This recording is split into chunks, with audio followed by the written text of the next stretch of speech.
of an Old West Bowie. This classic S-guard shape right here almost looks like the the Ontario Marine Raider bridge. Skateboarding, what's up?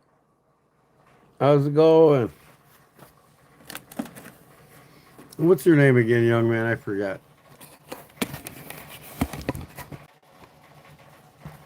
Sorry about that. I'm trying to get my phone adjusted here and I hit the wrong button. Mm-hmm. I'm good, man. I'm good. How you been? Relaxing? Didn't share my...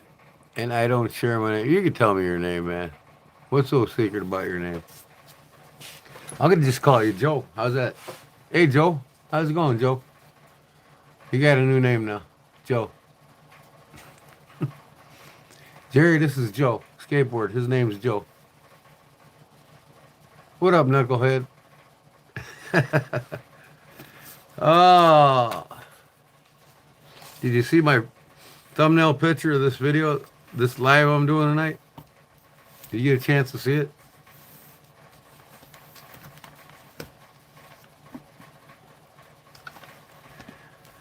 Oh, fuck. You know what? I need to make something to drink. Why don't you guys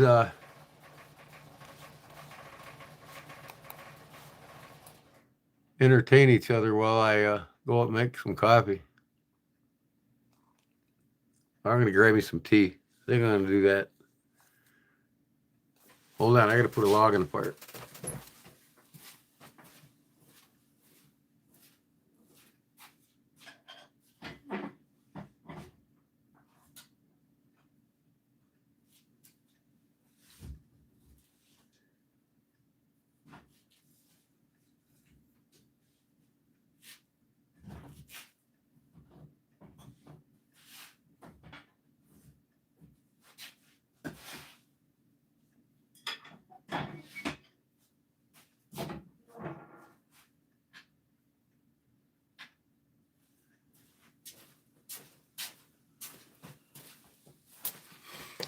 Oh, yeah. Barbara. Welcome back, Barbara. What's happening? Okay.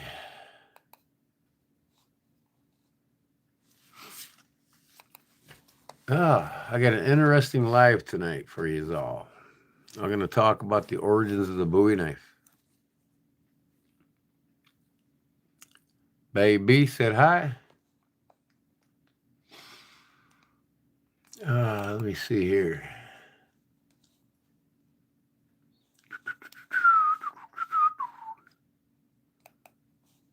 Oh, come on. Come on, come on, come on.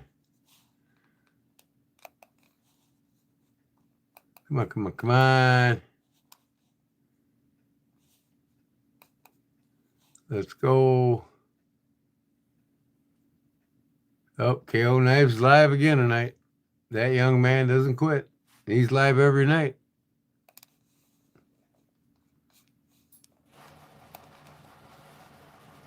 Oh, yeah. Okay, here we go. My channel, my live. All right.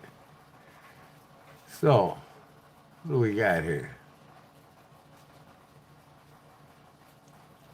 18 watching right now. Cool. Just smile, twin. I just wanted to let you know that Jesus loves you. Oh, he loves you, does he? Okay. Well, now that you got that straight, now that you've grown up and you figured out that Jesus loves you, that's very, very smart. You heard of Gabe Owners? No, I haven't.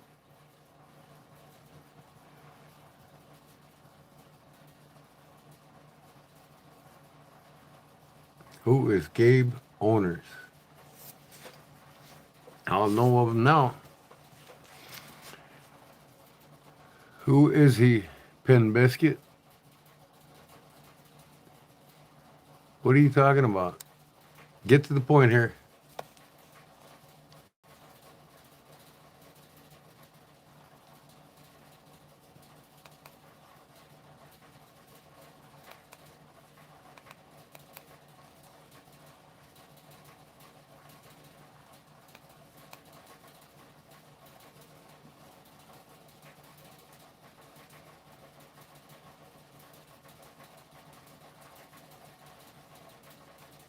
All right, you're gone. See you, retard.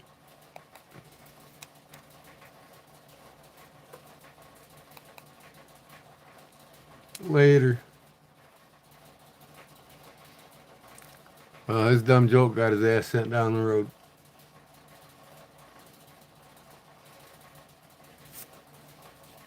What do you think about that, Joe? I got rid of him, Joe.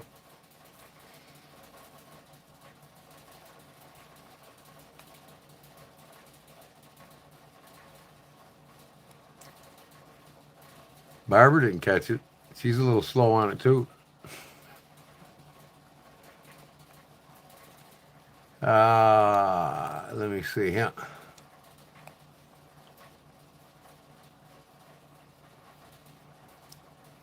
Mm-hmm.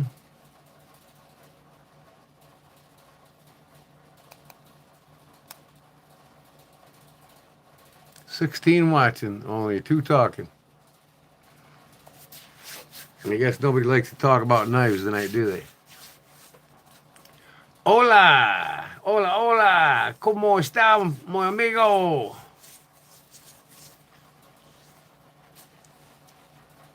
Give him a chance? Yeah? Well, you didn't catch his little pun there, though, did you? That gave him a chance on his way out of here. I kind of hensed it was a pun. A punky ass pun. I done a lot of cleaning today. Look at my knife tray, my knife cabinet. Oh yeah. Look at that. It's all clean on top. We'll go over the top here in a minute. We got all these Jesus lovers out tonight. They're out trick or treating with the gospel. That's funny. That's a lot of knives. That ain't even half of them. I got some right here. I'm going to show you all. I brought out of the cabinet. I'm going to talk about the origins of the Bowie knife. See, this is what a Bowie knife looked like right here. See that? That's what a Bowie knife looked like. Everybody thinks this is what a Bowie knife looks like, see? But I'm going to explain how this knife got its origins molded around the Bowie knife.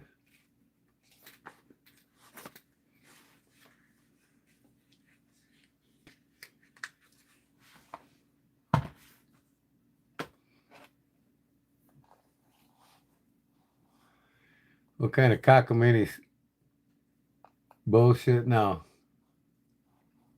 Quit smoking? I'll smoke when you die. I'll quit smoking when you die. How's that sound?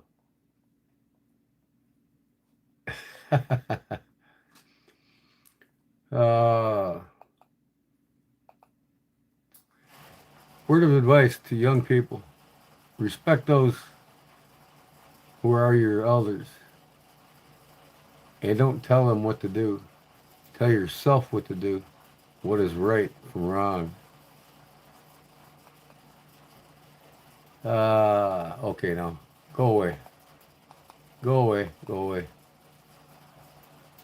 Go away. There. Jesus. Help me.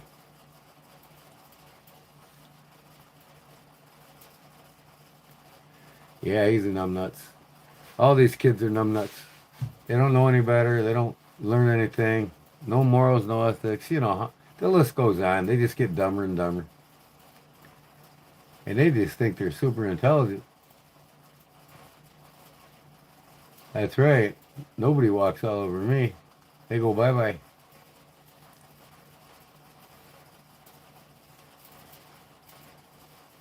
Yep. I don't walk all over anybody. Only young kids do.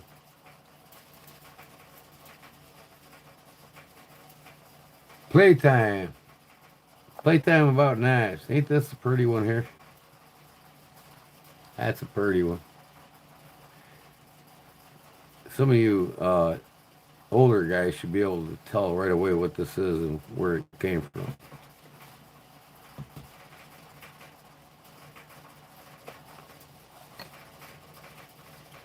Yes, they are, Jerry. Because their parents are tired. Their parents don't know any better, so they won't. Last two generations. The second generation's kids of the new generation are just as tired as their parents were.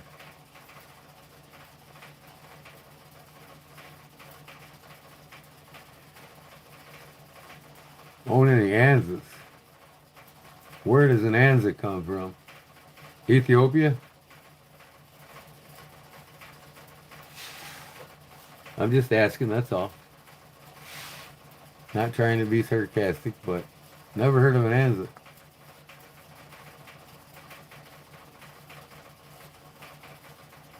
This here, this is basically a made USA old hickory.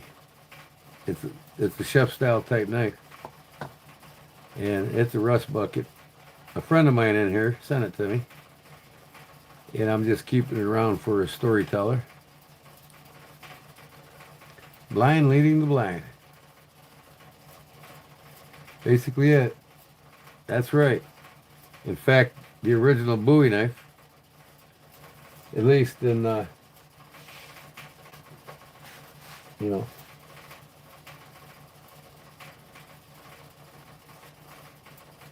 during the Alamo when James Bowie was killed, that's reportedly what he was carrying. A butcher knife style knife.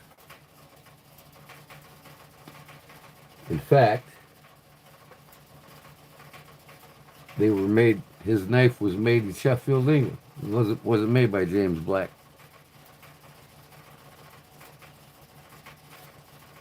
So basically, the English in England they basically created the American style Bowie knife, what we know of a Bowie knife today. They created a drop point style blade that all the companies started following. Everybody from Western to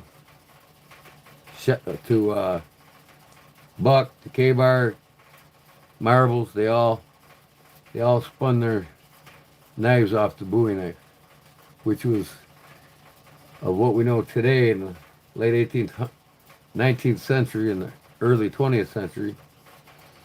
The big Bowie, its origins and roots were basically designed in England by the Sheffield knife maker. George Wolstenholme, that's the knife. Wolstenholme and Sons. They were the founders of the original style, what we know today as the Bowie knife in America, with the drop point blade and the cross-guard handle. What up, Claude? Oh, California custom maker Anza knives. So I wouldn't know them because I make my own knives.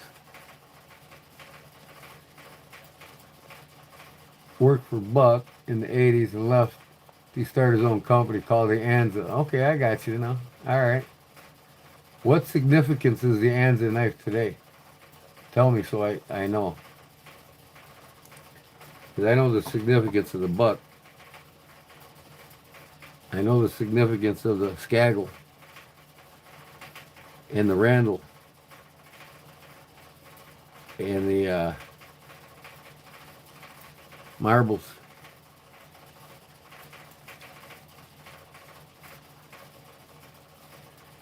Yes, man, we had snow last 2 days.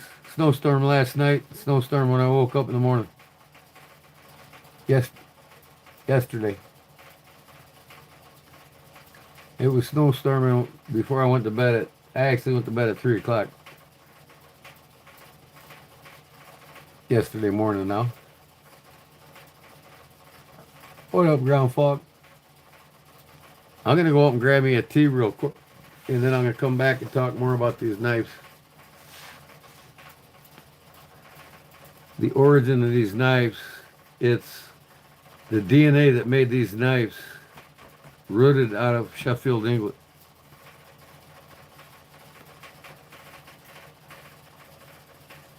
And the true godfather of the fixed blade. I'm going to talk about it all when I get back. I'm just going to go up and pour me some tea.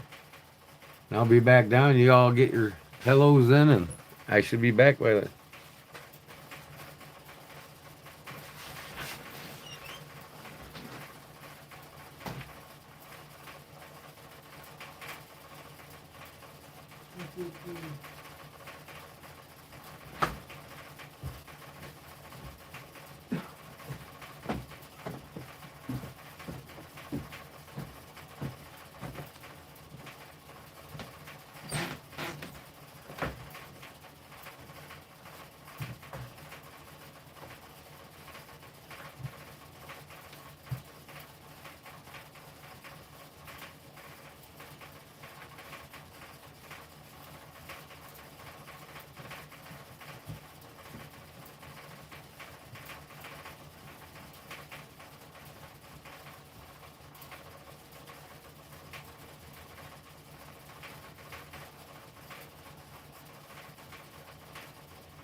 Okay.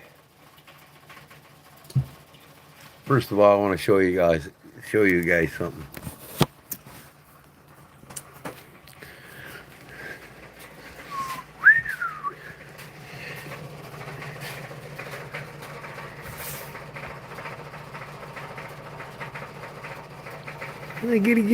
Kitties. All 6 kittens. They're in for the night. Enjoying the nice warm fire I got going here. Oh yeah.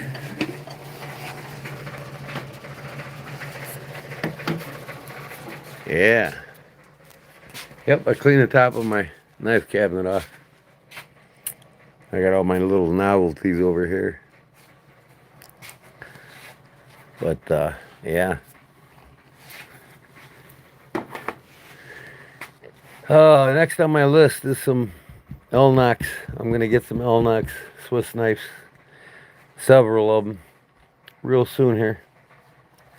So I'm yet to clean all the bottom, and I'm going to put another shelf in here because I got more fixed blades to put in it. But, yeah. Well, here's the mama. I brought the mama in, and she clawed at the insulation, wanted out. The mama's right here. Well, she was right there. Where'd she go?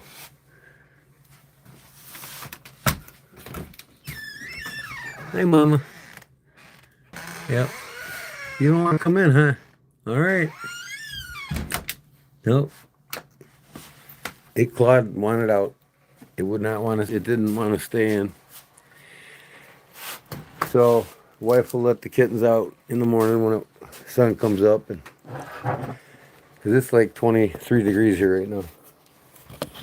And I couldn't let them kittens stay outside in the cold. I mean, they're okay when they all sleep together. They bundle up together, but it's too cold for them. So she knows they're fine. She knows where they're at.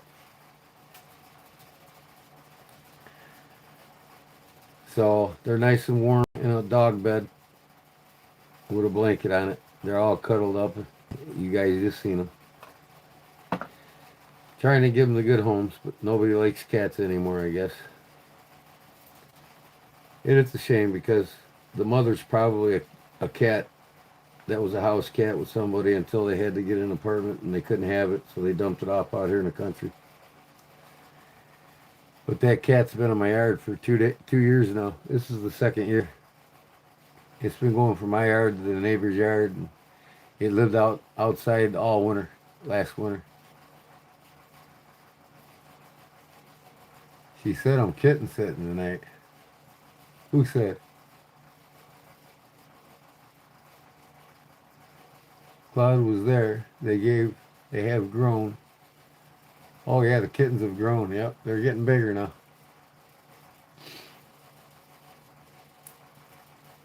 Yeah, you should have seen when I first brought them in. When Kim brought them in, they're all were laying on the log pile next to the fireplace, the wood burner. I mean, they love that heat so much. They were all laying on the logs, and then we put that dog bed down with a blanket on it. Now they're all cuddled up on it because that's what they got outside in the shed where they were staying.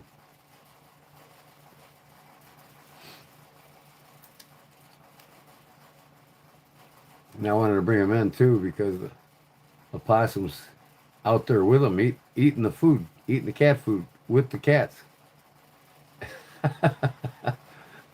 I got a pet opossum that lives in a wood pile behind my house. Oh, I've always had cats, Jerry. We buried 3 since we moved here. Me and Kim's had them for 20 years together now.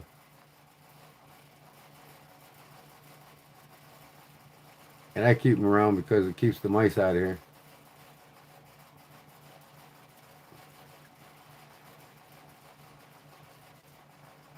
Did you make them? Did you make them what?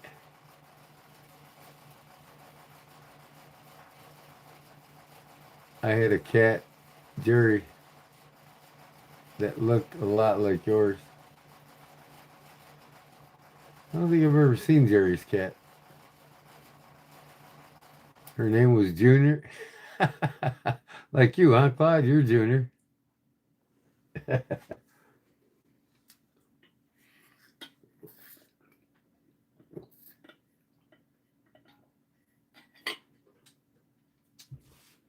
Oh. So anyways, yes, I was saying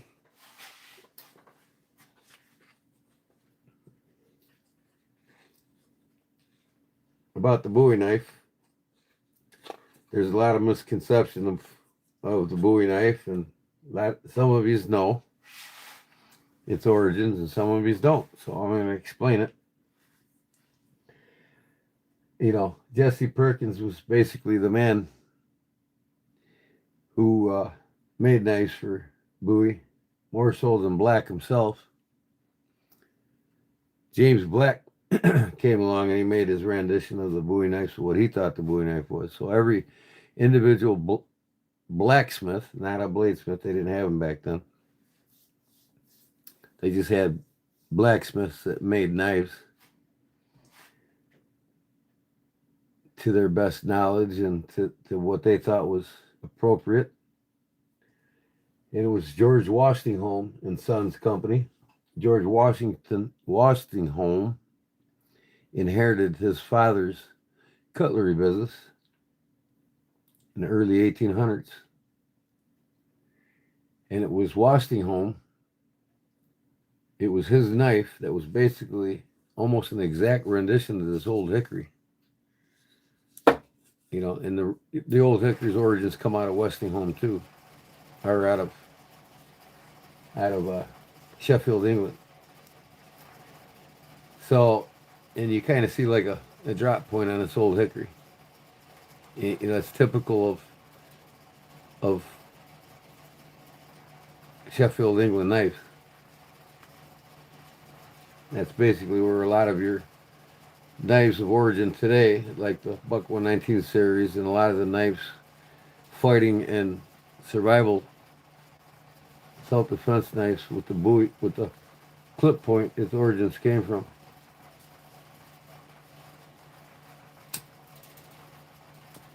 So that's it. Idealistically, like the Buck 119 here,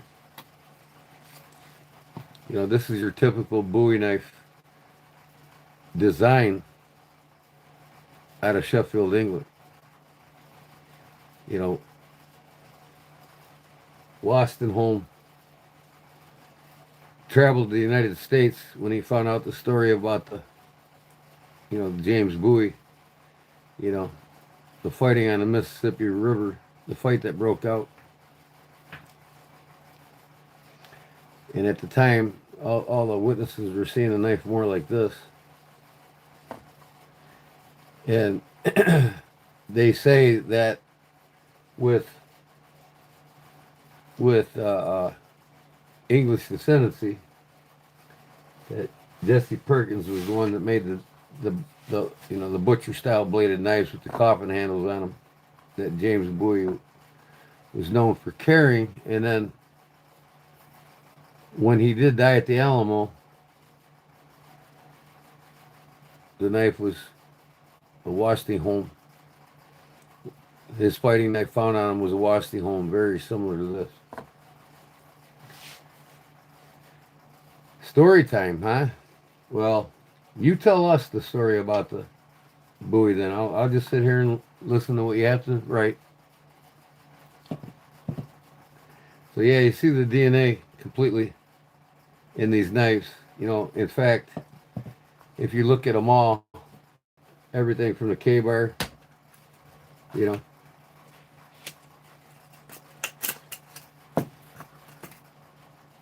drop point,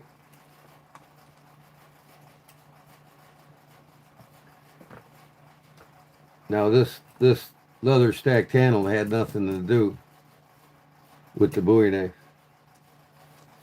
Most of them were all wooded handle, pinned on wooden handles, made by blacksmith. And the Westinghouse Corporation in Sheffield, England. The German ones, right here. This is more like of a buffalo skinner, they would call. This one here, what typical drop point. Hand guards. Western here.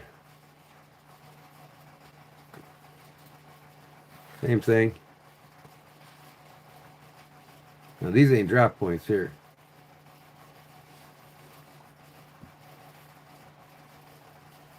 These basically, I guess you could call them drop points, but these two here are more or less skinners. But typically your 119s and your K-bars and your marbles, some of your marbles knives, not all of them.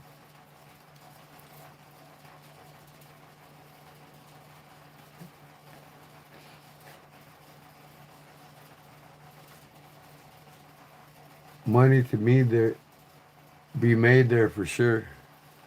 Money to be made from what?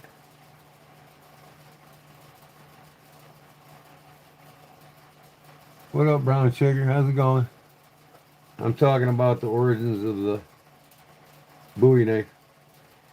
Now, unfortunately, I don't have a true-blooded Bowie knife. Well, I got one, but I just got it.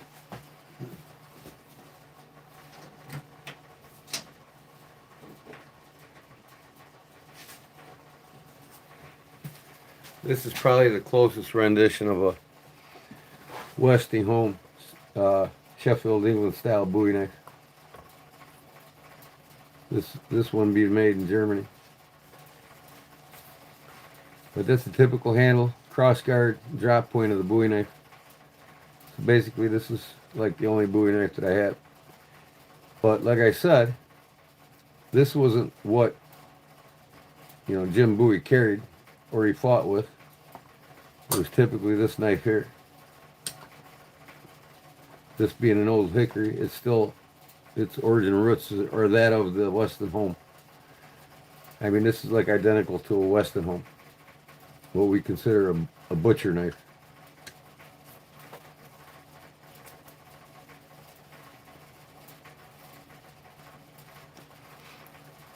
So, anyways, now that you know all that,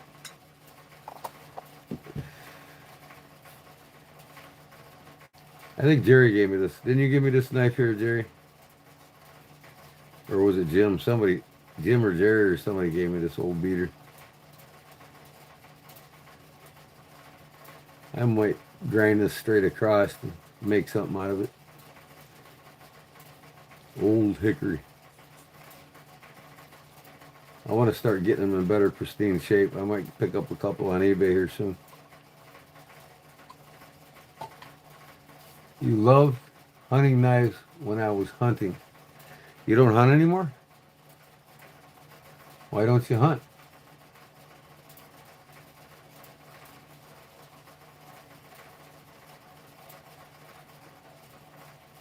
What is the stag handle with the rounded pommel?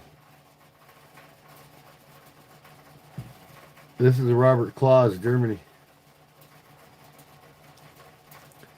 It's my finest fixed blade I have. Kissing Crane, Salinogen, Germany. By Robert Claus.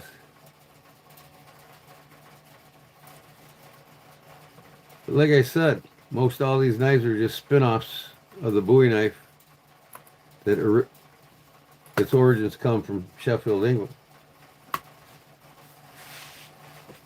Now, the leather stacked handle, that was the invention of Marble's Knife Company in Michigan.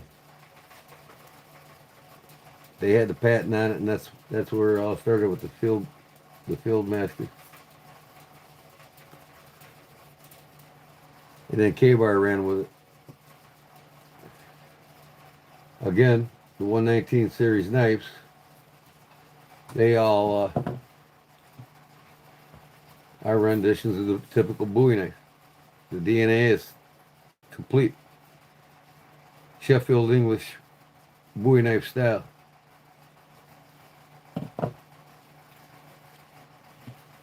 That's the 119, this is the 120.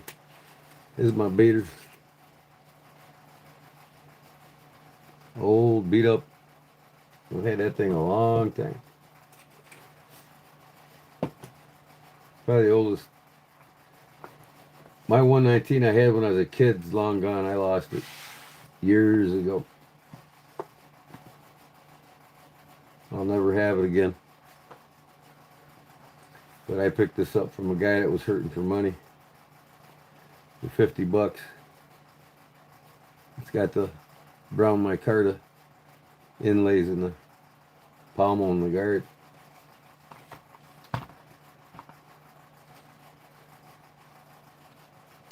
This is my Skinner, or no, this is my Boone and Crockett Wildlife Conservation Knife, 119 series.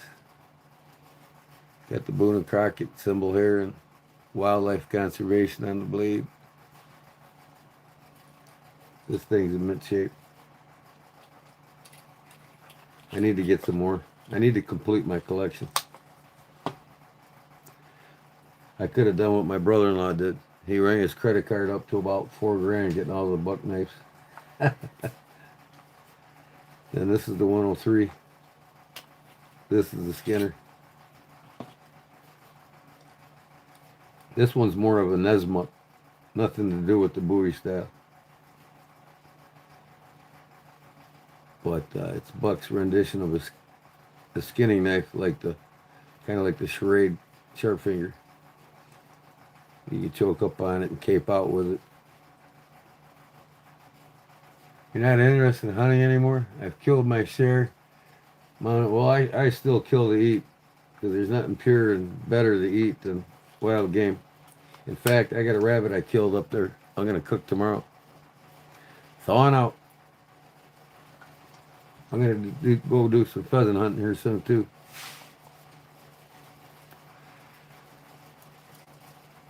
Stay young and have fun, man. Hunt until you die. Well, you're younger than I am, and I still hunt, so what's your excuse? He just gave up, is what you're telling me. You need exercise, brother. You can't sit in the house. Of course, I don't expect anybody to do what I do. I'm like a Energizer rabbit, Energizer bunny that never stops. Oh, I'm just messing with you, Jerry. In fact, the guy that I allow to hunt on my property, he's older than I am. He loves hunting. I don't think he'll ever stop. But, yeah, so now in practicality with knives, especially fixed blades, but first I'm going to talk about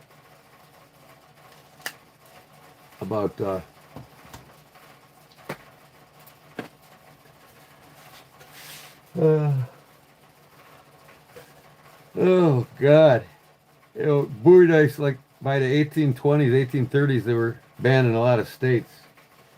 Alabama, Virginia, Mississippi, Texas, to name a few more states. They started banning the Bowie knives. You know, and it was once said that an Arkansas congressman pulled out a Bowie knife and stabbed and killed another House member in session in Congress with a Bowie knife. So it was banned after. I'm gonna go eat. Okay, Joe. Hope you like your new name.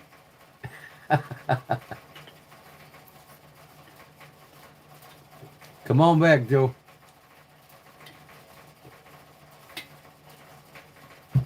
I got my sweet tea in here. Gots to have my sweet tea. Lemon slices in there and everything. So, these two are probably my favorite. I love the old original Buffalo Skinner. This one too, Edge Mark Gold Line 204. Salinigen, Germany, stainless steel.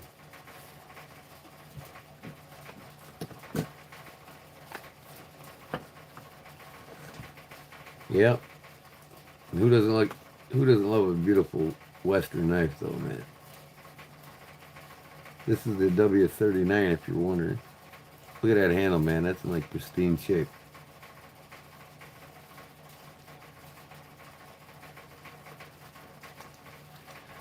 I oiled up and treated this sheath. Put new rivets in it.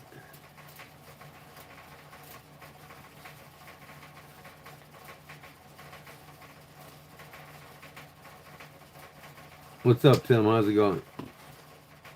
So I'm going to start putting some of these back, and then I'm going to talk about a little more about the history of the fixed blade knife.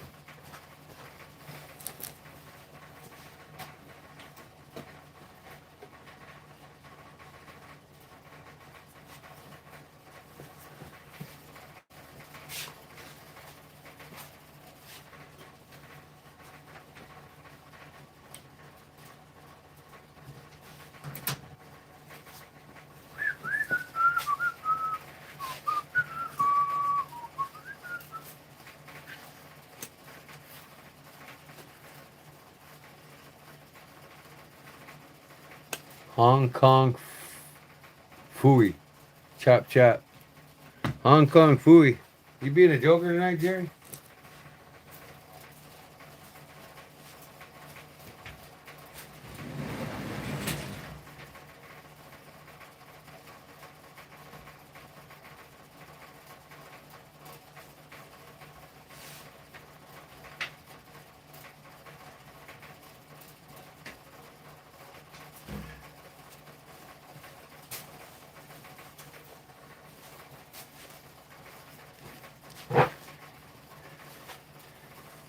He was in my life. Hong Kong Fooey was in your life? Oh, wow. Is that his name? YouTube channel name? Hong Kong Fooey?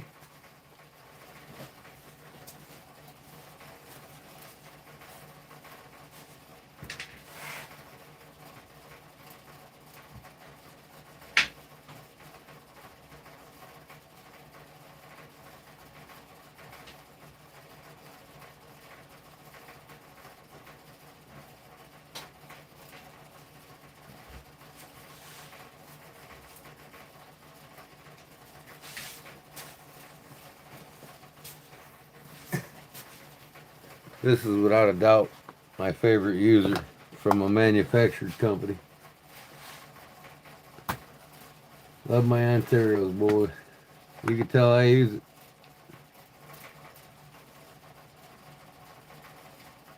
I need to put an edge on it.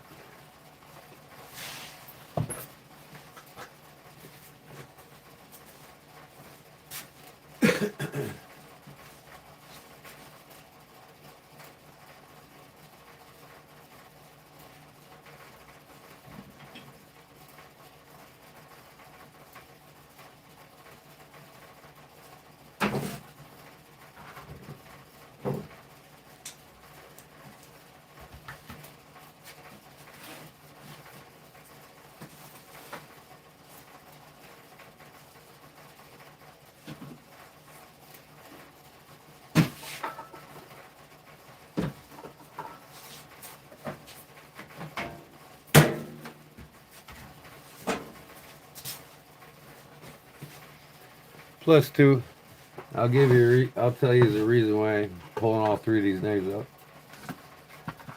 These are my fixed blades that I made. And this is actually my three favorites to carry right now are these three here. If I go outdoors hunting, sometimes fishing. I go fishing, I'll carry this one. A little lower profile. But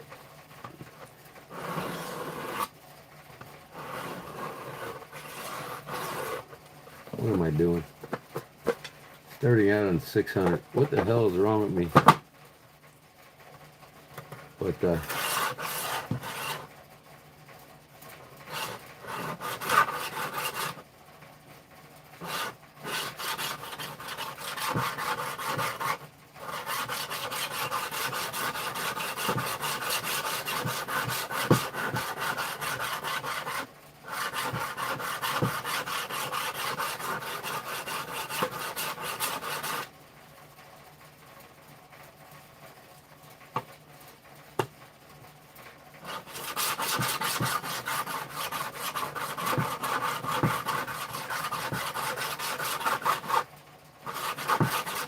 I will tell you one thing right now. You'll never see me carrying a stainless steel knife in the woods, in the field, hunting, fishing, or anything I have to do where I need a dependable knife.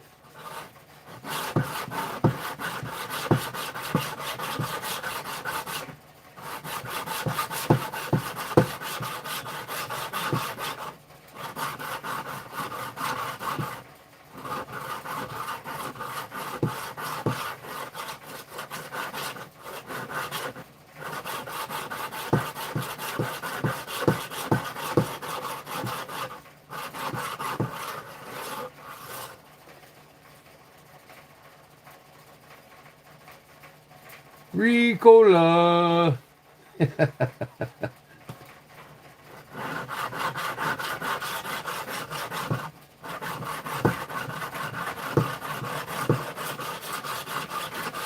Just so you know, this fuller here, that's not for blood to escape a knife. They call it a blood groove. Well, that's not what it is. It's made for sharpening. That's what its purpose was. It's a secondary handle to hold your knife at the right angle. See, because my thumb's dragging. With my thumb on here and my fingers taut tightly to the blade, that puts that knife edge at the perfect angle. And it's a secondary handle for sharpening the knife. That's its purpose. That's what a fuller was designed for. It wasn't designed for blood to escape. That's just a myth and made up by people that thought it should be called that.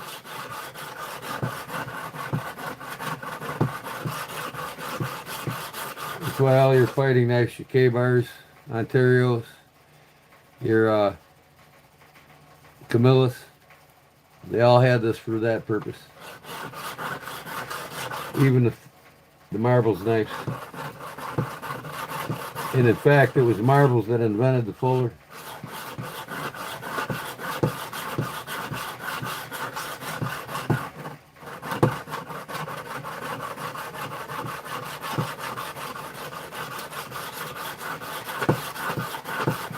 Now I'm using 200 grit to get an edge started here. It would look like Japan and Alaska. What's that? Imagine what he could do with that long pipe. Oh yeah, the Ricola pipe. Imagine what he could do with it. Is it made of steel? I know what I could do with it.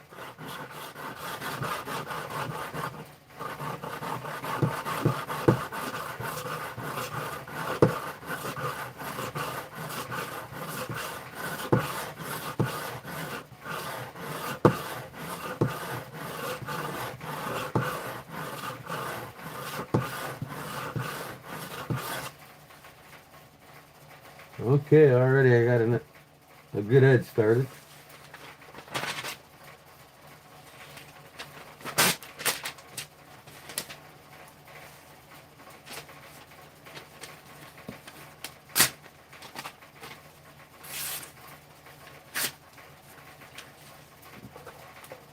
.200 grit, bring that edge to life.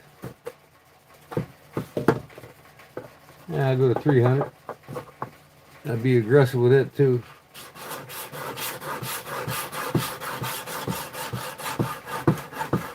When I get to 400, I'll slow down on my being aggressive.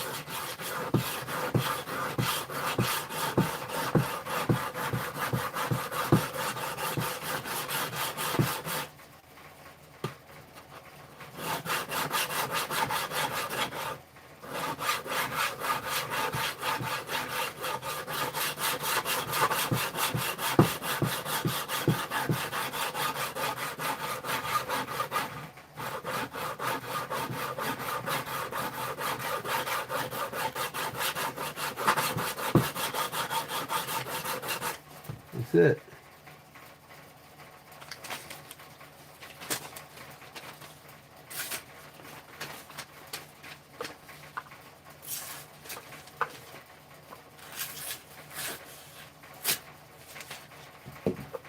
Now slow her down. You going to bed already, you putz? Come on, man.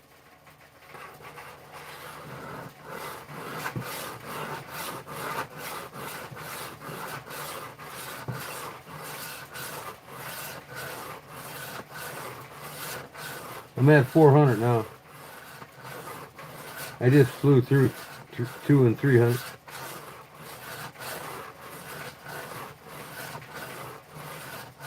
This is a diamond plated sharpener.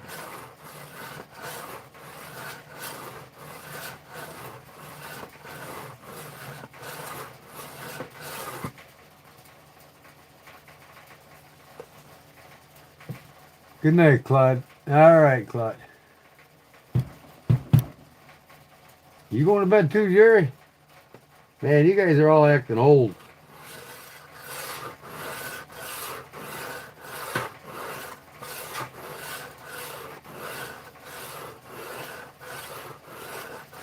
You guys must have to work in the morning, I guess. I know Claude don't have to work in the morning.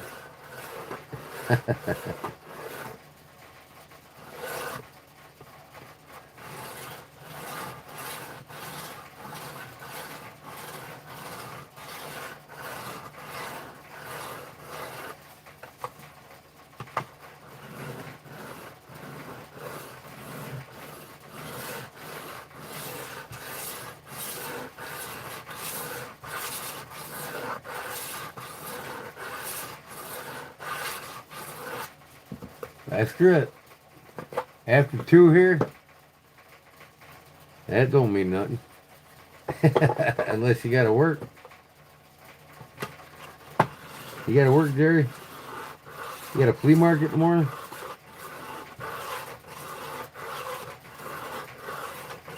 Ain't you retired, Jerry, or no?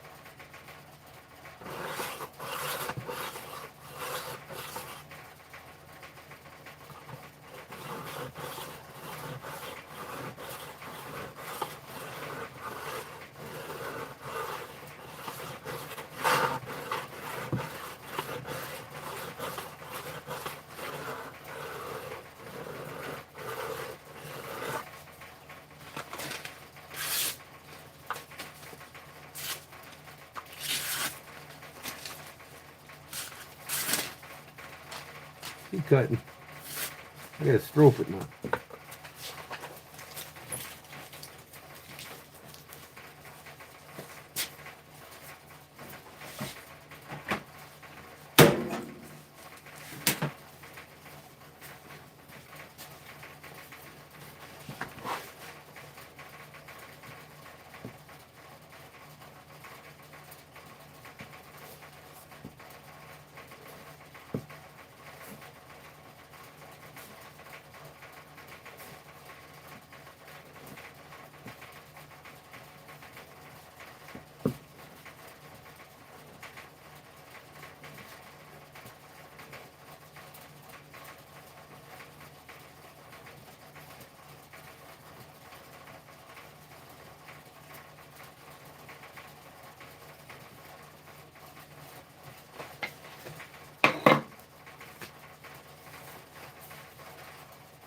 Oh, yeah.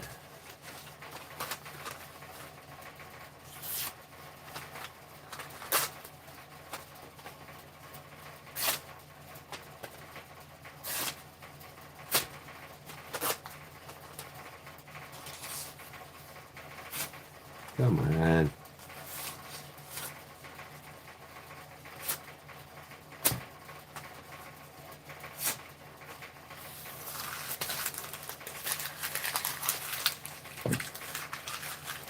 I had to make me some Crystal Light sweet tea.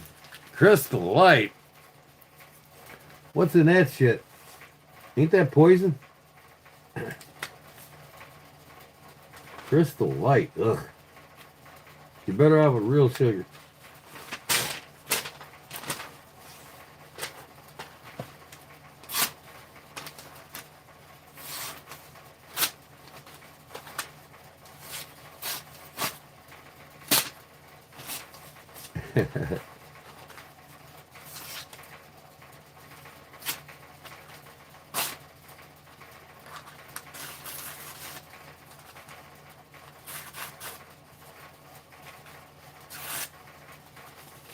Yeah, good to go. Good to go.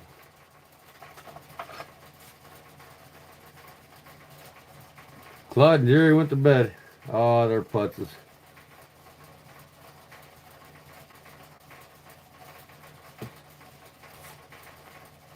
Acting old and shit. They're younger than I am. I think Claude's got me by... No, he might be younger than me. I'm not sure. He might have me by a year, I think.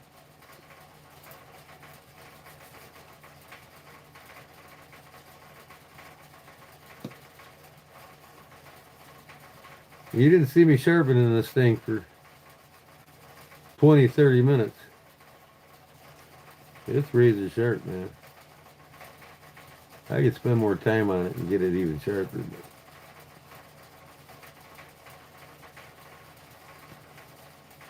got an oiler. See, 1095.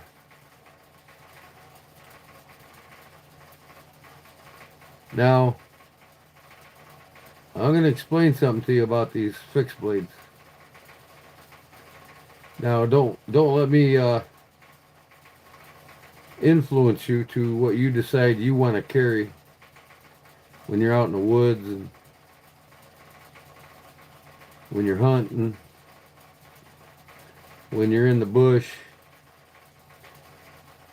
What I'm going to explain to you is an old legacy that's well over 300 years old when it comes to the knife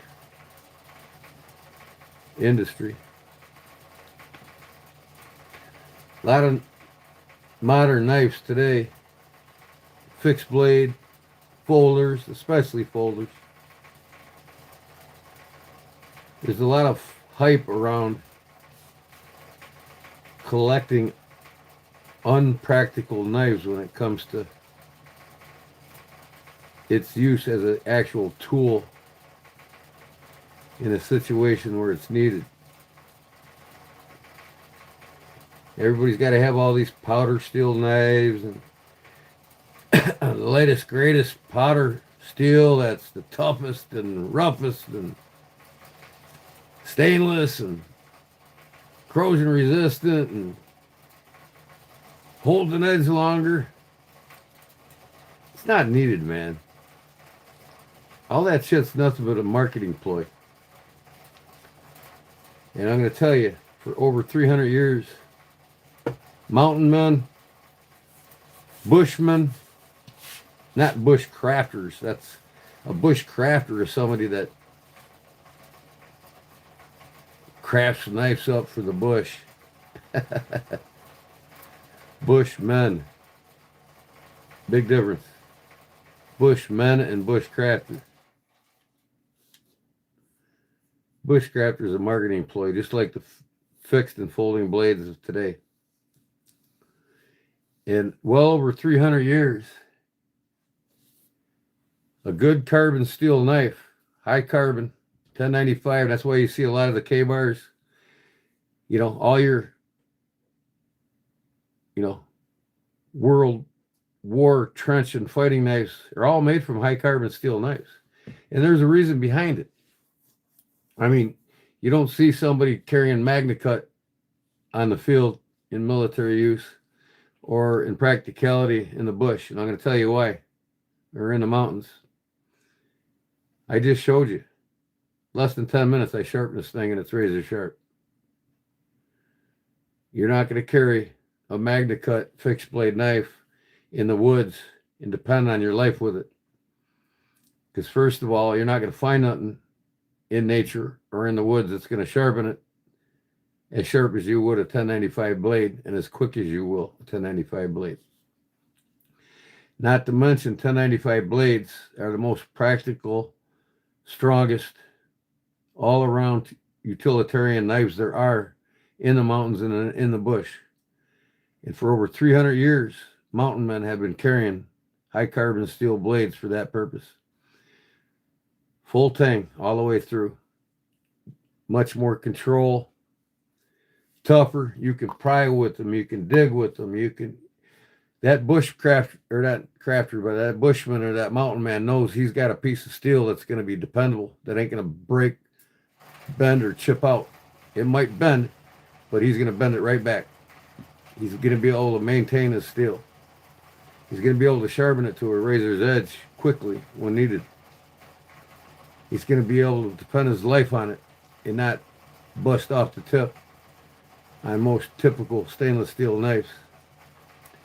So true bushmen and true mountain men do not carry a stainless steel knife. They just don't. They take pride in taking care of their knives.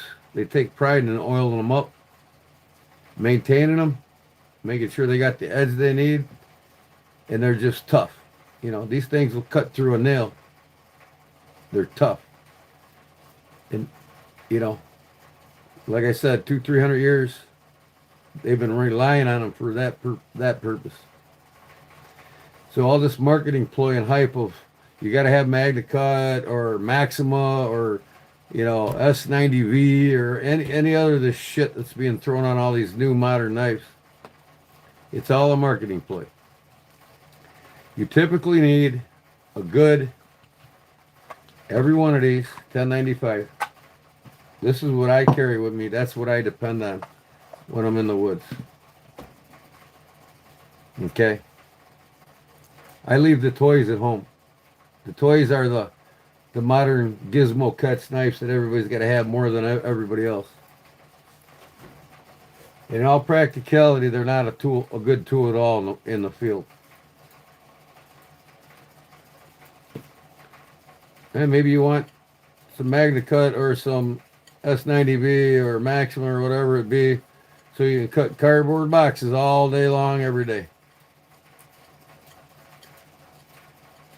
That's right, Tony. Use it, stroke it, oil her up, and done.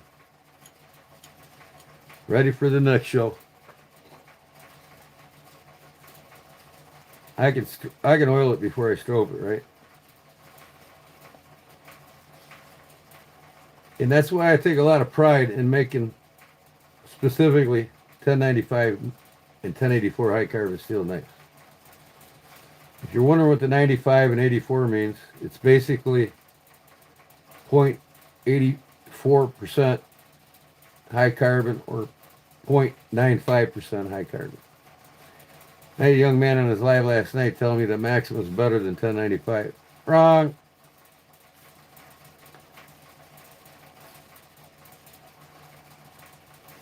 It's still got chromium in it, which is above 10.05% chromium. It's still harder to sharpen. And there's a middle ground in high carbon. Too much makes a knife weak. 1095 is that perfect in-between zone. Maxima's got twice the amount of high carbon, which makes it worse. It's just marketing plays. People are buying the shit because they're believing all the crap that they're hearing from everybody in the knife community. When I tell or teach somebody something about steels on knives, I'm not going to lead them to a bunch of bullshit. And personally, I don't care if somebody owns 100 blades made out of MagnaCut. I don't give a shit. I'll never own a Sabenza. I'll never own a even though I might, only because of its history, I might get a 940 Osborne from Benchmade, and I only got one collector's highly collectible knife from Benchmade because it's 40 years old.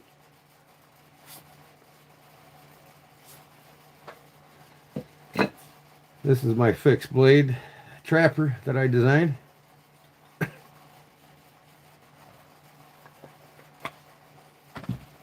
This is my first bushcraft knife right here. My first serious bushcraft knife. I think I gotta sharpen this first. No, I did sharpen. All right.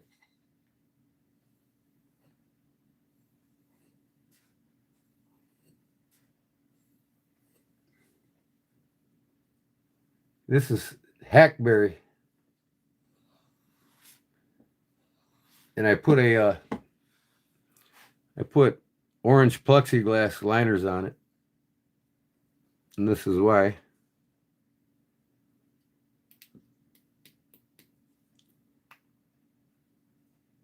I want you to see them pins through it.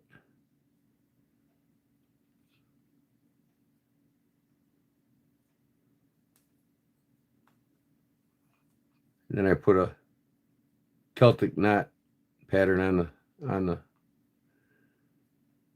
spine of the tang.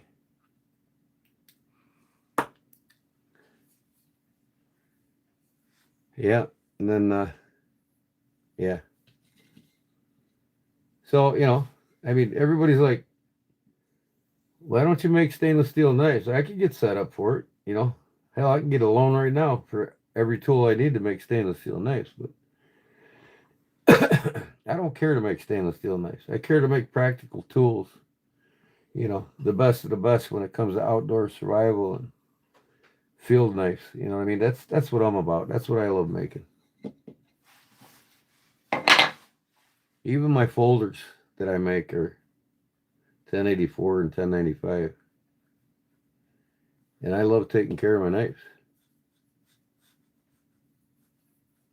This one's starting to get a patina on it already. Love that patina. This is a low viscosity oil, which is thicker than usual. So it coats it almost like a wax. See how thick that is? It's there to stay. Until the next time I use it, got to take care of it, and then I'll hit it again. I got a hybrid sheath here. And I don't go crazy on the ferro rods. I got one for all. So this is my ferro rod that I made with the 30-30 casing. And I use it.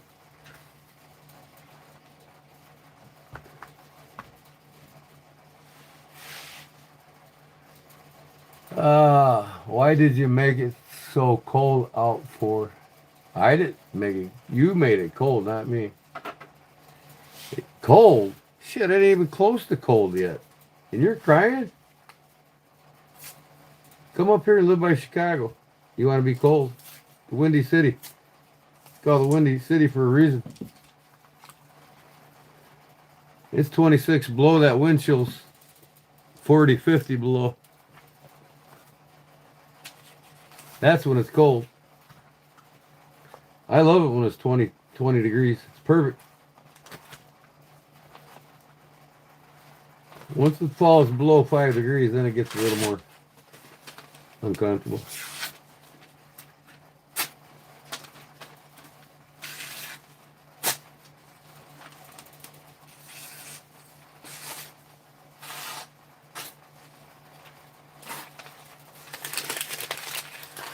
Seeing Gordon Hambone Blades. He's going to be at Elville with the rest of them. He was there last year too.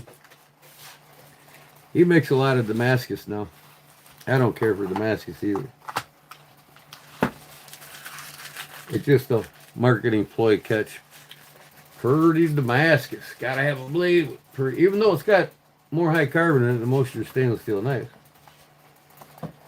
But I don't really care for Damascus. But you know, and the man's trying to sell knives.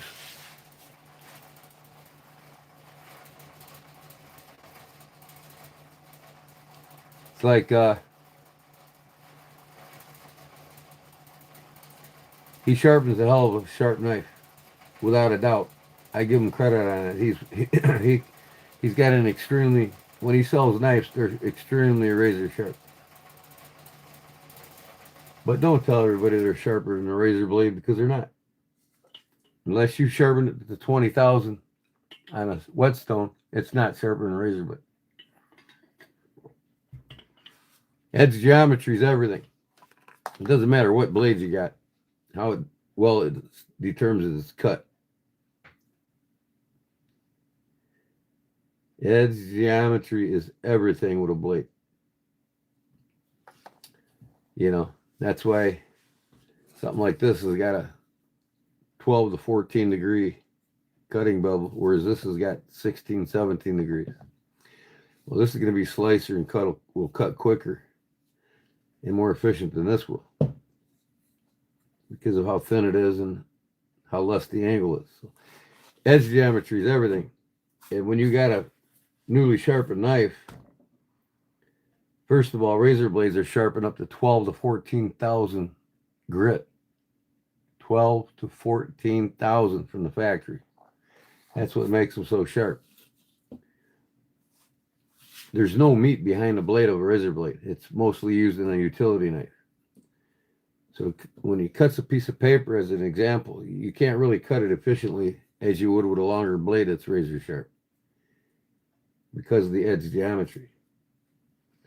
So essentially, it's a marketing ploy there. He's trying to sell knives based on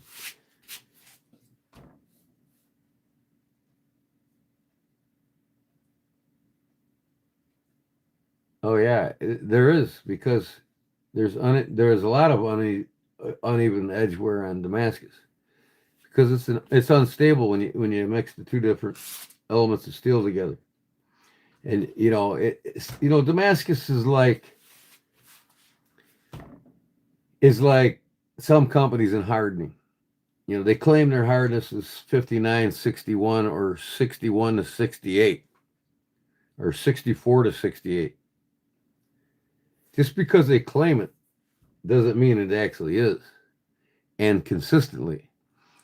That's the key issue, consistently. Some companies out there, when they say it's 68, it is 68. But they're not consistent. Each knife is not systematically heat treated exactly the same. And when you put two metals together, sometimes three with Damascus, you get a lot of inconsistencies with the perlites. Some are bigger and the others are smaller. And their wear patterns will start mostly on the larger perlites within the carbon structure of the blade. So that will show appearance of wear marks right there. And two, they're really hard to keep from rusting if you don't keep them 100% oiled at all times.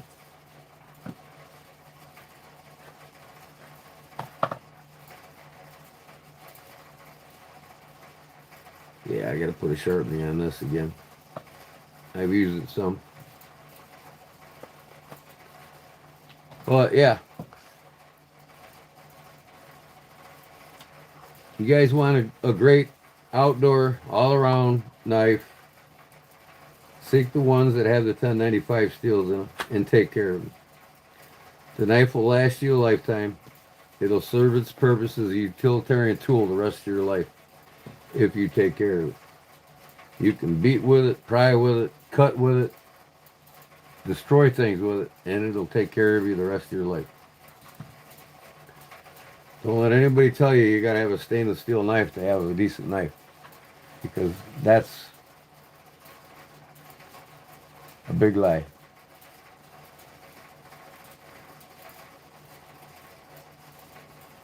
Your second package? Oh, yeah, I did. Thanks, man. Yep, I got the patches. And they're perfect. Let me see where I put them on. Oh.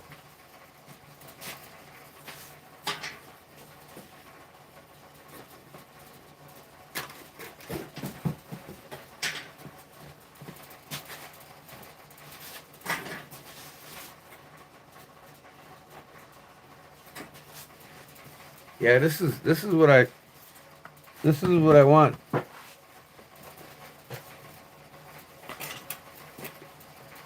That's exactly what I want.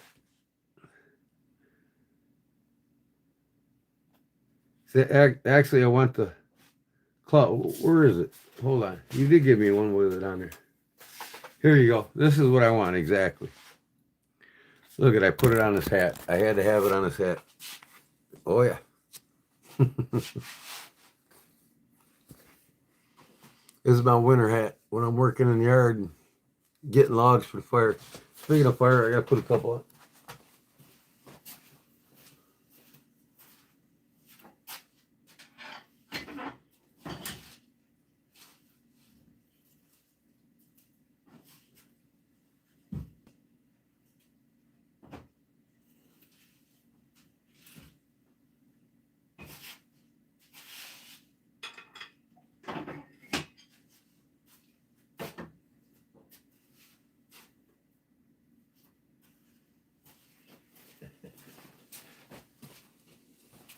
Boy, you gotta see my kittens now, man. They're passed out. All six of them they're not even cuddled together like they were outside. Outside, they would get on top of each other, cuddle together because of the cold. They're just, it's a dog bed from one of my old dog beds from one of my weenie dogs that passed away. I put it down there and put a nice blanket over the top of it, and they're just like all sprawled over the edges like this. It's cute as hell. Yep, I had to put one on this hat too. This is my summertime fun hat. But that's it. That's the one right here. That's exactly what I want right there. YouTube in the middle. Where's that other hat I had? Oh.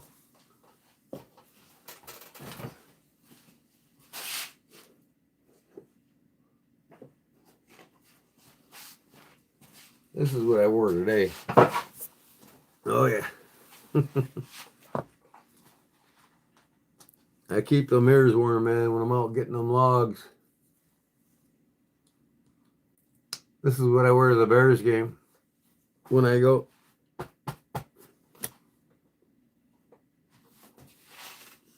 You can see me.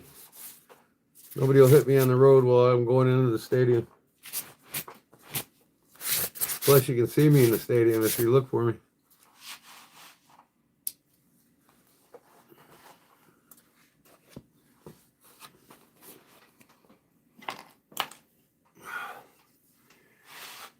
Did you get the 2-second package? Yes, I did. Did you have problems with glue sticking? No, I peeled that off and it ironed right to it. Ironed right to my, even that wool. It ironed right to that wool. I'm still going to do the ones like the one I'm going to give away with the rivets in the corners. I'll iron them on and put the rivets on. But, you know, I'll still sew them too. I think that aesthetically the rivets look cool in it. It is here today. The wind was blowing. It was probably a 5 or 10 degree wind chill today. With wind chill. 23 degrees is probably about a 10, maybe 8 degree wind chill today. Here it was.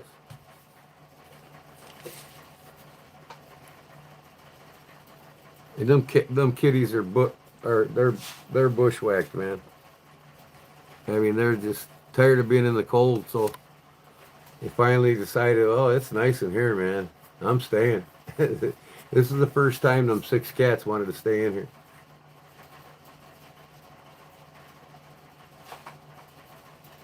But yeah, that hat, I got others just like it. That one's probably good for about 20 below, but I got hats good for 60 below, 70 below. Just like it. That's more of a, I don't work hat, I guess you could say. But no, it's not cold really now. What it's gonna be, that's for sure. And the fall colors on the trees just ain't so vibrant this year. Every time we have a, you know, like this year we had 4 months of drought. Whenever you have 3 to 4 months of drought, come fall, the colors on the trees ain't as vibrant as when we have a good summer. When we have plenty of rain, I mean, you could take pictures of your trees on a normal summer with plenty of rain, and then take them the next year under a drought, and you'll notice the difference in the colors. So the drought affects the vibrancy of the leaves before they fall.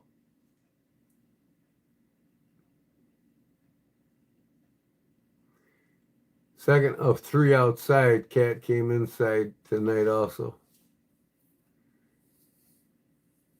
2 of 3 outside, cat came inside tonight also. Yeah. You got them around your barn, right? Illinois? They come into the barn when it's really cold. My buddy's got about 20 of them out at his farm.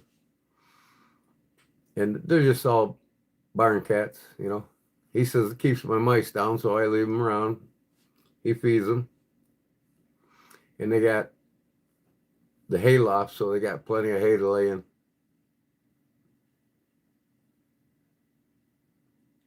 Decatur Mount Prospect, it's probably about an hour and a half for me. I'm pretty sure it is. It's around there, about an hour and a half. Is that where you're from, Jason?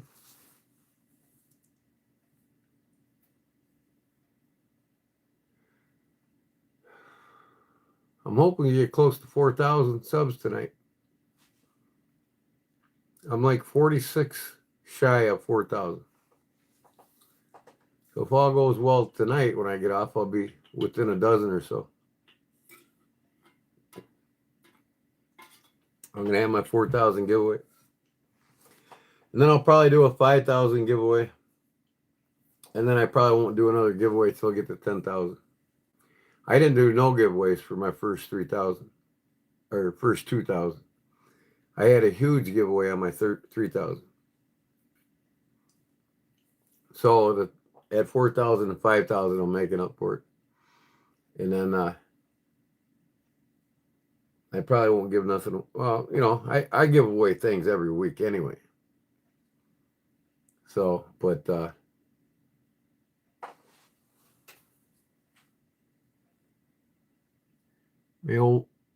my old man from there, rest in peace. Oh, I hear you, brother. Yeah, may he rest in peace. That's for sure. Where are you at now? You're not there now? Are you originally from there?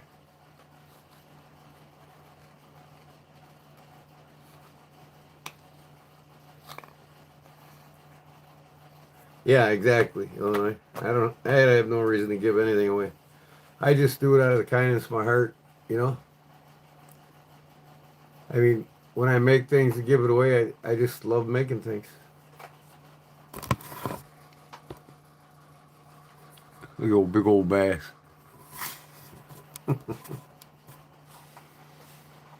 Claude Williams, I think, gave that to me. Mr. Bass.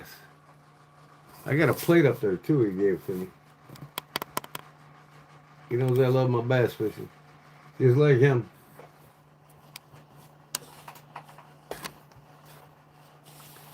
So, yeah, don't let anybody bullshit about, you know, what kind of steels you need. You know, use your own better judgment for what your job is with the knife, because like they're all tools. You know what I mean? Now, a lot of guys in the knife community blow it overboard. I mean, they collect. They got to have more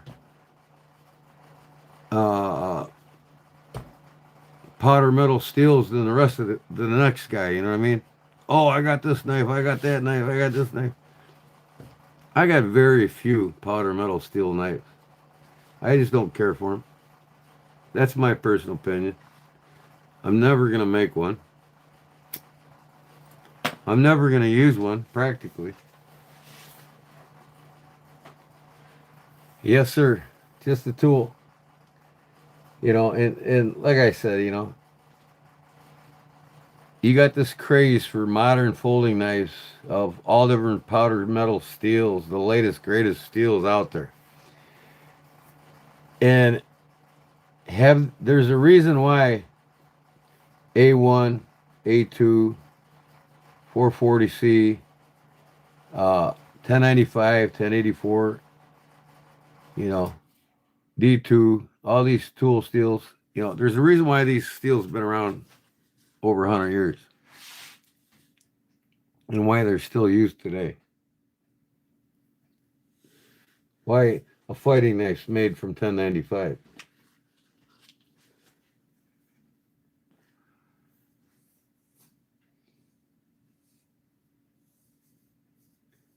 They're in my web store or in my barber. Them bracelets are in my eBay store for sale right now.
I did dig out a box full of knives. Don't use any more yesterday. Cool. Thought you quit smoking. I thought I did too, but it happens. This is like I tell you, when I'm down here, I smoke the most. I gotta check my fire. Hold on. It's like my fourth cigarette all day today.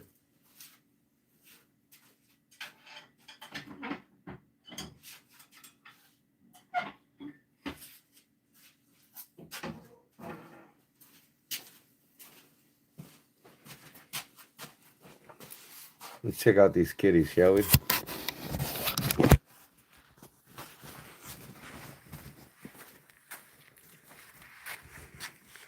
I'll zoom in before I turn the light on. They're all sprawled out. Loving it. First night of good heat. They were born in actually like beginning of fall.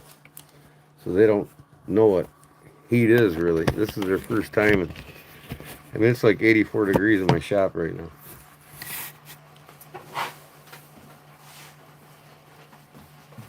My electric bill is a lot less when I got a fireplace upstairs and one down here.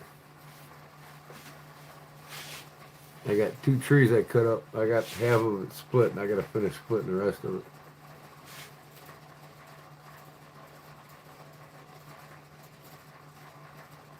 Who's a vet? I don't know any vets. Anybody else know any vets?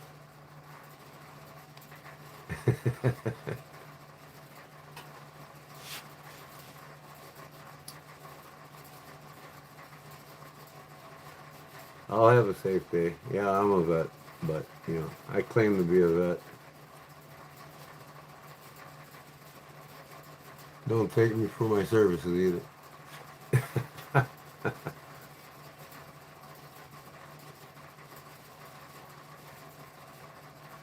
You and I are vets. I mean, I'd do it again, but if I would have known about the military back then when I went in, I would have never joined.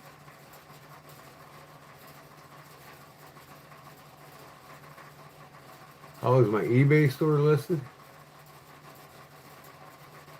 You don't know my eBay store? You haven't been there yet, Barbara? We posted a link a few times the other night. Didn't you get it? Oh.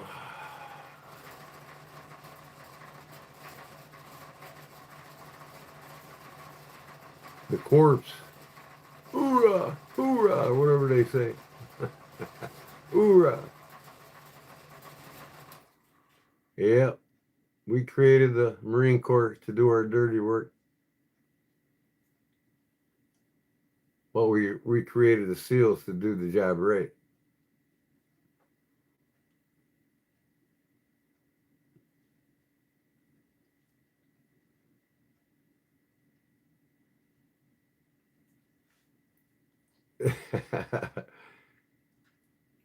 Every time I see a hardcore Marine come in here, it always reminds me of the day we just beat the crap out of them in a Chesapeake Bay in the Green Wheel Bar.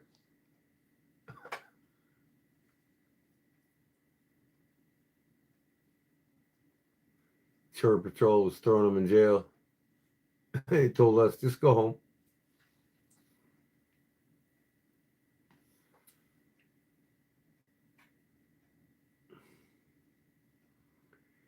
A lot of unhappy Marines that night spent the night in the brig.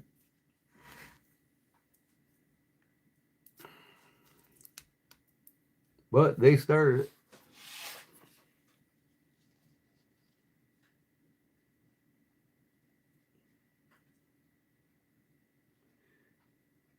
Coastie family, Douglas, Monroe only Coastie to get the Medal of Honor, and the Marines honor him every year. Cool.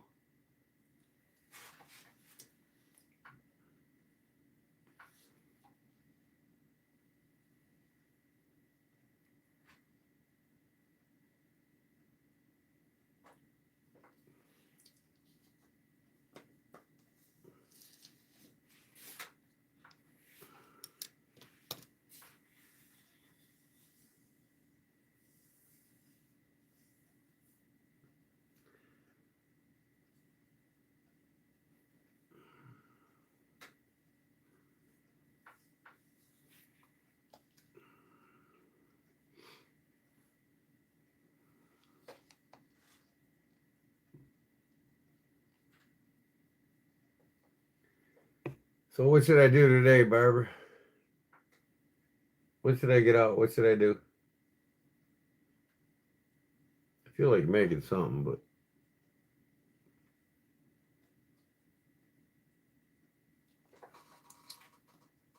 play with my watches maybe?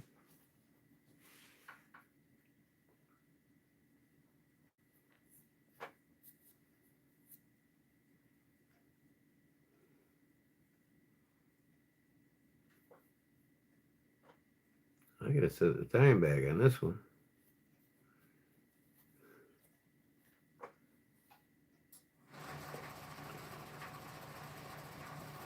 Better yet.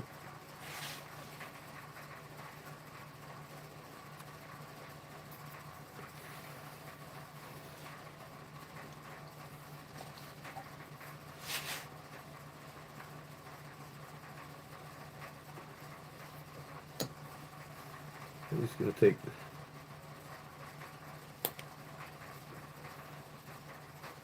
there. Hold the stem out so I can just stop the battery from wearing down.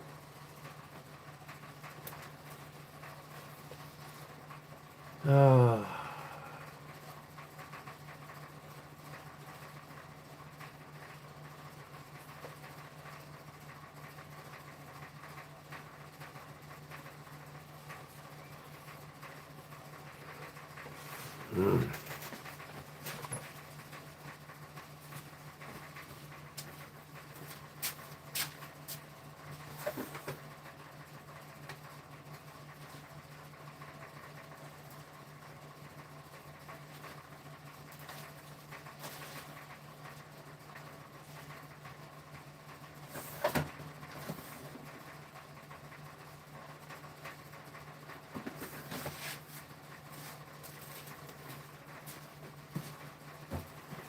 Need a piece of cut off microfiber so I can clean my glasses.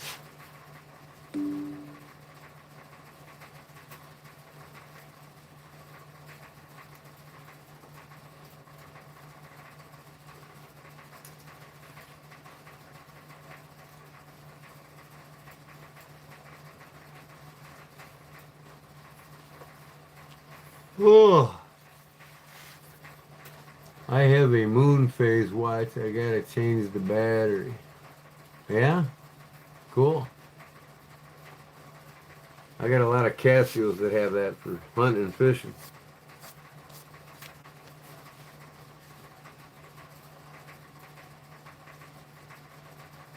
No, I'm still working on Jim's leatherwork.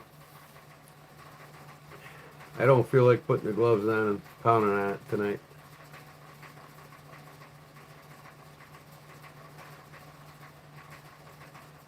Ugh.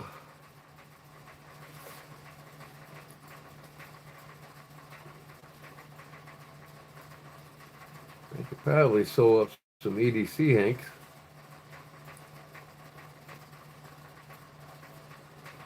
I got a bunch of them pinned up, ready to go. Well, 3 of them.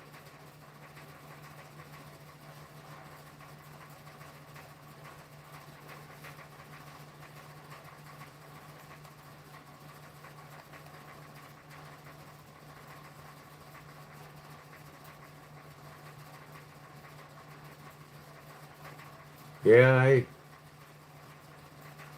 I've done a lot this weekend. Hopefully tomorrow my order will be in from Deep South Cutlery. Got 4 fixed blades, and I traded a 1977 case clasp blue scroll that I had with Billy Ray from Deep South Cutlery for a what's the name of it? A German switchblade. Man, I can't remember the damn name of the knife. It's a $275 knife.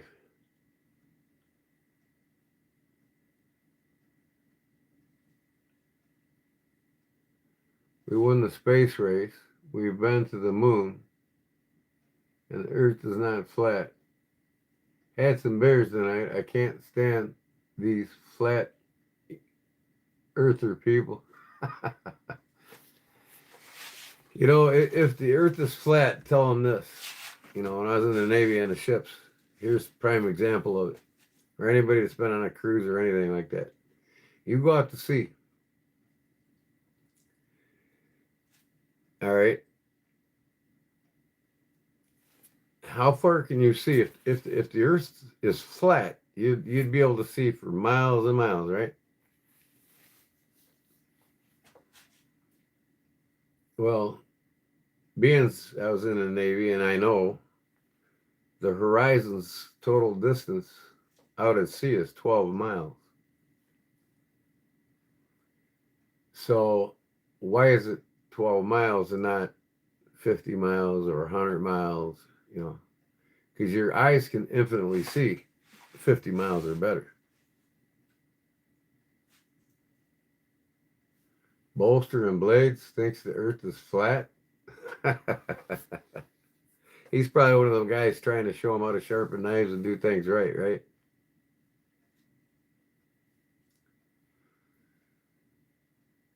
I've heard that name, Bolster and Blades. Is it female, Bolster and Blades?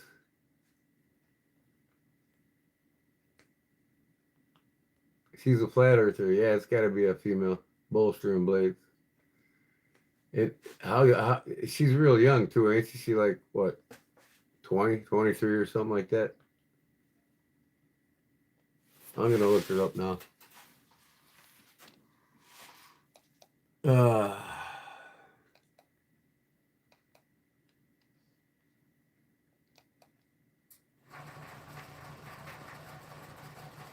oh, KO Knives is live again. Let me see. I bet he's sharpening knives again.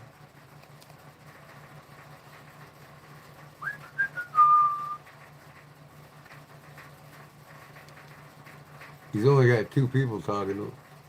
Oh, maybe 3. Oh, he's got the Kalishnikov out there on the table. Oh, Stacy, Bolster Blades? Oh, I know who she is. Yeah. She's a good girl though, man. She's got a lot of conspiracy shit all over her Pinterest channel. Or not Pinterest. Her Instagram. But then again,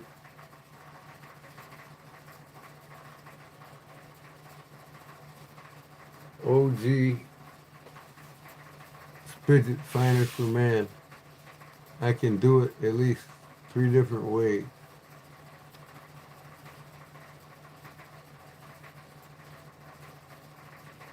OG Spidget. What are we talking about here? It is not. Uh-oh, he's getting a side buster out.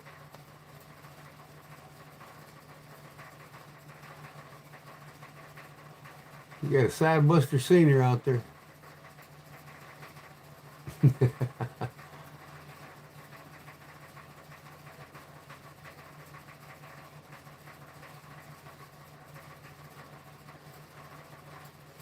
Pinch and flick works great on a side buster. Pinch and flick, what's that?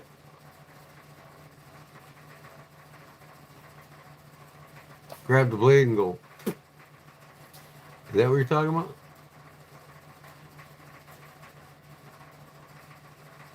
I'd never thought of doing that. Takes man hands? Okay.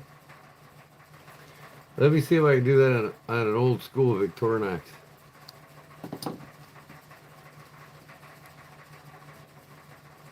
I got oil in my hands.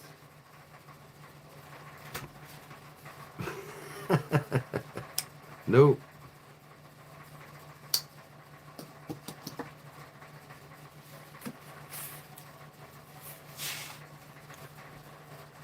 What would you use a pinch and flick for? To scare somebody away from me or what?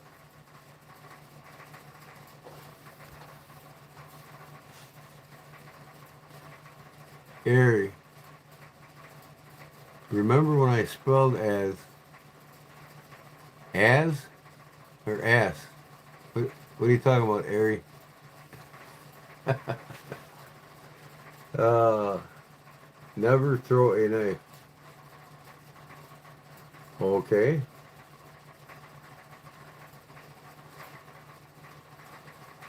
Never throw a knife. I don't get that.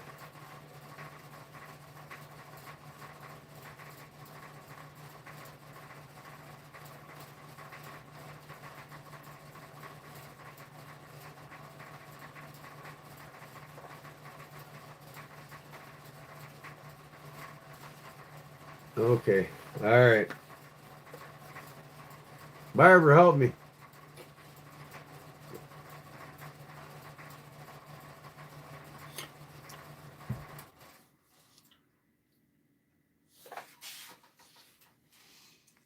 Doped up on caffeine. Keep doping up on that caffeine, man.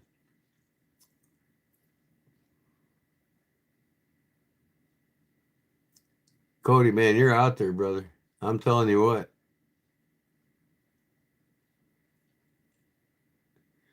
I've seen girls have reverse bursts because they think feels good. What the hell, man?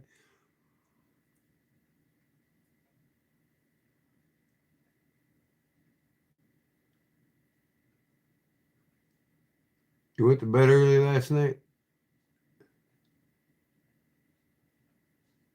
I bet.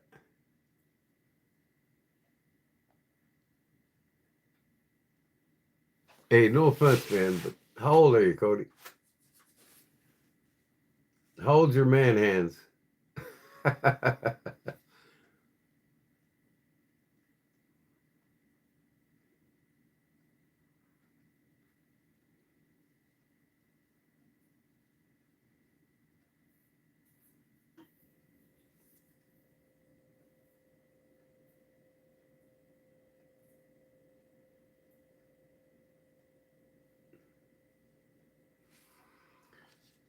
Oh.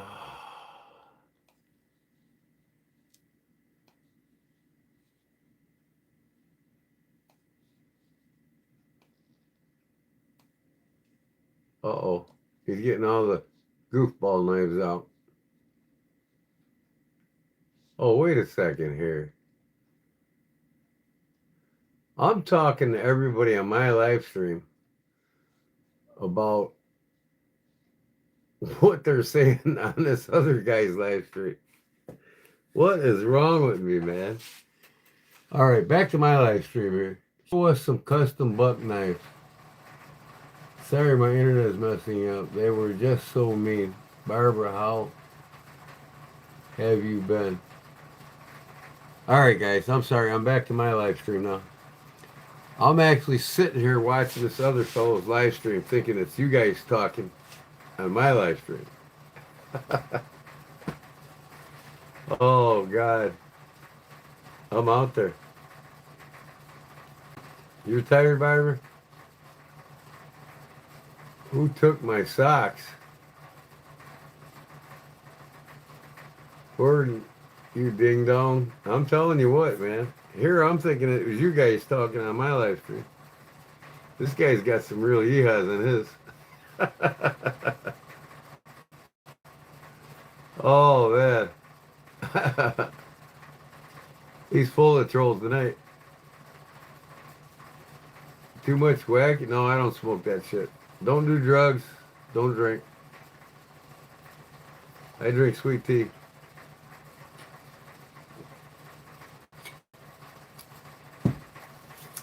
2 slices of lemon and lemon juice squeezed in it.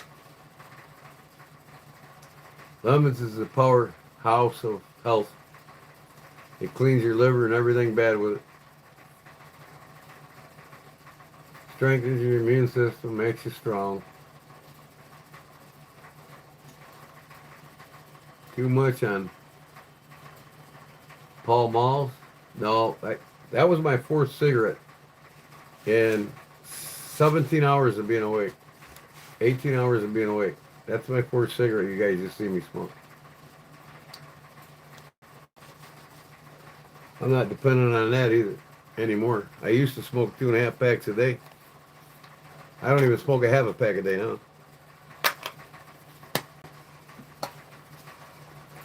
I'm weaning myself off of them.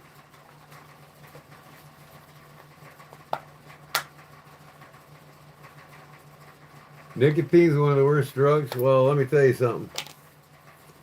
You know what's the worst drugs out there? The ones the doctors prescribe to you. Doctors are nothing less or nothing more of legalized drug pushers. Pushing drugs that are designed to kill you. There ain't none of them going to heal you. None of them. And that's not their purpose. Their sole purpose is to create patients and not cures. And to top it all off, my nicotine in the few cigarettes I smoke every day is way less worse than the foods you guys are eating in the supermarkets. And the processed shit and all the caffeine and sugar-loaded crap that you guys all eat and drink. So out of everybody in my live stream right now, I probably have the best diet than any of you.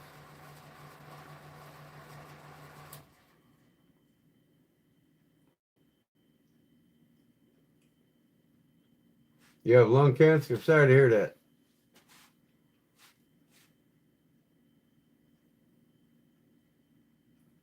But yeah, like I said, Gio, I'm weaning myself off of them. And, you know, my metabolism is normal. My protein intake is 100%. Most of you is all at 50%. I know you're at 50%, Gio, on your protein intake. And I am taking care of my health now more so than ever before.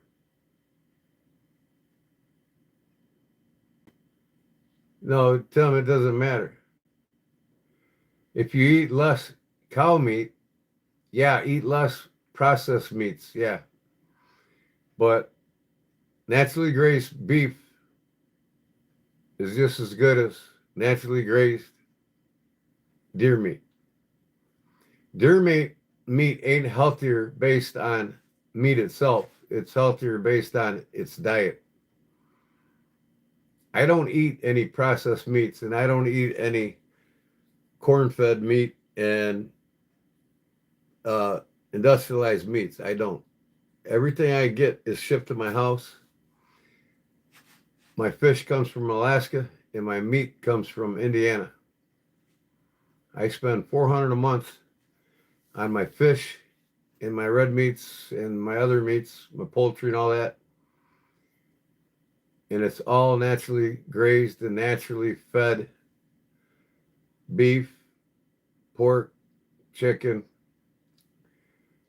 not to mention the meats that I harvest myself. The deer in my backyard and several deers. Uh, the fish I catch, walleyes, catfish, crappies, bluegills. I got over 100 pounds in that freezer right now of just fish that I caught. I don't buy meats at the grocery stores. 90% of what's in the grocery stores are going to kill you. More so than smoking cigarettes. And when I do smoke, I just happen to buy these Pall Malls tonight because I ran out of tobacco. And the tobacco store's closed, so I probably won't have to buy the tobacco for a couple of days. That's probably how long it'll take me to smoke that pack.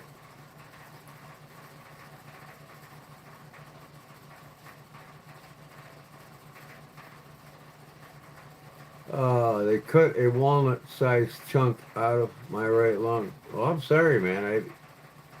I'm sorry to hear that. That was your outcome. There's some people that live to be over 100 smoking since they were 10, 12 years old. I've had two neighbors when I was a kid. He was 103 and his wife was 101. And they both told me, we've been rolling and smoking our own cigarettes since we were 12 years old. It's just when you get, you'll probably ever seldomly see me get a pack of manufactured cigarettes because of the poisons they put in them.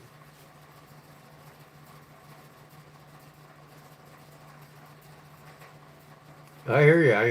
I'm sorry you're having a hard time with your lungs, but I don't have no problems with my lungs. In fact, I breathe pretty well. I don't wheeze. I'm weaning off of them, and it's all gone away. And I have energy from the meats and the high protein shakes that I drink every day, and I'm alive, man. I'm taking care of my lungs before it gets to that point. So, unfortunately, some of us are affected more by smoking than others. And I'm one of them that's not affected by it like you were. And I hate to say that, but that's just the reality of it. Some people can live to be 100 and put the worst shit in their bodies their whole life.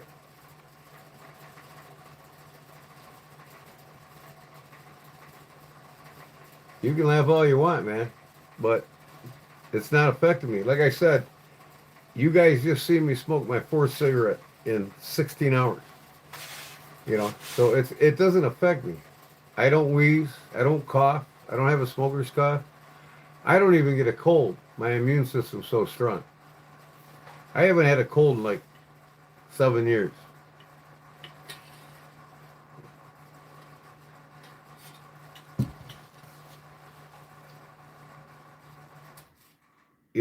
Some people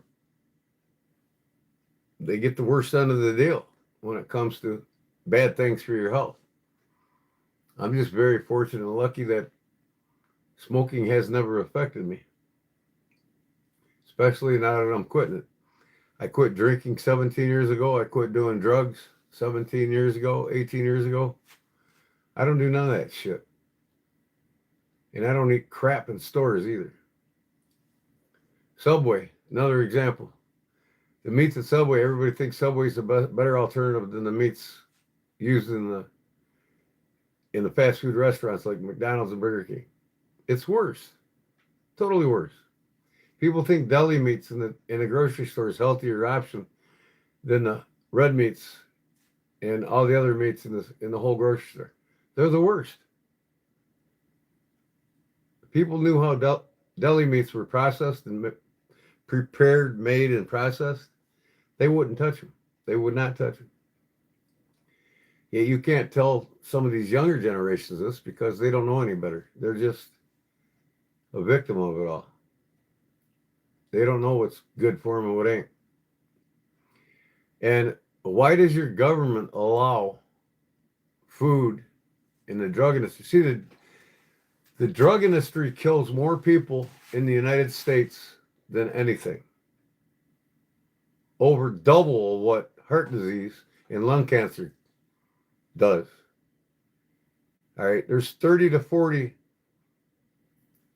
300 to 450,000 people a year die in America from heart disease and lung cancer. But they don't tell you behind the closed doors that over 120, no, hold on. I want to say 980, but it's grown. It's like 1.2 million people die in the United States today because of the medical industry. The medical industry kills more people. The food industry kills more people than smoking. Yet they don't get it. I got a buddy that bitches at me, well, you need to quit smoking and doing that filthy habit. And I tell him, when you're going to lose your fat ass and quit being lazy and eating all this shitty ass food? I can't handle that smoke. I said, well, then I won't come around. That's easy. Don't bitch at me about it. I look at him and his health is just pathetic. And he bitches at me about smoking. I'm like, dude, you're going to kill yourself from what you eat faster than I am by my cigarettes. And I only smoke a half a dozen a day.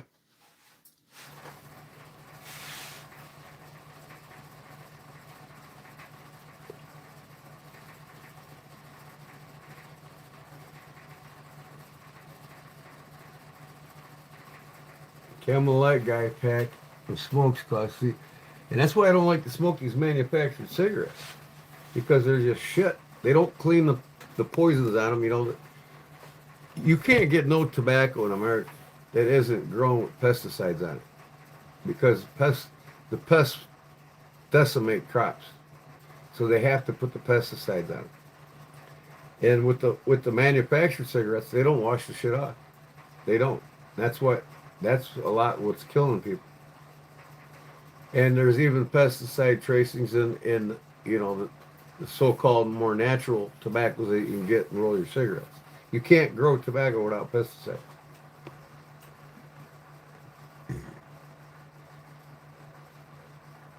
Come down to Florida?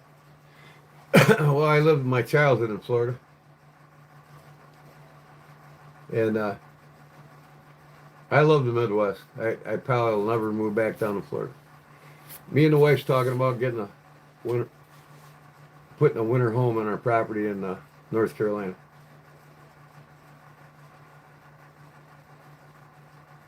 Block you? I didn't block you. Who blocked you? Well, what you say about lung cancer? Because you know what, I get myself checked. I don't have any moderate signs of lung cancer right now. I'm cleaning my lungs, my liver. I do it every day with my diet. Some of us know and most of us don't. That's all there is to it. I can clean my lungs out daily. I can clean my liver out daily. I know how to do it, and I do it. And that's why this shit doesn't affect me. Unfortunately, most of you all get sick and die because you don't know how to properly take care of your bodies. You don't know that your food's poisoned and tainted, and your foods are killing you in the supermarkets faster than anything man-made. I appreciate that. I appreciate your concern. I didn't block you. Maybe it was one of my mods, but you know, just it's not just you. It's overwhelming sometimes. People come in and see me smoking a cigarette. You know what? I'll light one up right now because I want to. If I want to, I will. And if I want to smoke in my life and people don't like to watch me smoke while I'm live, then you just don't come around. That's all. But like I said, I want to, but I won't. I don't depend on cigarettes, and I know how to clean my body. I'm not angry at anybody. It just, like I said, it's overwhelming sometimes. There'll be 10 people talking about lung cancer and smoking fucking cigarettes and this and that. I know you're concerned, and that's awesome. I appreciate your concerns. You know, I'm concerned for all of you too. And my concern towards all of you are your foods are killing you. A lot faster than my cigarettes are killing me.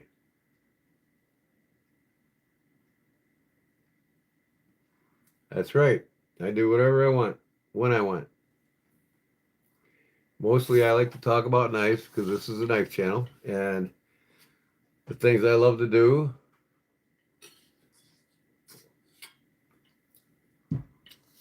I'm just hanging out tonight, and I gotta check my fire. Be right back.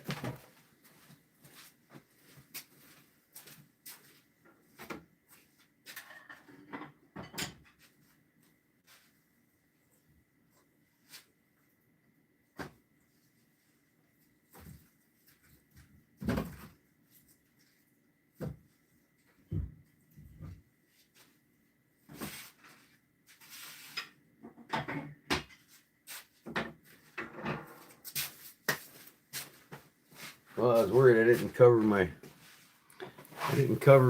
wood pile up, and it snowed on it twice. I was worried that my wood wouldn't burn, but I got it. It's all drying out consistently and good next to the fire, the wood burner.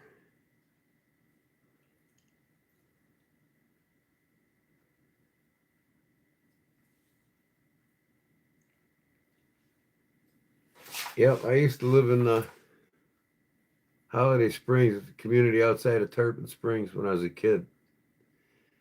I went to grade school in Tarpon Springs. Had an 18-foot alligator in our backyard.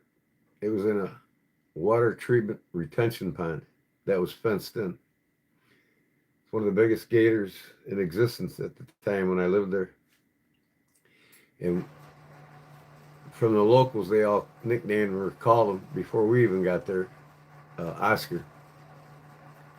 And old Oscar loved marshmallows.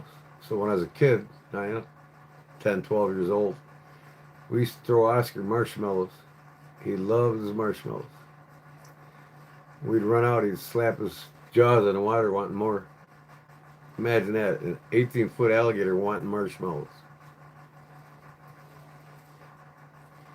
So, anyways, Alpha Starling. But, anyways, Janice, I'm not trying to be an ass or trying to come on too strong with you or anything like that. It's just, sometimes it's overwhelming. People do care a little too much, more for others than they do themselves. And it's not just you, it's just multiple people over and over, repetitively. And it's not going to stop me from wanting to occasionally have a cigarette when I'm alive. It just, no, I'm not at work. I'm retired. I retired in 2022.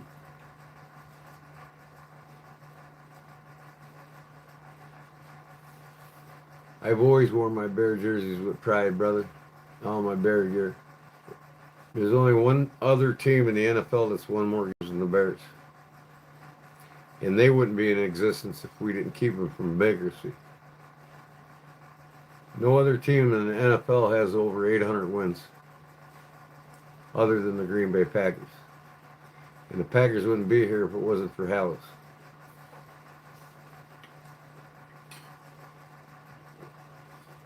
But yeah, I absolutely love donning my Bears gear whenever I get a chance. I'm a diehard to the bone Bears fan till I die. It'd be nice. It'd be nice to see the Bears go all the way. And they got the talent. They got the coaching to do it. I'm just a little bit worried about the defense, but we get Gordon and Brisker at full speed again. And we picked up another edge rusher. We got another edge rusher coming here. And he's going to be a surprise to a lot of you.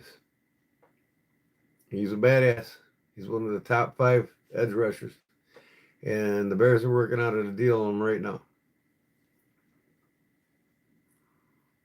But we get more pressure on them quarterbacks. And this edge rusher that we're supposedly going to be getting,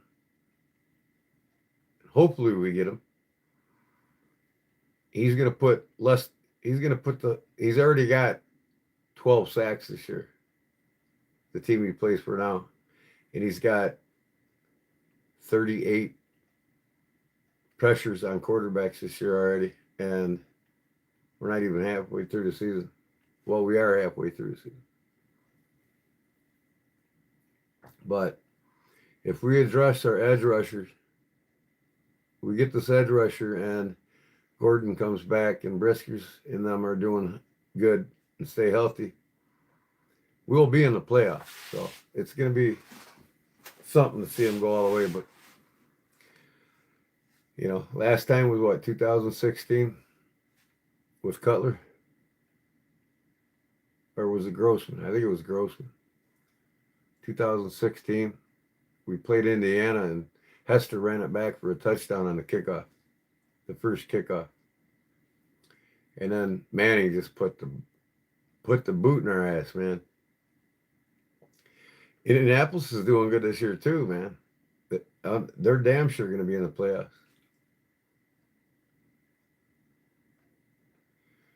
Yeah, I mean they got the number one. Did you see? Speaking of, they got the number one rush defense in NFL. The Giants do, believe it or not. They got the baddest defensive men in the NFL, and to see what's his name, the second year rookie out he was rookie last year. He wung him around last night like a rag doll, man. That was something else. I couldn't believe it. He was on his ass more than he would get through the line.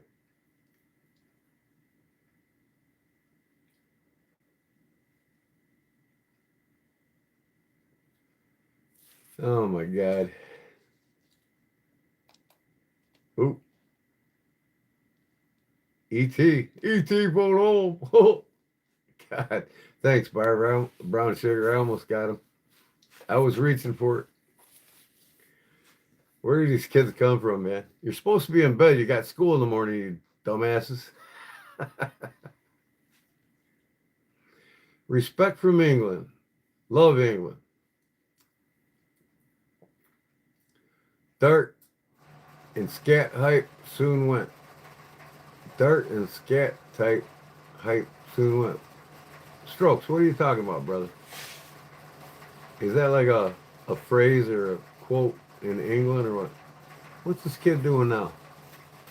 KO knives. I think he's got he's got an Ozark trail knife apart. The new one.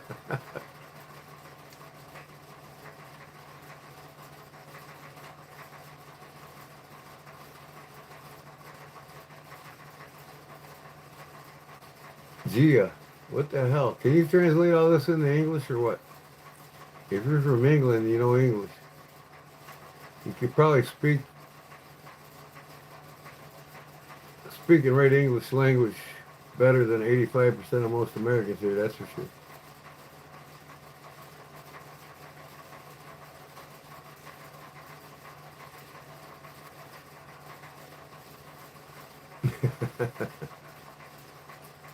Oh, it's funny watching this kid play with his knives.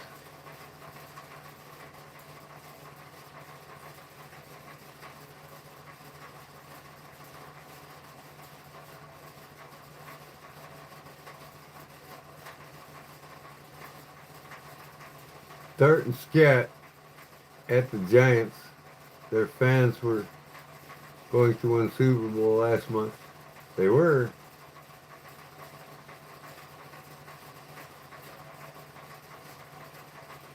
Their fans were going to. Oh, their fans said they were going to win the Super Bowl last month. Okay. You see what happened to their quarterback, right? We put a stomping on his ass right away.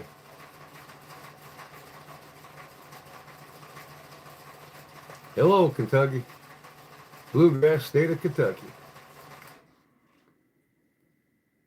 Bengals fan, huh? I'm sorry about our Bears a couple weeks ago. Boy, the Bengals, they just all out broke out in fistfights in their locker room after that game.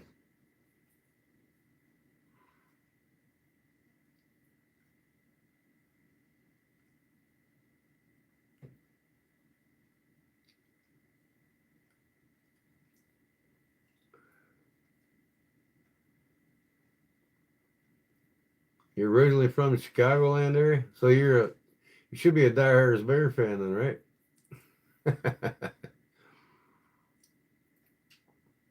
Or did you get discouraged too much too and just decided to leave them? We got a lot of Packer fans around here because they never were diehard Bears fans, so they just decided, well, I might as well go with a winning team. Well, Packers is the same old story every year. Get to the playoffs and bomb out.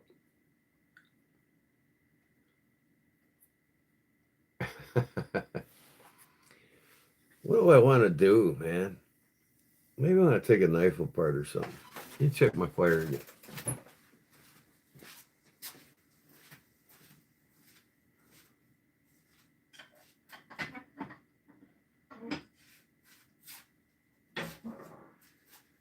Oh, that's burning good.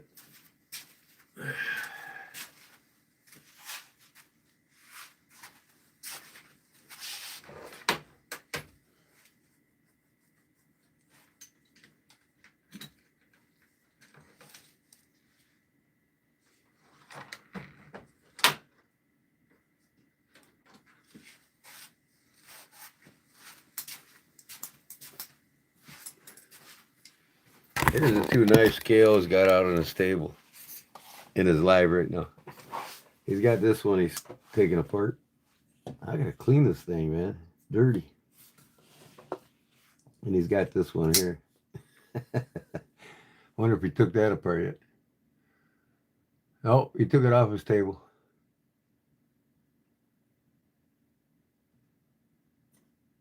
Kelly said he was always a Bengals fan. Why? Because of Boomer Esiason or what?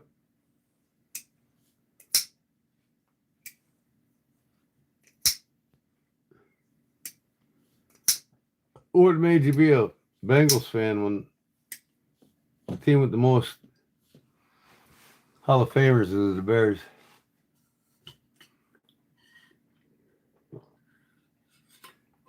I watched a lot of great games since 1970.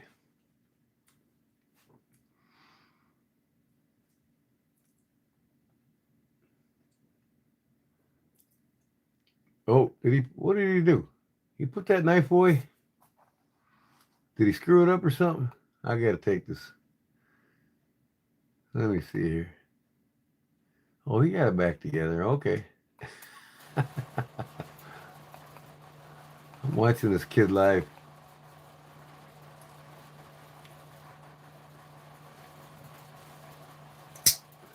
I love this knife. Absolutely love it. Man, these things need some sharpening. Jeez, and cleaning. There's not a knife I own that ain't good enough to use.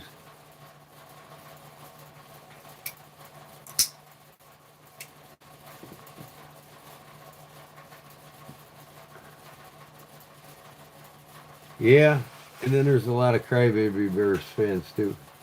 You know, they're sick of the losing. I don't blame them, but stick with them.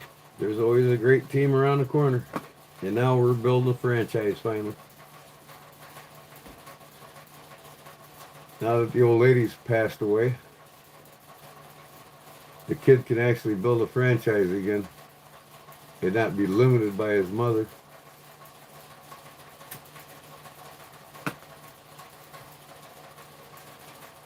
And I tell you what, there's a reason why Ben Johnson was wanted by every team in the NFL. They fired that coach for the Giants after last night.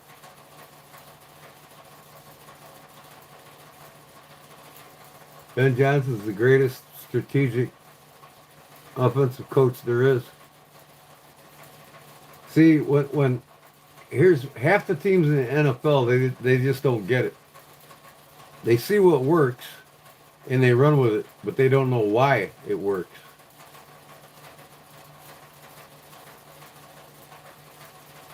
Brown sugar, you done? Okay, girl. I appreciate it. Coming in and helping out and everything you do for me, girl. Hey, did you get your key fob yet? I forgot to ask you. Maybe I did the other night. I don't know.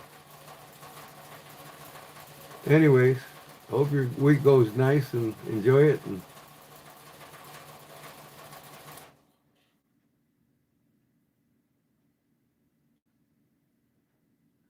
what are you doing up if you're 8 years old? You should be in bed sleeping. You got school tomorrow. Not yet? Okay, it said by Monday, so you should have it tomorrow. I think it's the 10th on the thing. Yeah, Monday. So well, it's on its way. I'll give you the tracking number if you want it again. It'll be there. It's been 9 days now since my package has left Deep South Cutlery too, so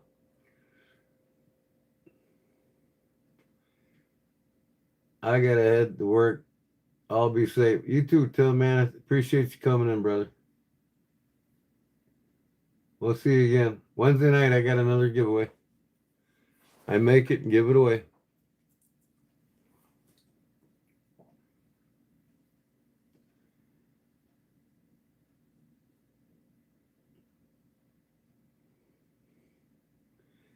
Yeah, it's a solid knife. I enjoy it.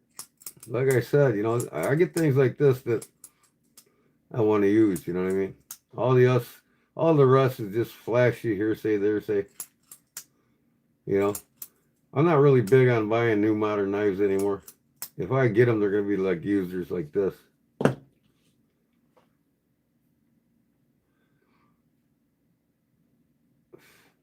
And I admit, I'm the underdog with knives. I don't care about getting a $200 knife. To me, this means just as much as getting a Spyderco or a Benchmade. Because I use the hell out of them, you know? And there's a reason why D2 steel has been around a long, long time. It's hard to beat, Gio, that's for sure.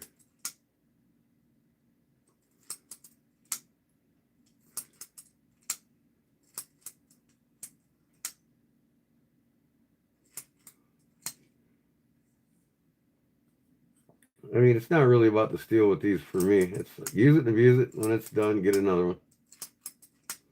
You know, I'll take care of it. In fact, I'm going to clean it off now.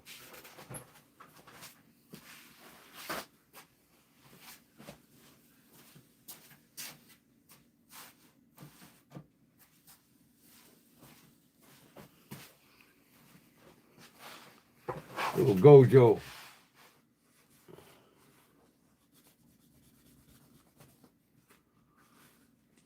The bracelets in this Gojo, they just clean the knife really well.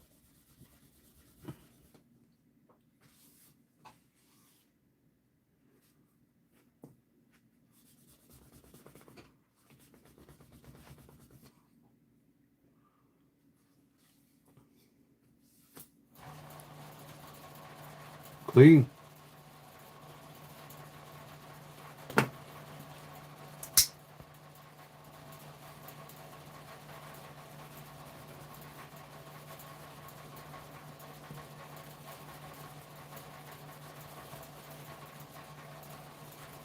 Look at that dirt.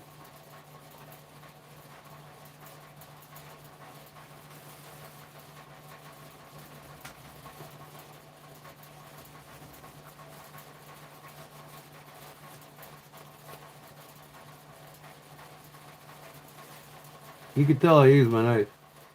This is D2.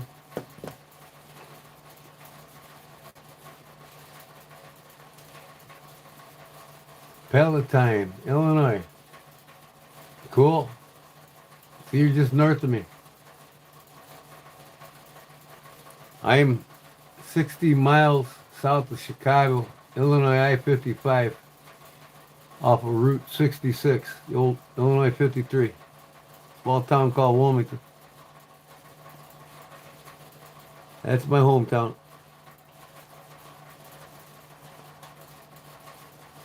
Palatine's in suburban Chicago area.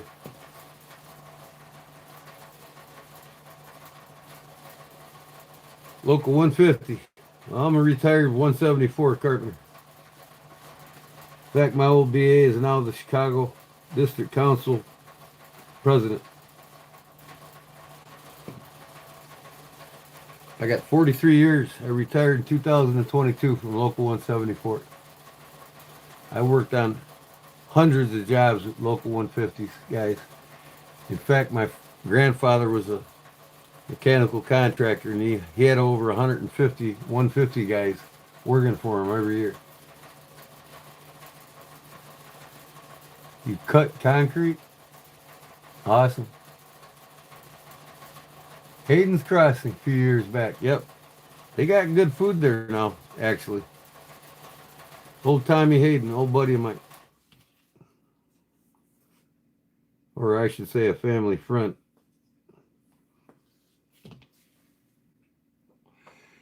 When I was growing up back in the day, he was one of the original partners with RTM's. It was called RTM's Pub back in the day. I used to be a lead man on a concrete crew. I was a foreman on a concrete crew. We did the Caroline project. We were pouring 9 single-family homes and 6 duplexes a week.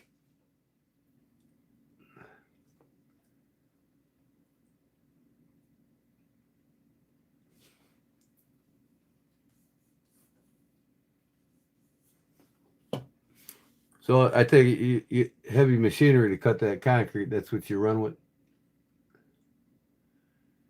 Hurts your back hearing it? Well, when I was in, we had all the laborers humping our forms. We didn't do it. They did.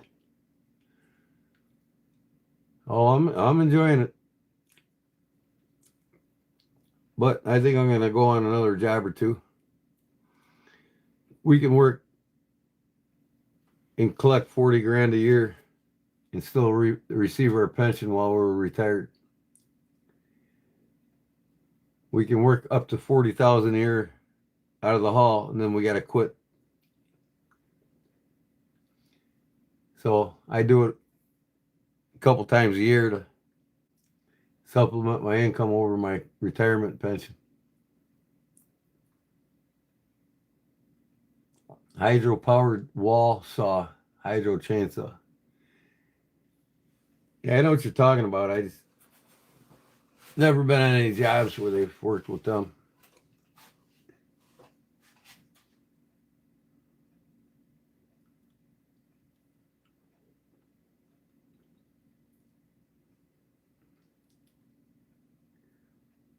Where's Jim tonight?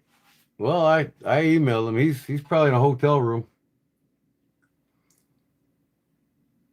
4 more days they'll be having that show in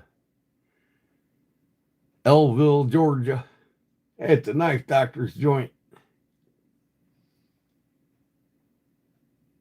3 more years? Yeah. I retired at the age of 55. No, it was 56, I think, when I retired. 2022. I got a 100% pension at 55. Hey, Kodiak Mannix. What's up, Daniel Linksmith? How's it going, bro? I'm going to get the stone out. These things need a little more of an edge.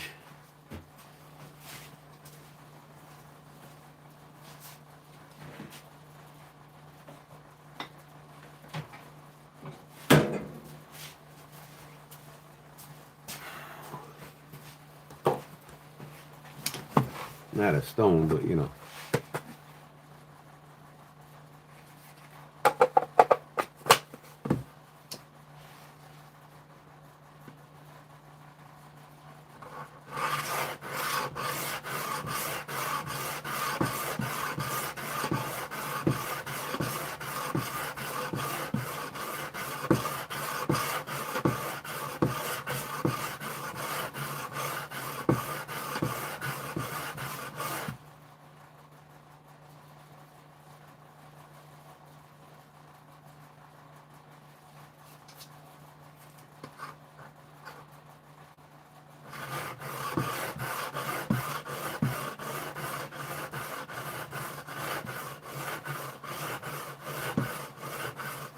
Low sugar? Yeah, my wife gets up from low sugar all the time. She's got one of them things on her arm that wakes her up on her cell phone.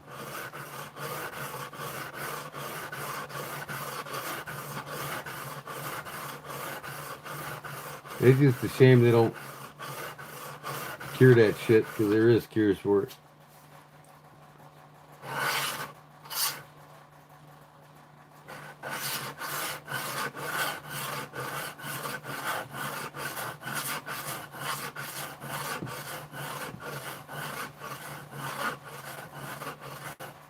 Yeah, she's got thyroid issues too. She's hypo.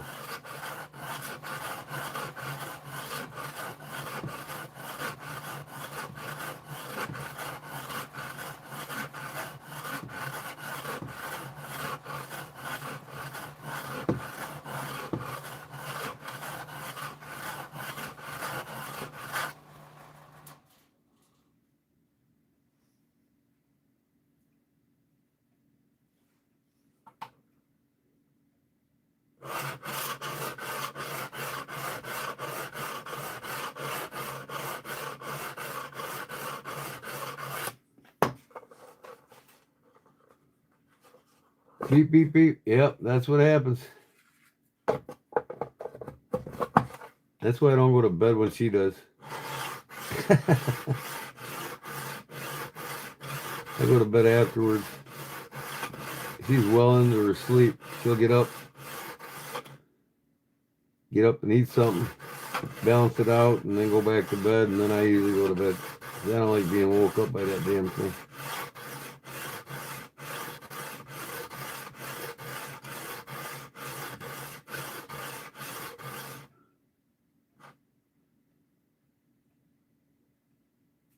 Yeah.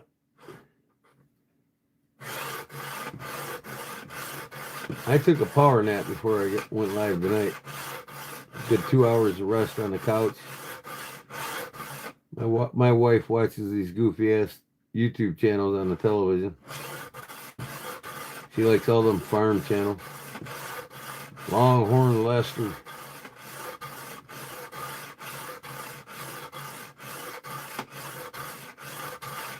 Arms Family Farm. She watches all that shit.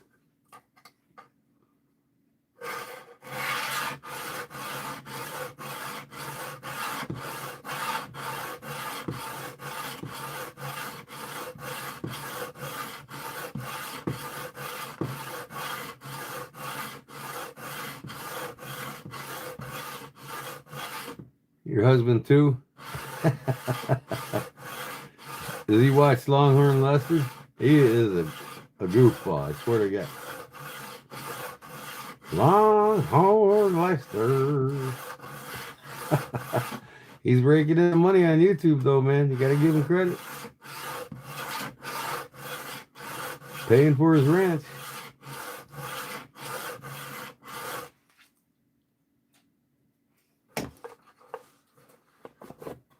A cheese grater? No, this ain't a cheese grater. This is an diamond impregnated sharpener with 4 grits on it. Starts at 2 and goes to 6.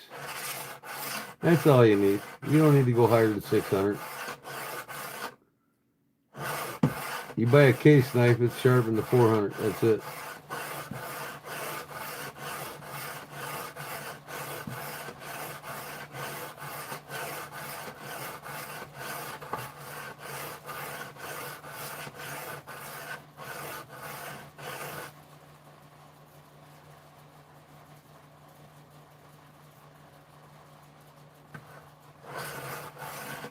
I got a cheese grater hat that I wear to the Bears games when they play the Packers.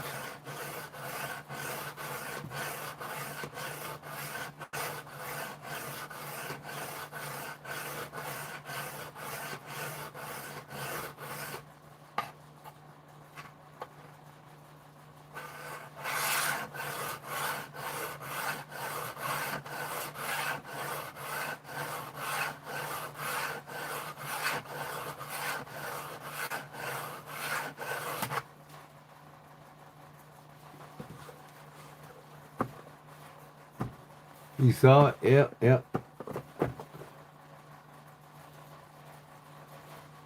600.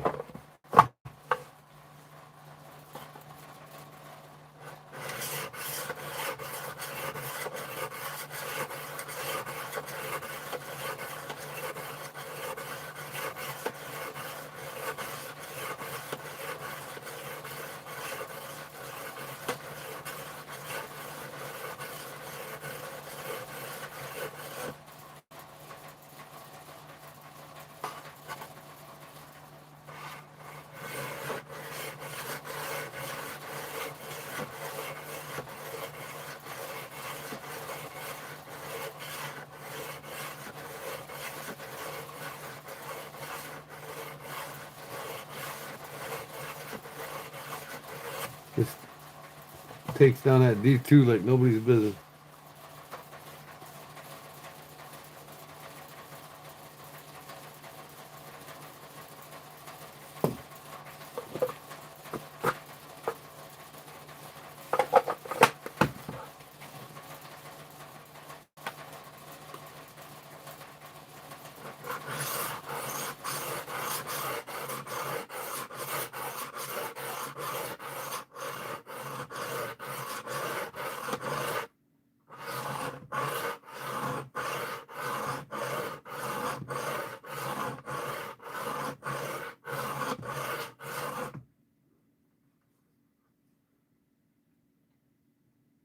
Ken Folk taking the 80-15 apart.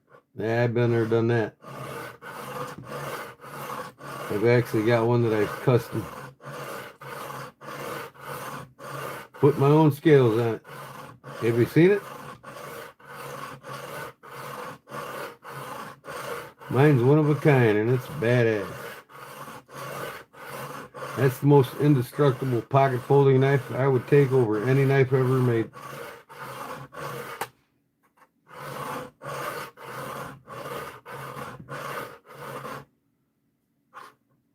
This one here, I think I bought this at Mega Sports in Joliet, town by me.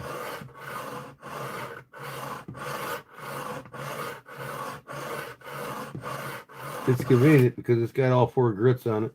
You don't have to get a bunch of diamond plates out, you know.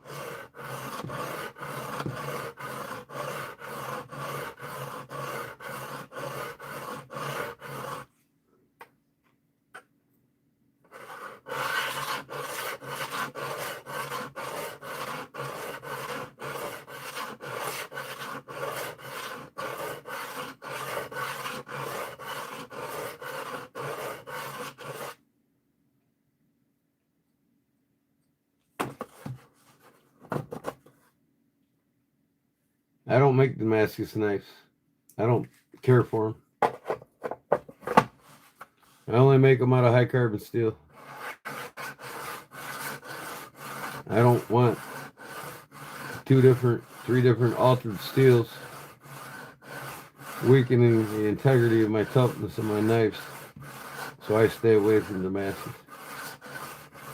It's inconsistent to harden. To me, Damascus is a choice of somebody that wants a flashy knife. You might as well go out and buy a Benchmade bug out. I own very few. Out of 1,100 knives, I think I got 3 Damascus blades.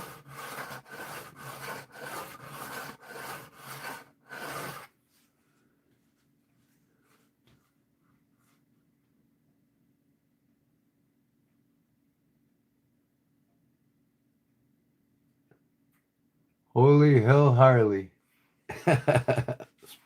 Preaching the gospel.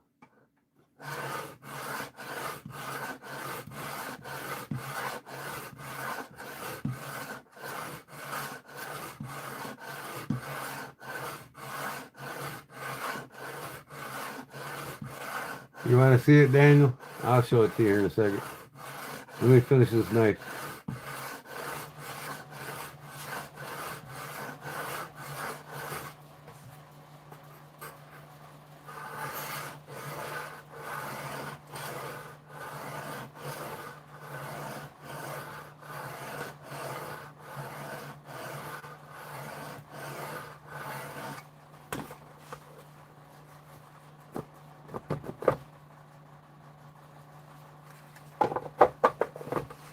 That's good.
That'll work. Sharp enough to cut with.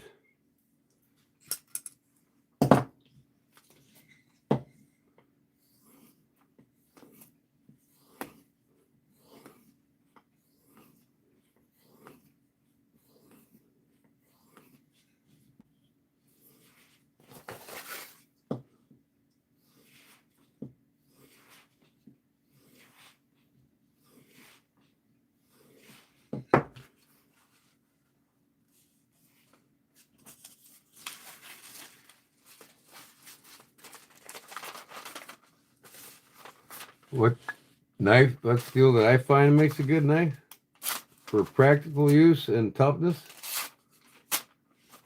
My favorite is 1095. A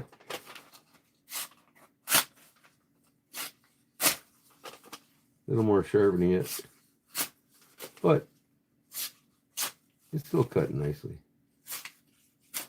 Got some soft spots here and there.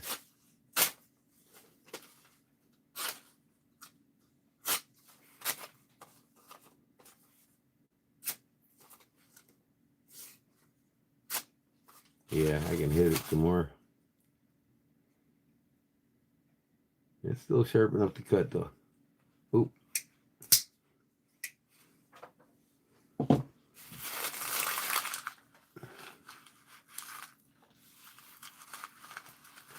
Yep. I mean, I favor 1095 most importantly in 1084. I have no desire to make knives out of stainless steel.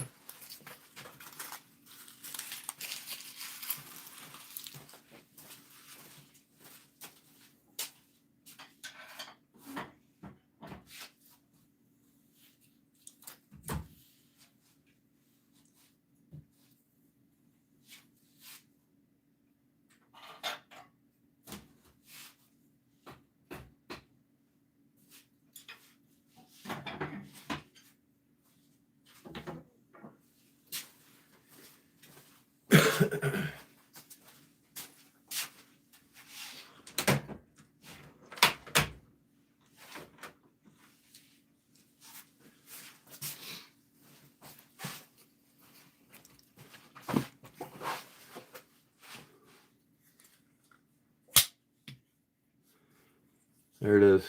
There's my 4MAX Scout that I made custom scales out of zebra wood.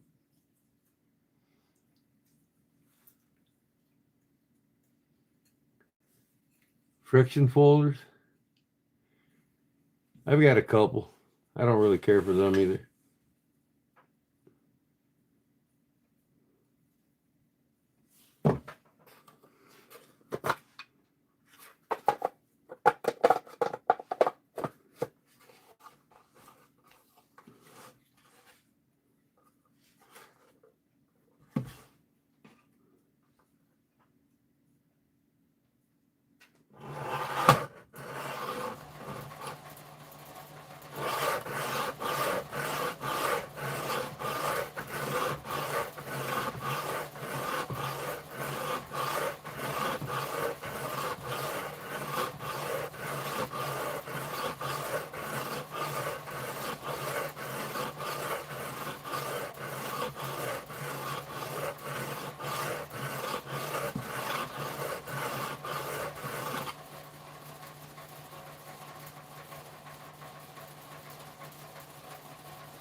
My prototype knife, it's sitting here behind me. My primitive knife I'm making, I'm actually going to take it apart tomorrow and sand up more on the grind, and then I'm going to heat treat it, get it ready for buckskin.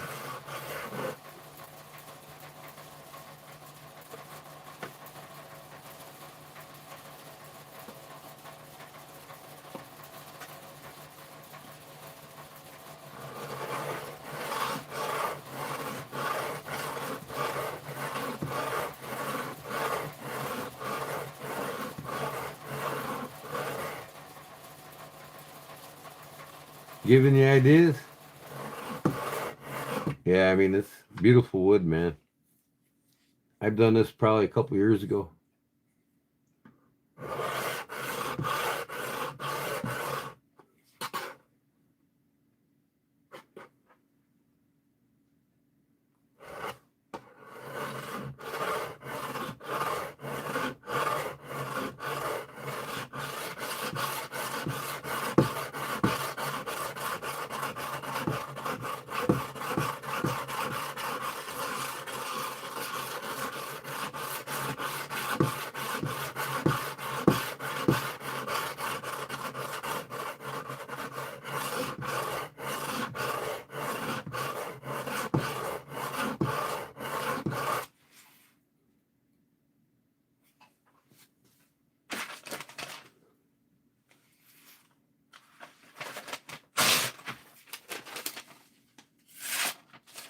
That's 200 grit.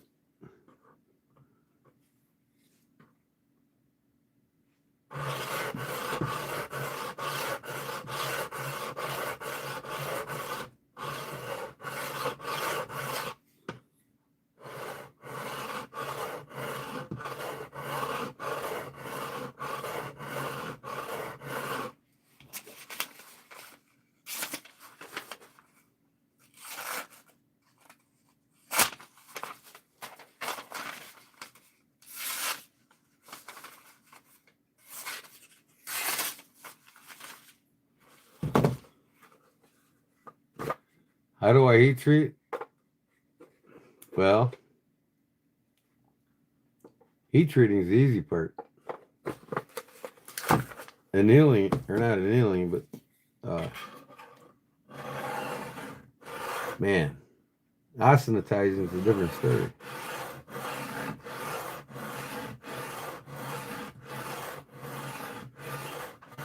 You mean how do I heat treat in the forge? Bring it to the right temperature, what temperatures, and I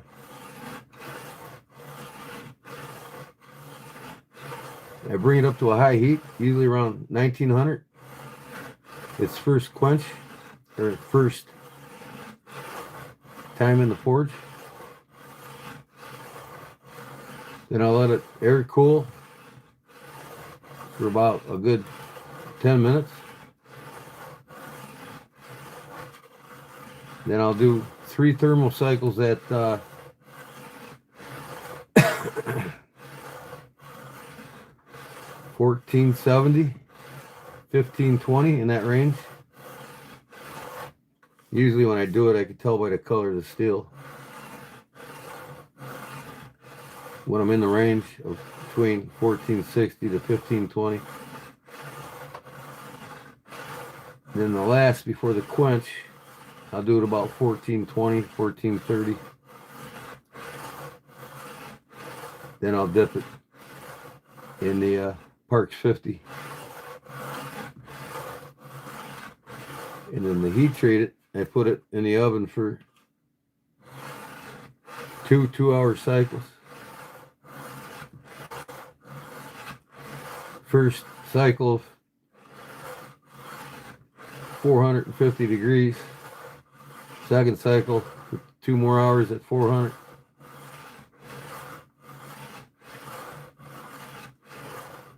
That generally gives me about 58 to 59 Rockwell hardest, about what I look for in a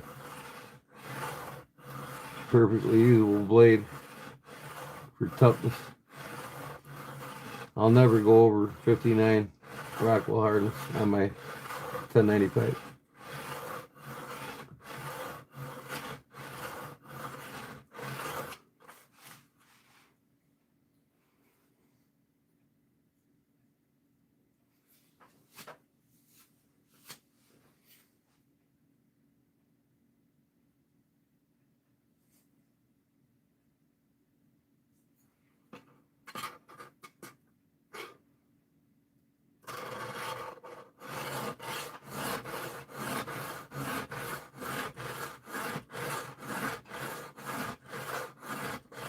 It's a little bit tougher to sharpen than that D2. This OS 10. Especially around the belly.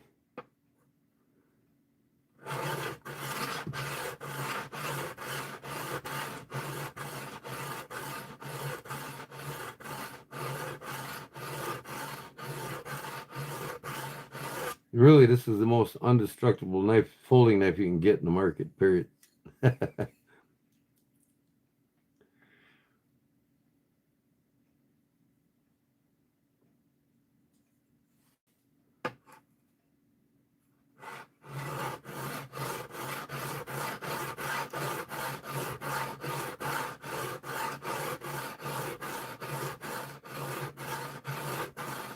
See, a lot of people don't realize when they heat treat 1095,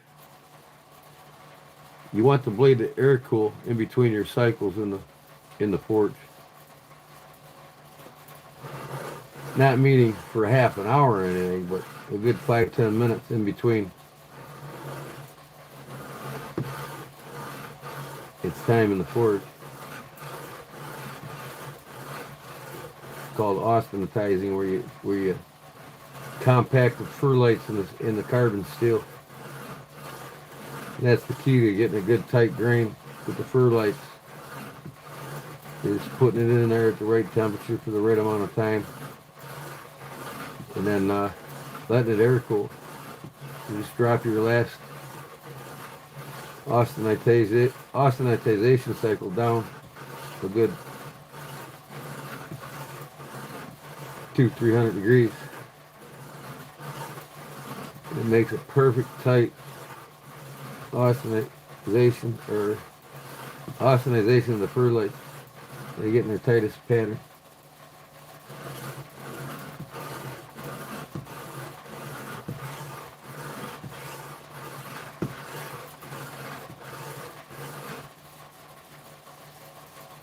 And I'm just not getting this belly cooperate with me.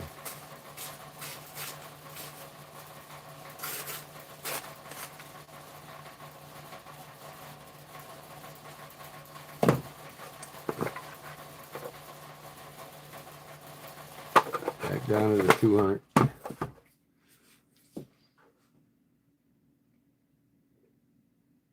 Yep, exactly. A cherry red. Yep, exactly. You get it too hot, you get over 1900 degrees, you're going to take a chance of that big time. But that's just the first cycle. At about, to play it safe, you're looking at about 1650, 1680 in that range on the first cycle. Then you drop her down about 1540. You can do 2 cycles at 1540, 1520, around there. But I do 3 cycles. My third cycle will be about 1480, 1490. Then I heat treat it at 400 degrees for 2 cycles, 2 hours. And when I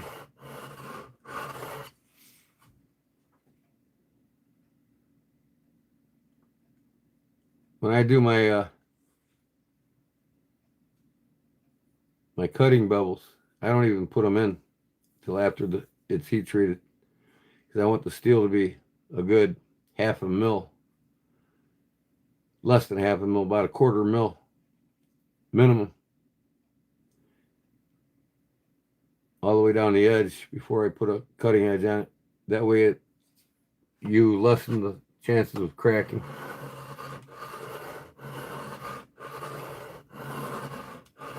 Cutting edge goes on last. When I grind them, I'll grind them, like I said, about a quarter mil thick at the edge all the way down.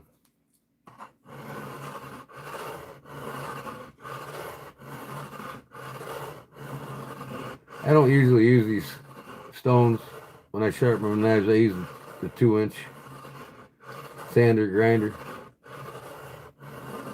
especially these harder steels. I could sharpen this knife in about a minute, 2 minutes at the most on a sander. 600 grit, done deal.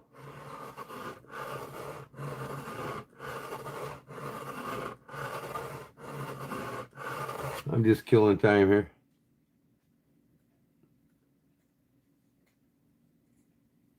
No kids. I don't have any kids, so just all you guys watching my YouTube channel, I guess.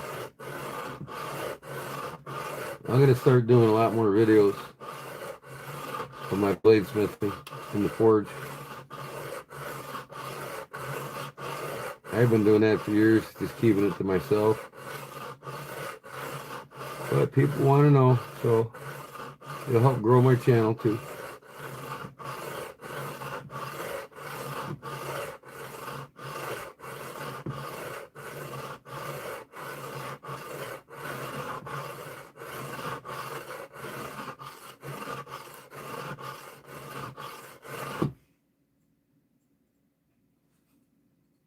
Man, this is a booger steel, boy. Let's put this on my bench grinder. Or bench sander.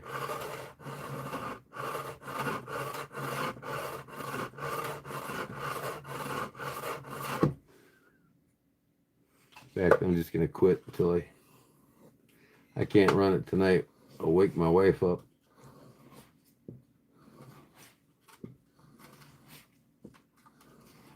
It's got like a 25-degree cutting edge on it.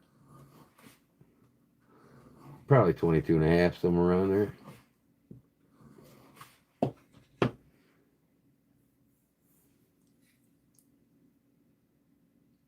It's a flat grain, that's for sure.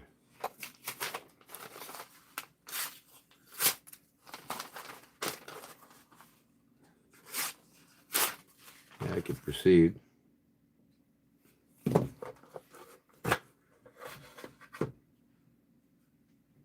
No, I don't keep the shavings for flux.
Yeah, okay, whatever you say, buddy. Bring your hand over here. I'll test it real quick. You might not walk away with fingers.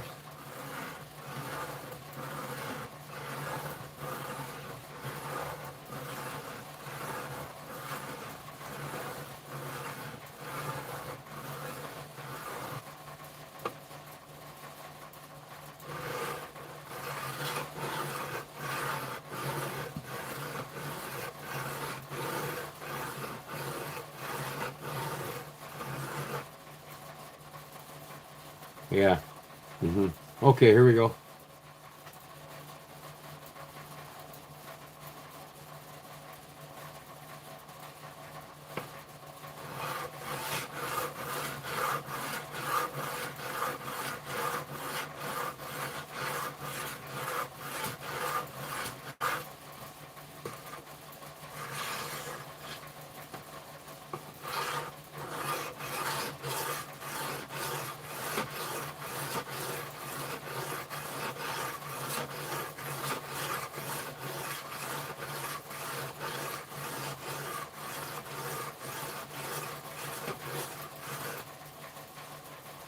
Yeah, they are.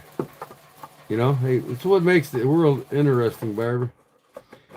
If everybody was smart, it'd be a boring world.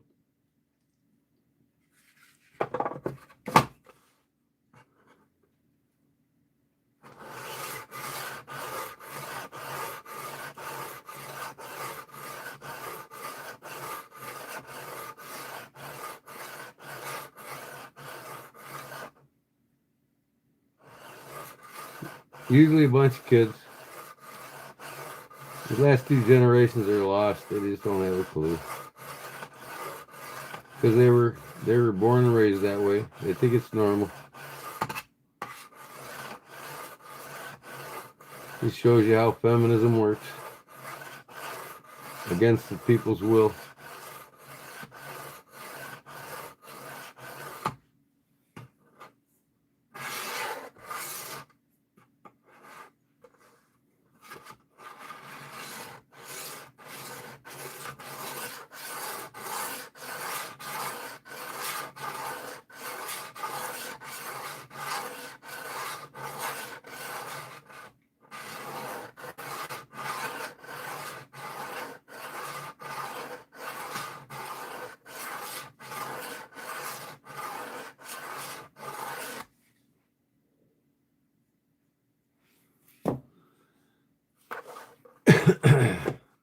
Yeah, I'm going to get it much sharper in my belt sander. But I'm playing with it.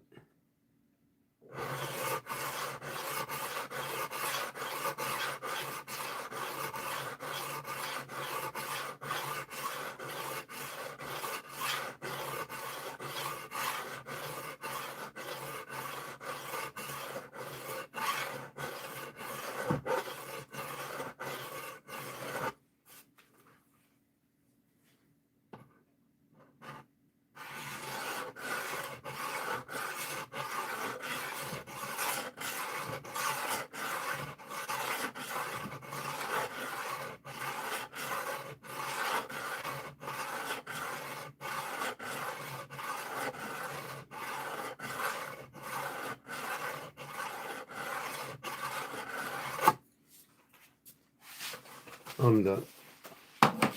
I'll get it sharper tomorrow.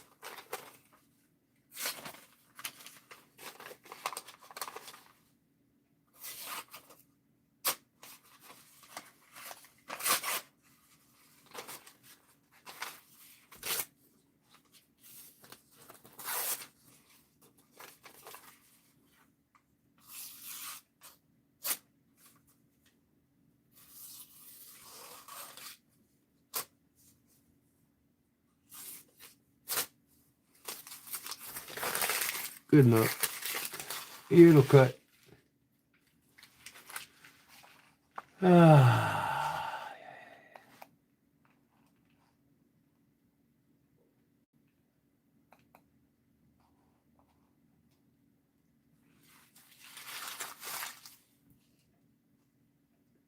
Splitting atoms? I don't know about that, but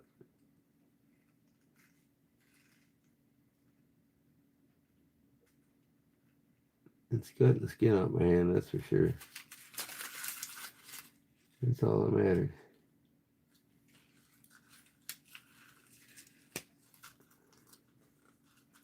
the triad lock. That's what put cold steel on the mat.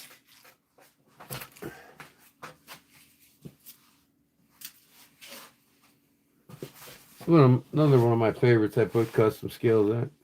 I absolutely love this knife. The beluga petrified fish. It's 32. Wow.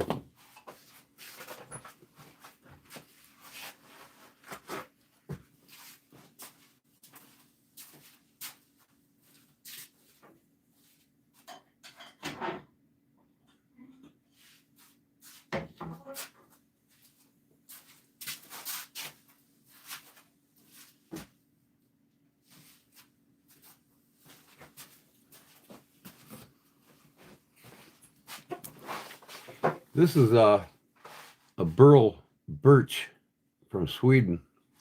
It's actually getting rarer and rarer and more expensive. I've done several knives with it. This one and a buck 110 and a charade Uncle Henry. Beautiful, beautiful grain pattern to it.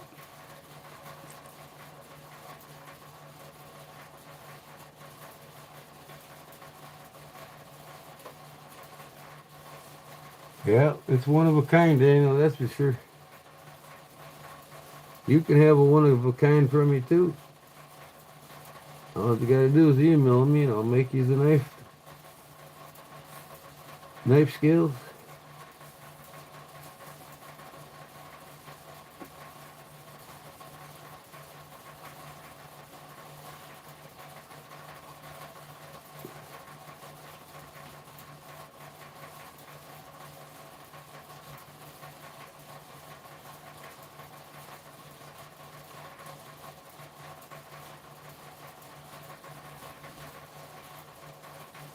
You clean now. This is K110. Yeah, this is that OS 10A.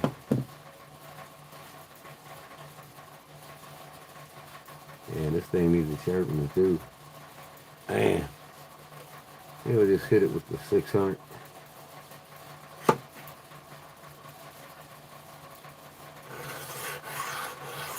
This is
Yep, that's my email.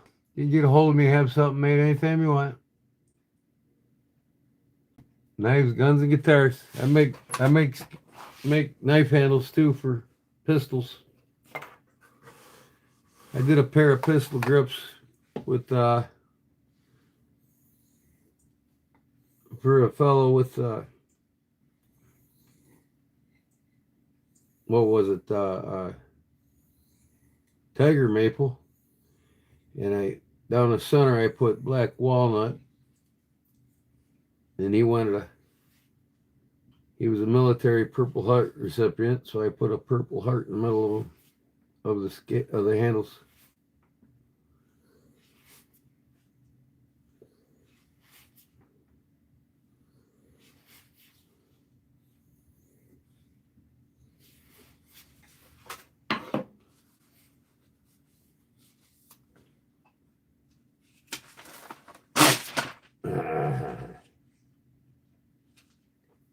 I'm using up all my paper here. My notepad. Oh yeah. Just a little touch up, that's all it needs.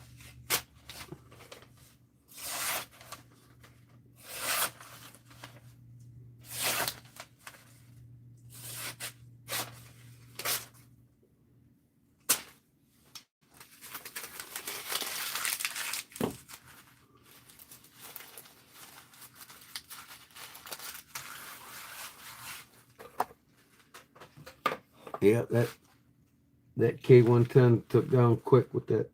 Well, I only used 600 grit on it. Sometimes that's all you need. Look at that dirt right here in the soil.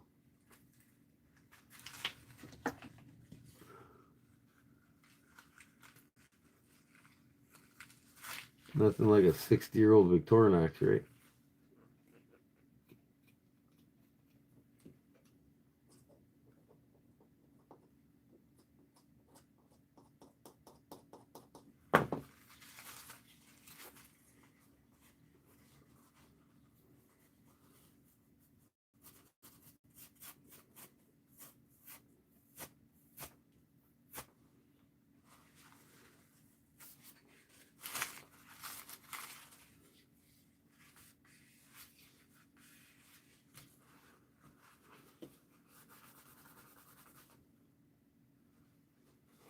What in the hell? This thing, I swear to God, you can flip this thing in every direction possible. First of all, you got a thumb flip. I think I can use every finger on it, including the pinky. It's hard to balance it with the pinky.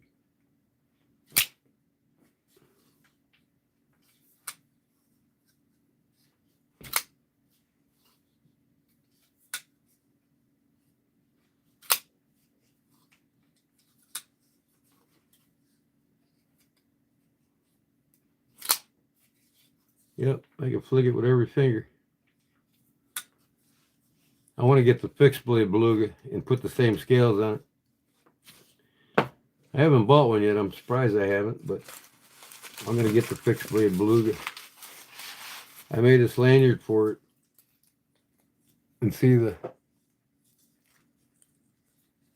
this here? This is a piece of leftover pine cone scale that I put on a buck 110. So I put it in the drill press and turned it around and drilled a hole in it and made a nice little decorative bead out of it.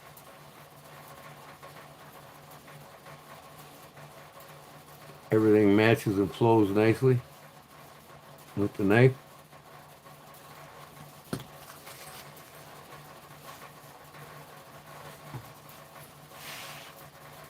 You would want something to honor the Marines' 250th anniversary.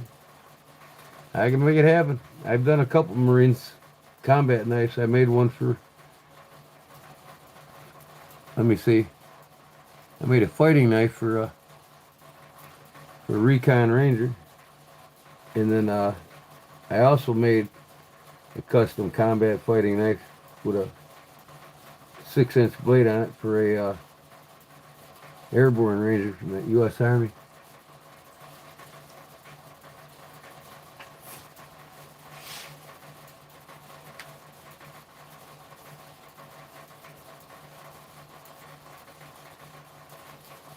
Well, thanks, appreciate it. I love knives. What can I say? A little piece of antler I got here. I need to put another slot in it. Oh, that stands up on its own.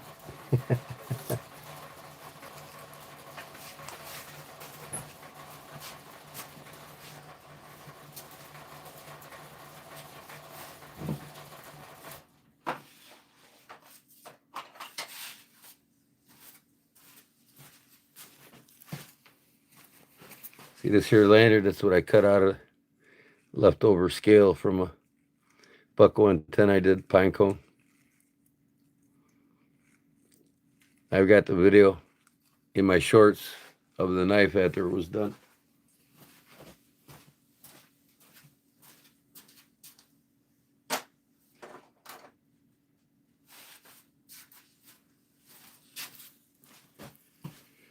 Here's a cut off piece of burlap blue jeans that I made. I got it on another knife. But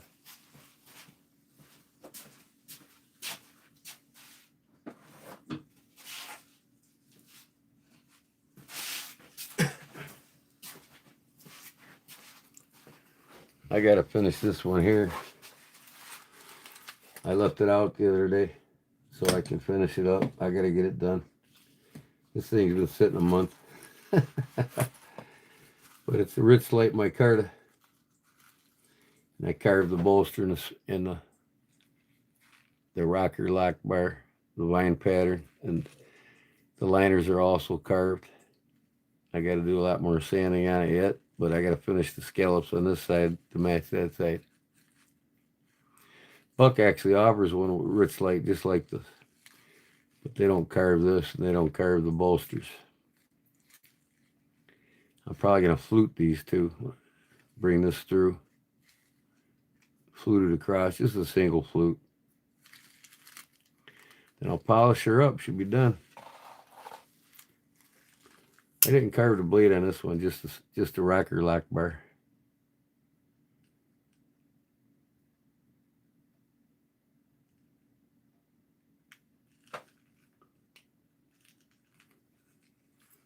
How much? Name your price. I pay. Well, to do a custom buck 110, you're looking at about $375 to $425, depending on how much time I got on it. I mean, they're not cheap. My pinecone scale ones sell for $325. That's if I buy the knife. If you send me a knife, then you get a $70 discount because it's your knife.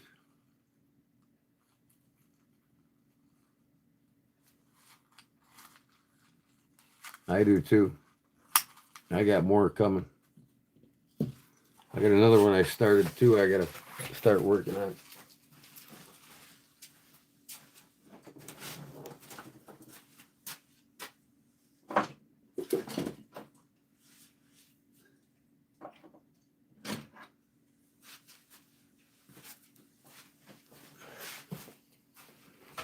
This is the other half of the mule deer antler that I started working with. So I'm doing one with the, this is what it looked like when I started. So I'm doing me a stag handle. Then I gotta carve the blade. I think I'm gonna just leave the liners alone on this one. I did flute it. I did a special flute on this one. I love a pinched flute. So I pinched the flute. I pinch fluted the front of the bolster here. You can see the pinch. And then double fluting here. Just double fluting in the back. I'm not going to pinch the back, just the front. But I'll carve probably the vine pattern on this too and finish her up. So I got to cut this out to put on the other side.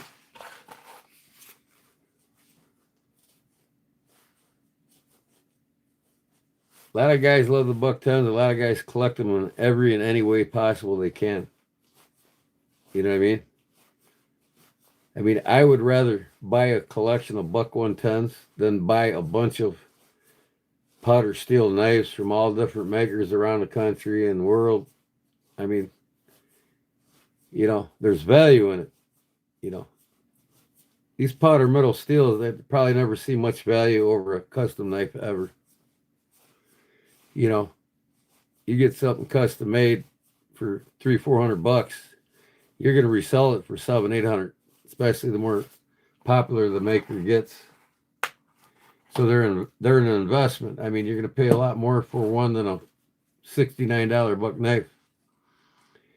But it just means more, especially when, you know, like I even buy them. I buy them from custom makers.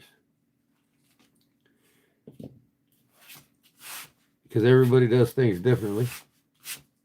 And everybody's got their own styles. Like I like doing pinched and fluted bolsters.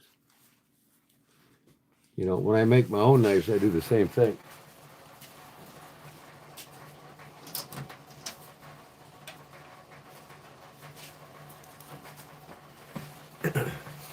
This is my Barlow I make, and this is my lock blade. And you can see I love putting details on them.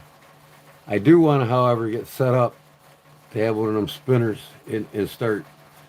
I want to start carving floral patterns on bolsters and doing decorative patterns on them. But for now, this works.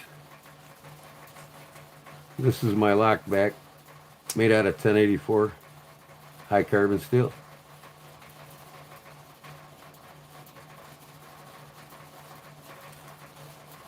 And that's a brown burlap micarta. This is my, again, I love the fluted. That's the old uh, Sheffield, England, uh, Salinagen, Germany style of bolster. They're both known for it. The pinched bolster, single flute on my Barlow here that I made. This is 1084 as well, half stop. I put an S pattern on the rocker bar, and then an arrowhead in the front on the blade. Half stop.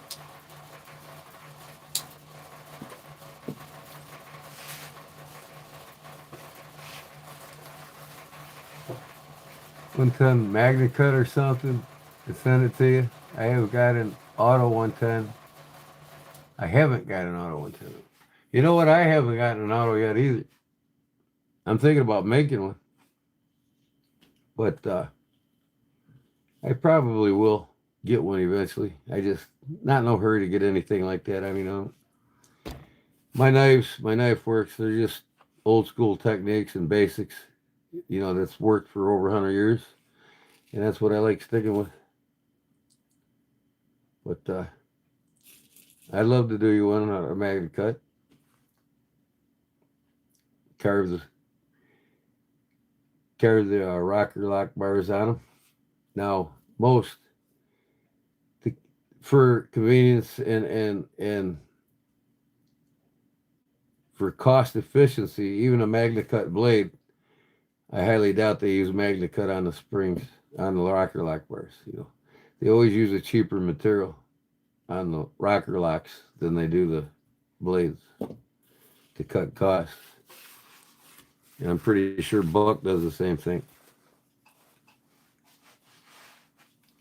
You've got a stainless steel rocker lock bar, don't get me wrong, but they're most likely not Magna Cut, but the blade is.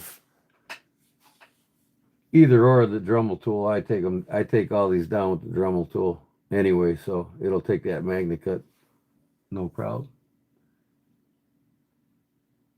The bolster, put on this one here, yeah. It's a single fluted pinched bolster, that's what they call it. Just like I did with this Buck here. This is a double fluted pinched bolster. It's typical of German and English knives.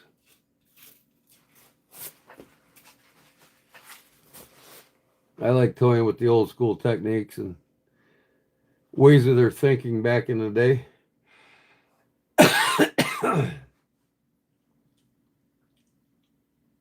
I've even got a Buck 110 I did with real gold. Clear epoxy and real gold.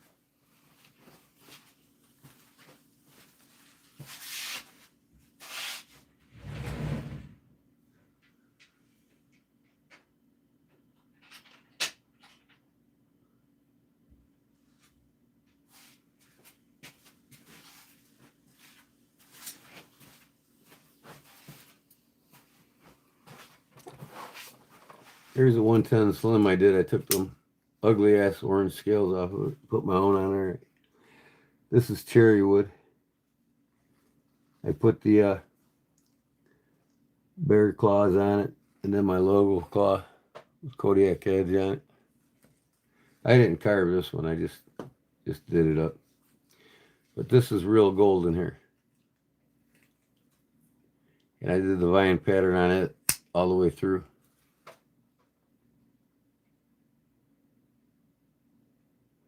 So you can see the pins looking through it. And you You can see the gold everywhere. It was polished up at one point, but from sitting, they still take oxidize.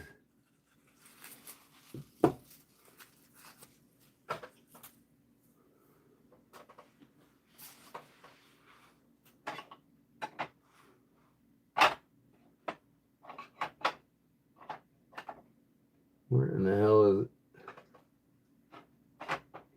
Huh. There it is. Running low.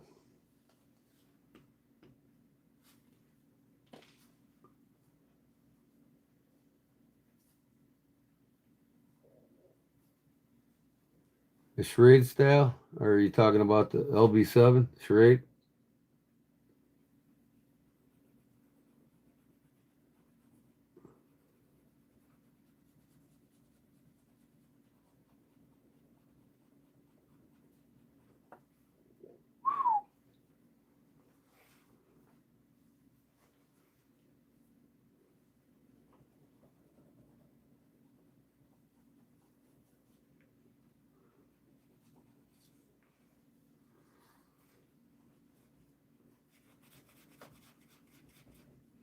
And take it to the buffing wheel and do a better job. Yeah. Before, after. It's a little shinier, but not much. I'll get it on my buffing wheel.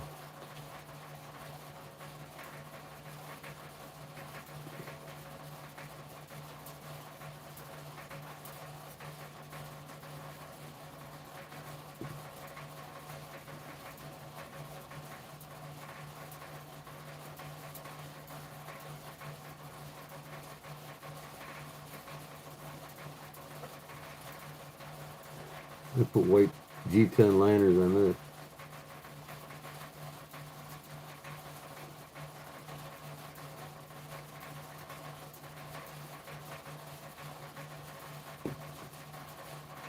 My cousin that was born in '64 when 110s came out died 2 years ago. Oh, I'm sorry to hear that, man. Well, I got the 60th anniversary 110 of Mag's Cut in his memory. Oh, that's awesome, man. But I was born in '65. The year it made its debut in the, I think it was Time magazine. It was the back cover of the Marilyn Monroe spread cover.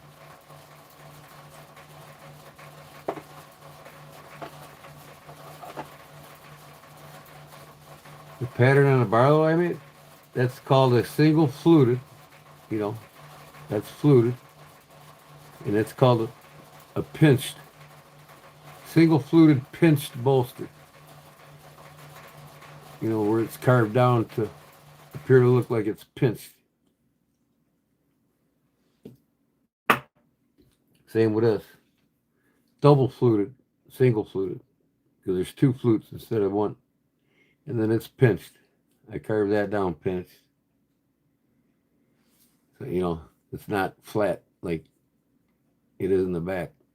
It's a pinched bolster. Double fluted pinched bolster. This is a single fluted pinched bolster. I got nickel silver pins in it because they're stronger than brass.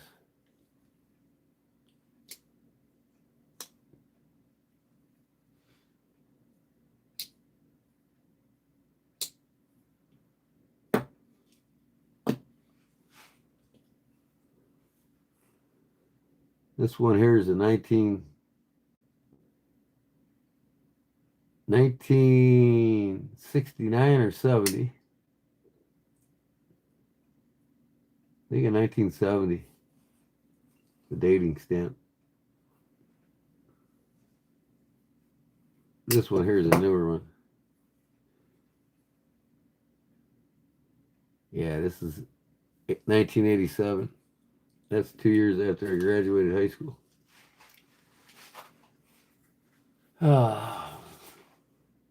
The other one? Oh, this one here? This is just a double fluted decorative bolster. Angle cut decorative bolster.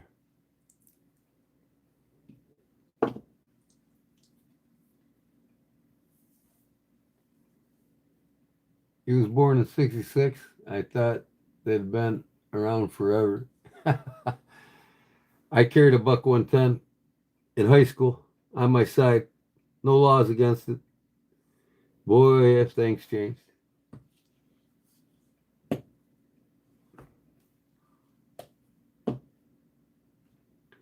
if we can get these to stand up.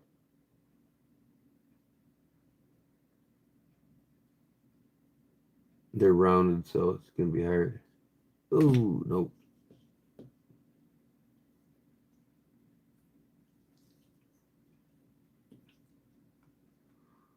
I can stand them against each other.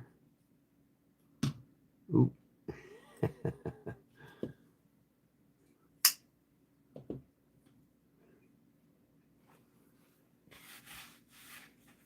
Oh, yeah.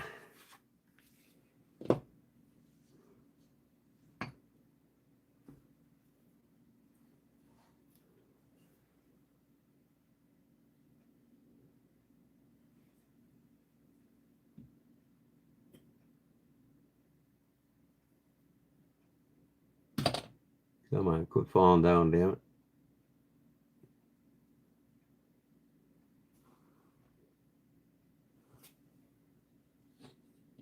I'll put another slot in this thing.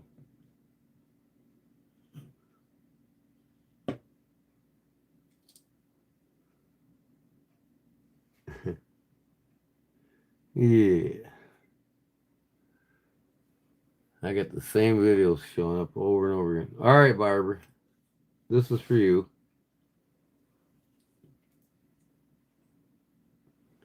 Here's my prototype.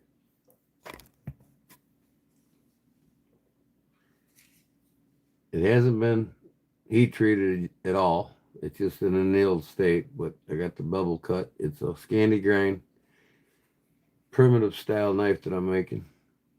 And this is just a temporary wrap. I'm actually going to do it with the flesh side of buckskin. And I'm going to make a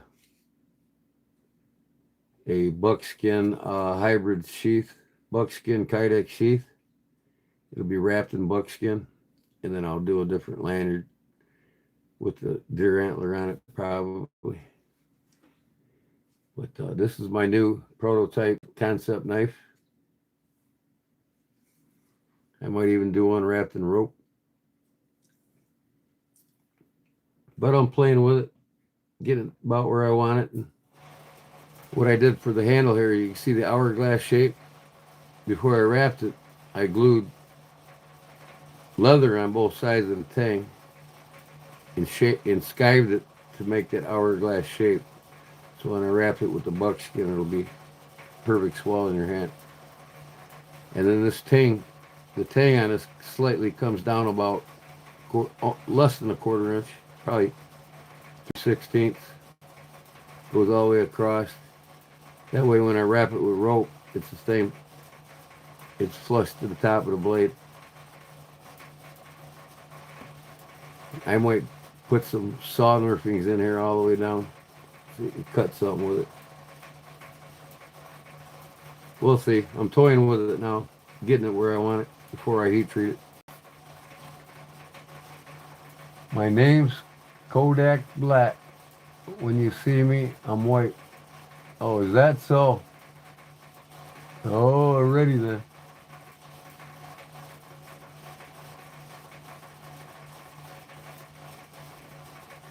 Get him, Barbara.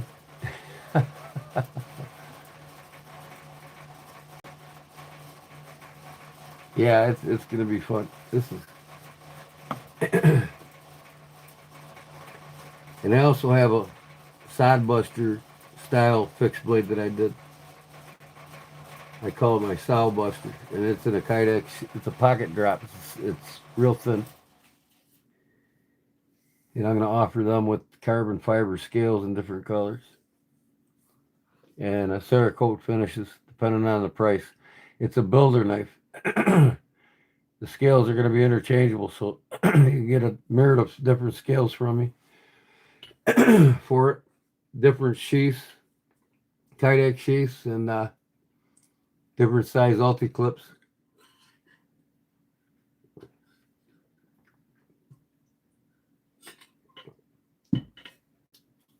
Yeah, I can't wait to get this done so I can take it out and do some field testing videos with it.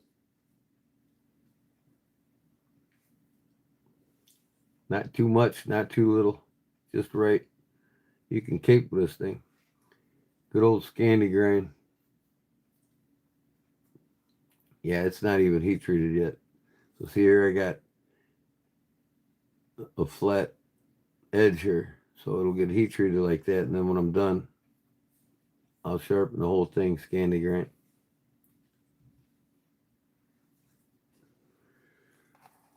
Well, I got this video playing over and over and over again.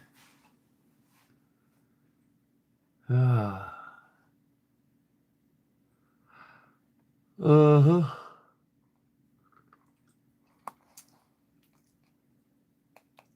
Man, it's 4 o'clock already. Ham bone blades, making another knife. This guy is so high in his prices. I don't know how he's making money. Today's economy, this guy's selling these knives for $400 to $600. He makes a damn good knife, but man,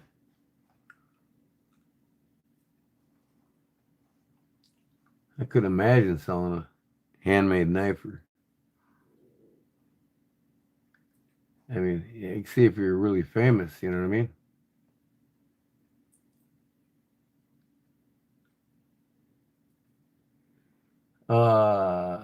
That blade is sort of like that killer whale orca knife you had. This one here? The orca knife? The little guy? No.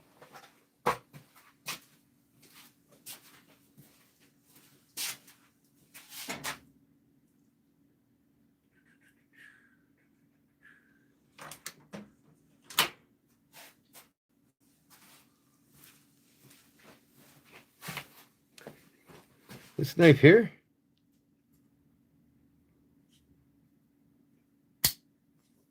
Oh, yeah, it is. Somewhat. The tiny orca. The CRKT. I put a lanyard like that on it. The thicker lanyards because it acts as a secondary handle.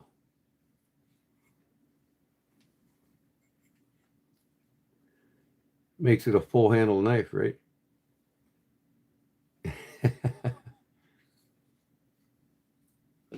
Yeah, it's kind of got the same. A little more belly on it, but yeah. It's got the same DNA except for the orca fin on mine. Well, it is somewhat, but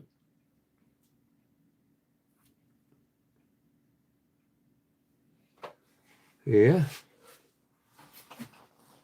Uh-huh. Oh, gosh. Knife fast. Man, that guy goes through the knives.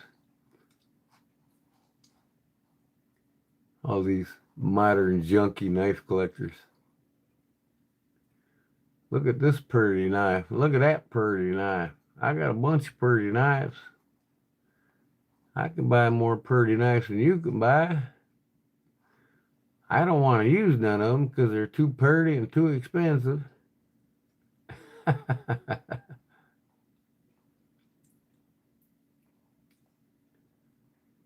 Oh, how many subs he got now? What are we getting up there now? It's funny how these guys that just show modern knives get up to 50, 60,000 subs in a year or two. And must be a lot more gizmo knife guys than there is traditionalists, I guess.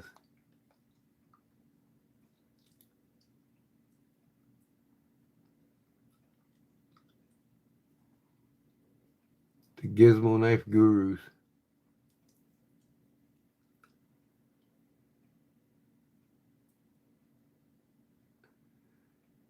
The CV still knife? What's that? Eyes of CV still knife. Uh-oh. My computer just told me that my phone is going low. It sent me a warning. All right. I better charge it. I forgot about that. There we go. 5% on my phone. Thank God for computers, right?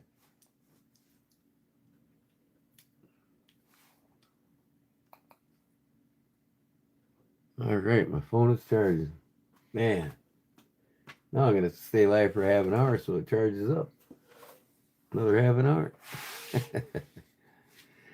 The little orca. My stepfather gave me this. He says, you can have it, I don't like it. He's got really big hands. It's too small. I said, I'll take it. Little box cutter. The Orca by CRKT. What kind of steel is this? A Hammond design. 7950.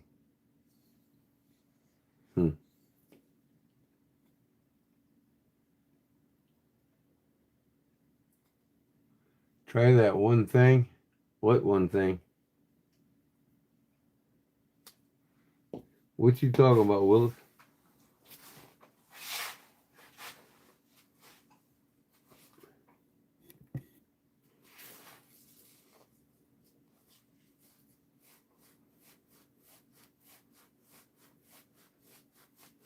I'm going to put these back over on my table over there. What the heck?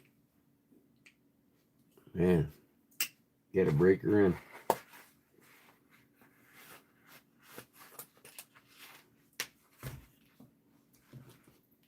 Knives to be worked on.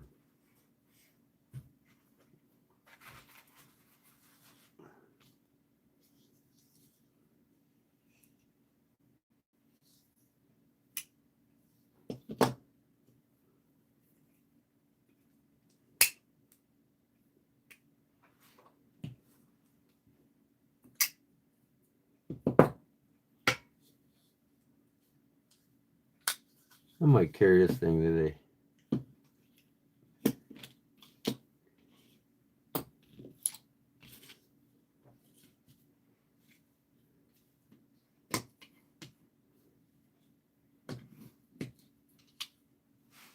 Try that one thing. Try what one thing?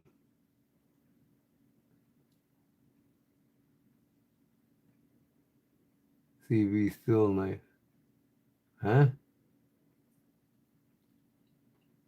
Oh, case. CV knife? What about it?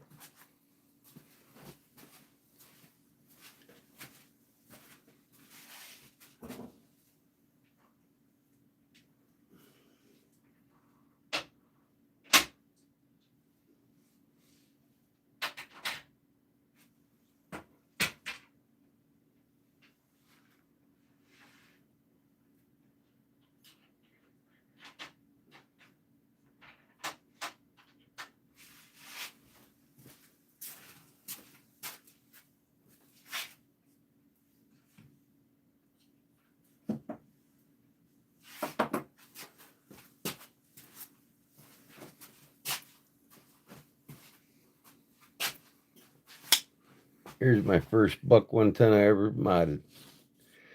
This is a earth tone micarta, and I put a snake pattern on it. It's the first carving I ever did on a buck knife.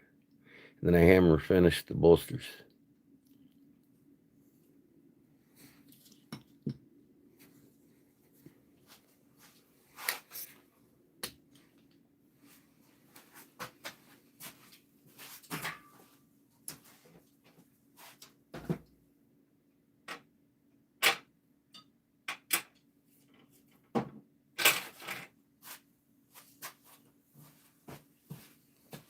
And this is my custom ultimate fighting knife here. Made for combat. Kodiak Edge. Kodiak grizzly head on the lanyard.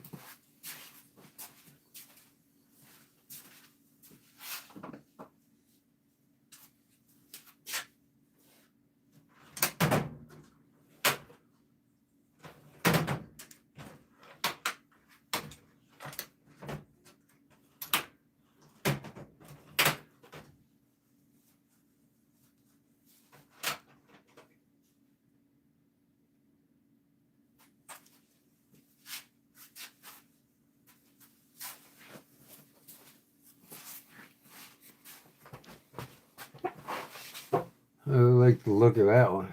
Who makes the beluga? Petrified Fish.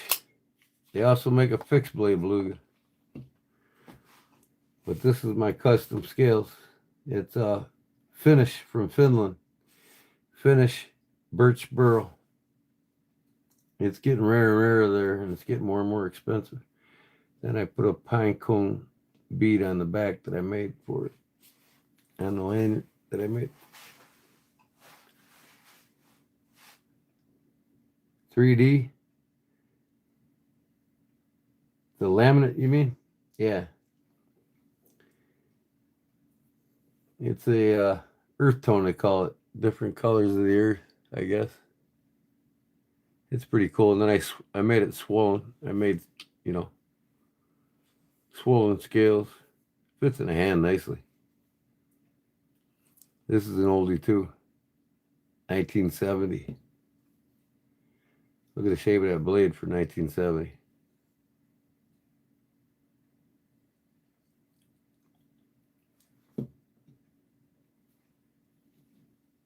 But this is my ultimate fighter here. This thing will cut you up. Now that I'm thinking about it, put some more oil on it.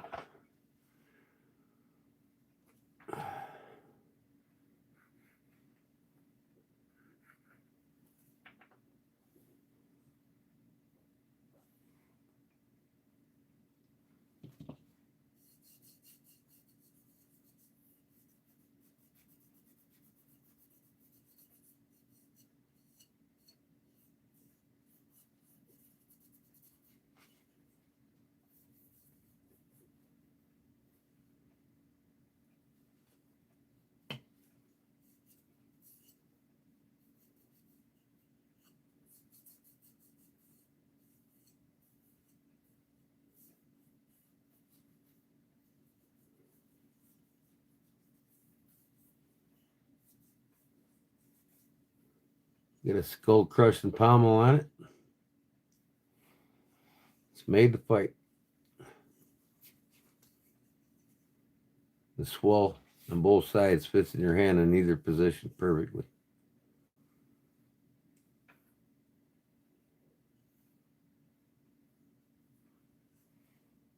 It's my design, my knife. The beluga's your style? Yeah,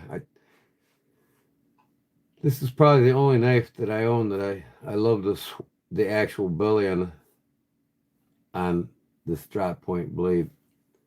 Because usually I don't like a short main blade with a wide belly on it. But it's just right. I mean, if you turn it, it's like almost flat in a sense, you know what I mean? I mean, you don't have to cant it as much to cut with it.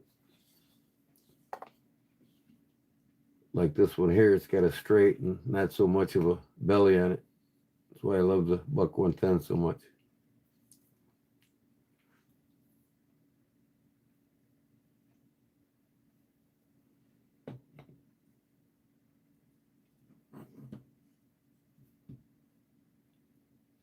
This one I got a vine pattern on the back too.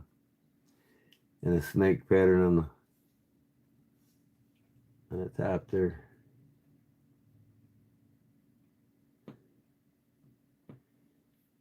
Just some of my touches.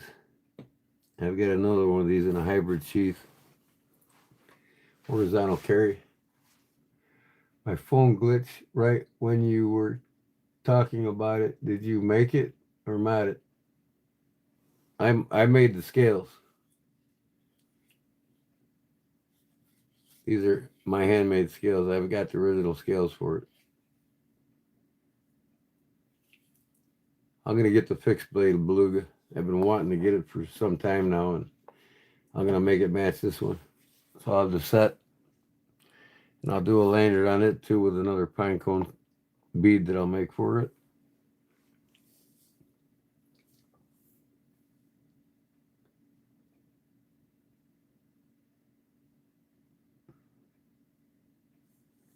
So let me look at my live here.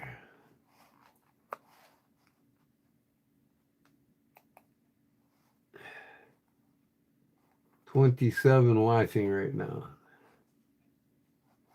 Hey, make sure all 27 of you subscribe to my channel.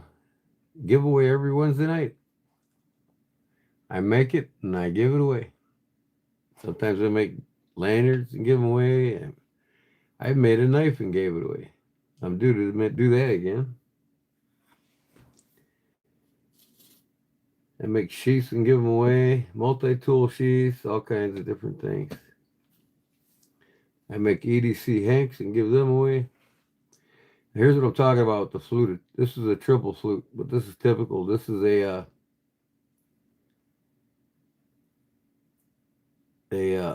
Sheffield knife from England. And an old one, too. It's about 90 years old.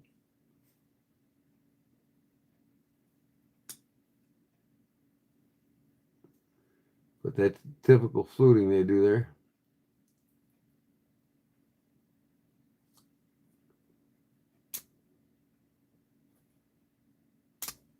Man.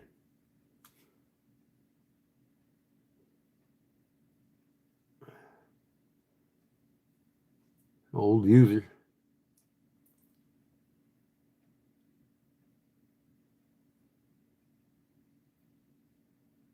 You know what? This is actually German. Salagen. It's an old German cheese cutter.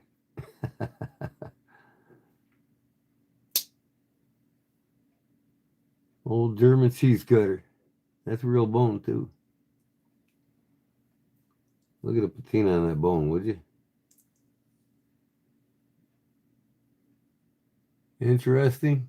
I hope so, man. I try to make it interesting. Never know what I'm going to make. Never know what I'm going to give away.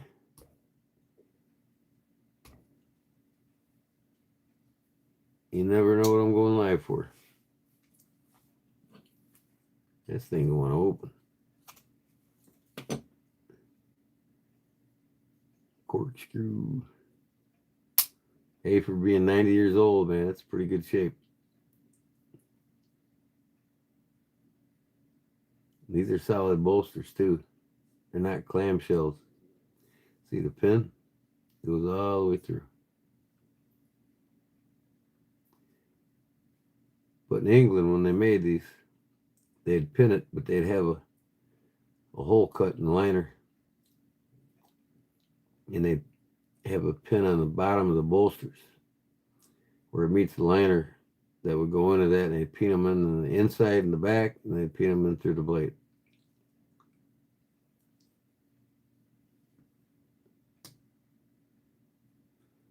Which knife is this? Well, I really can't make the name on it, but it's a Salinagen Germany knife. And I don't have it in my German collection. I need to put it in my German collection. I'll put these away. I'm going to carry that, though.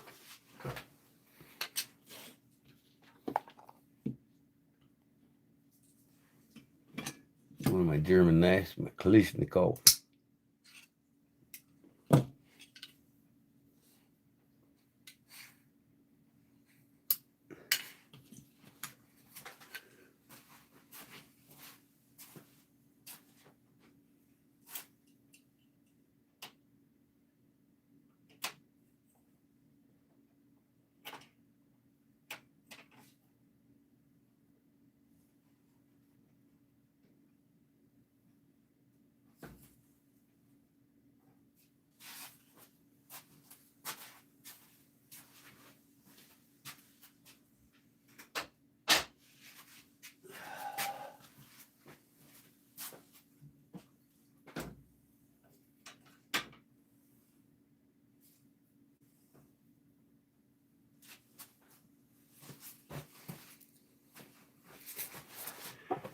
There's a German made knife in honor of the White Lightning. Kentucky White Lightning Moonshine.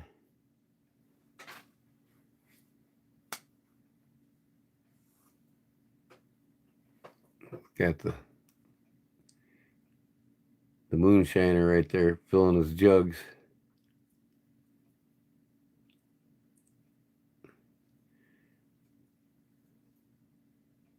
And then the opposite blade, this is a limited edition.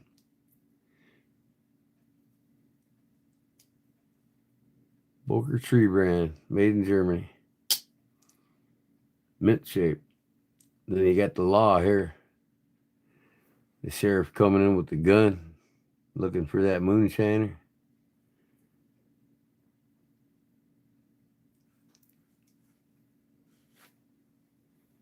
I collect a lot of the hillbilly knives. Moonshiner's nice. Here's my most treasured buck right there. Y'all ever see one of them? This is done in a custom shop by Buck. There was only 250 made. That's it. This is number 65 of 250. This is the Buck 960, I believe. 970 Buck dagger. Made in a custom shop by Wild Bill Cody himself. And that's elk antler stag. Hand carved buffalo head on it. It's got bronze and brass and nickel silver. The whole thing is nickel silver plated.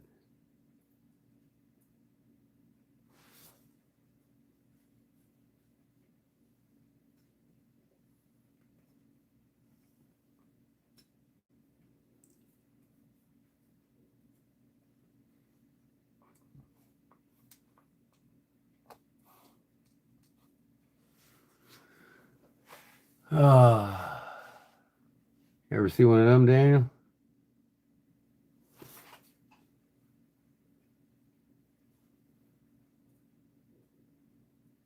I want to get a couple more custom shop bucks. I want to get the custom shop deer antler stag Magna Cut Buck 119 with the brown burlap micarta handle on it. I'll put that thing right next to this one.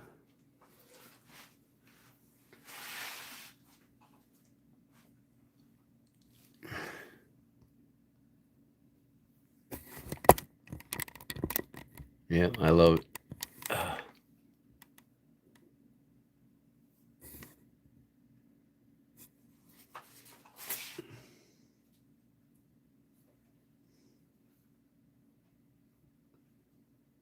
I would take that over a bench-made bug out any day, but you'd have to buy 2 bench-made bug outs. Actually, 3 to get the price of what this costs.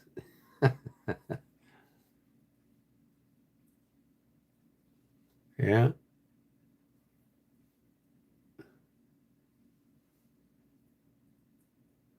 An absolute OG. What's the acronym for OG? What acronym is OG? I can't remember. Part of my Halfheimers. I got Halfheimers. I forget half the time. Ugh.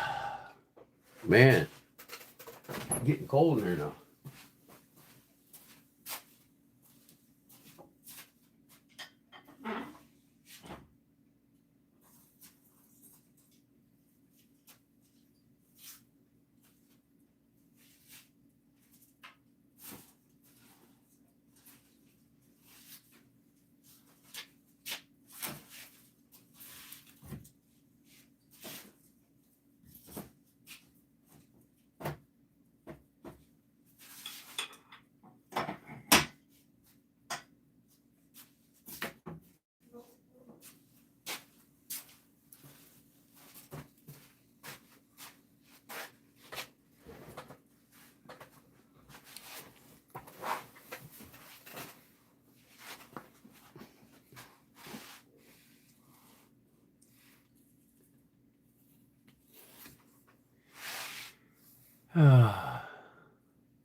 Original gangster. Oh, I got you. Okay. That's that new thing going around. Original gangster, huh? Do I have any sailor knives? I should have. I was a sailor. In fact, as a boatswain's mate, U.S. Navy.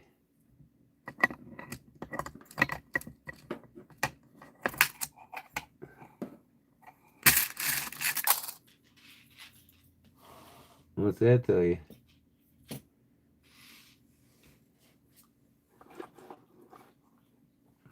This is one I carried in the Navy up until 1993. It's got my marlin spike on it. I worked a lot of rope, manila rope with this thing. It's got the chock key and the whaler blade. Can't even get my hands on it.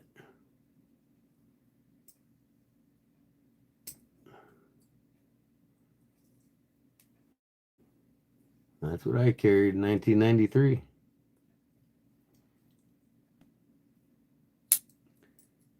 I got a couple case whalers.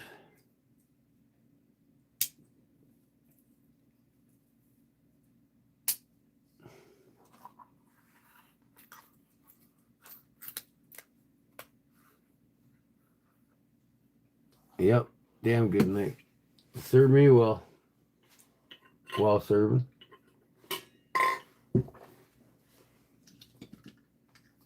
These here, which two are Victorinox and which one's German?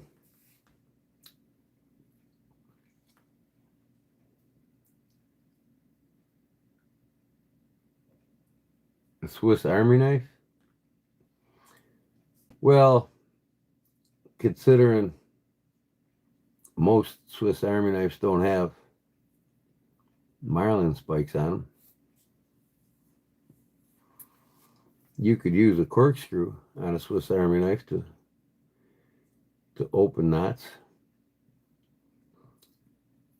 So essentially, in a heartbeat, in a pinch, you can use like a tinker or a scout, you know, with a corkscrew on it if you wanted to work a knife with a sheep's foot blade on it. You know.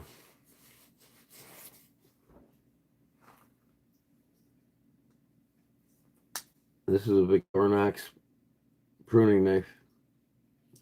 This is back in the day before they put the cross on them. You see the Victorinox on the blade.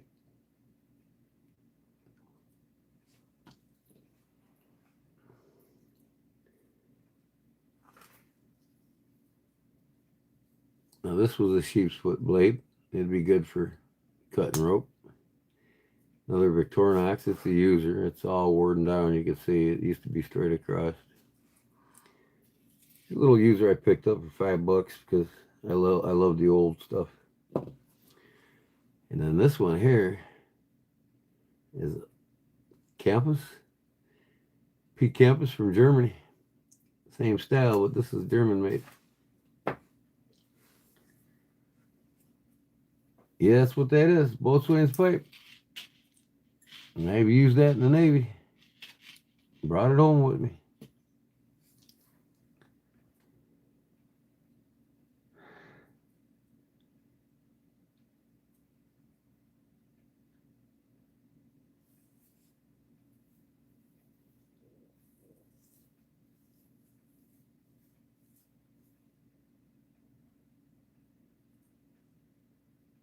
Yeah, I mean, it's stainless steel. It's rust free. Yeah, it's good around salt. You know, I got a video in my YouTube channel. You just can look for it. It explains all the 4 to 5 different steels used in the Victorinox knives. So I explain every one of the different knife steels, like the blades got totally different steels than the tools on them. Depends on, you know, how much torque a tool needs, how much tougher it's got to be. It's a more of a high carbon steel than some of implements and tools on the Victorinox versus the stainless steel. So it depends on which one you have, because you know,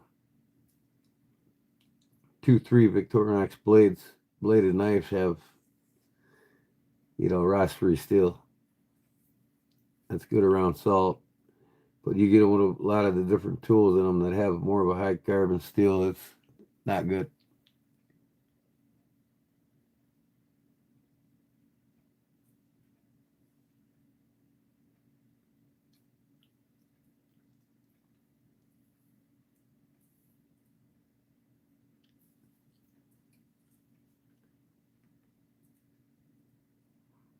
I mean, you know, a knife's a tool. You got to take care of it. You just can't say, "Oh, I'm gonna buy it and cut with it. When it gets dull, I'm gonna fucking buy another one." You know, if you want, if that's your route of doing things, then go ahead and do it. But you know, like even this one, anytime I pulled it out, you know, midship or on deck, I would always clean it at the end of the night and put it in my box, my berthing, because you might not touch the salt water, but the salt dust is everywhere and it gets on everything. It blows in the wind out at sea. So it can affect just about anything if you don't take care of it.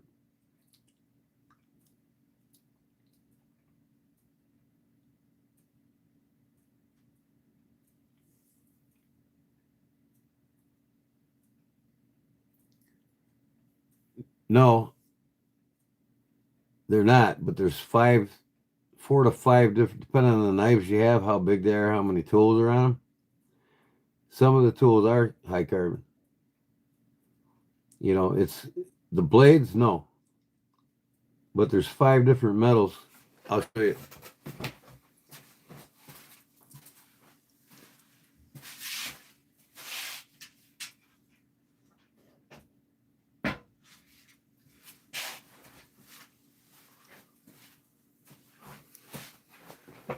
This is the biggest one I got. And there's 5 different steels on here. You know, the scissors are made from a totally different steel than the blades. You know, these things ain't all the same steel. And if you want to learn about the steels, what the blade's made out of, pliers, totally different steel. You know, scissors, totally different steel. You know, different Rockwell harnesses. You watch my video, it explains all the different steels and why they're used on different tools within. You know, these things here,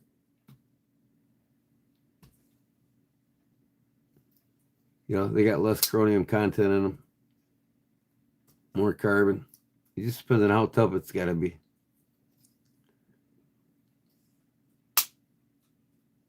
Of course, there ain't no steel in this magnifying glass. It's plastic.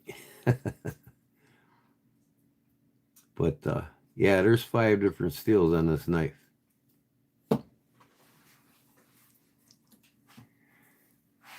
I don't think...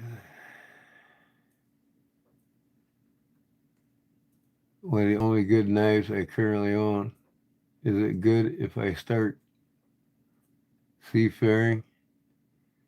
Oh yeah, like I said, it can be good. I mean, it's just a tool. I mean, of course, you don't want to let it get, you know, salt dust caught in it, no matter what steel it is.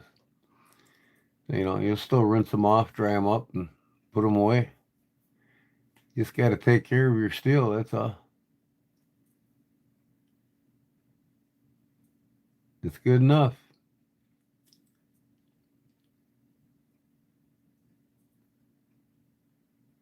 Salt's always in the air around the ocean. Exactly. And you know what? On the East Coast, especially, and even here in the Midwest, we get a lot of dust from the Sahara Desert. You know, comes over the ocean from Africa.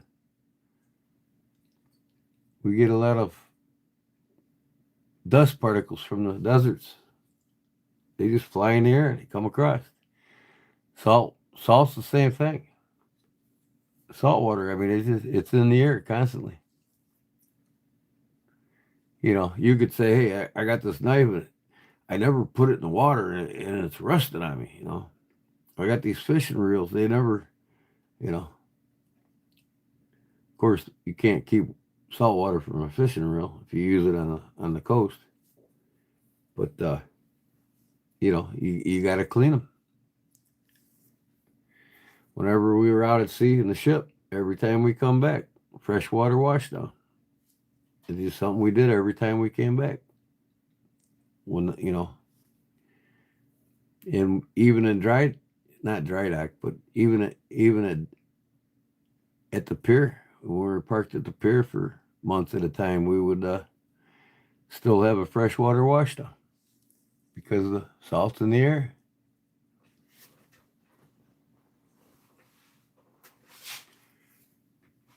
Well, stainless steel, rust-free steel, yeah, it's going to have 12.5% chromium or better on the Swiss Army knife.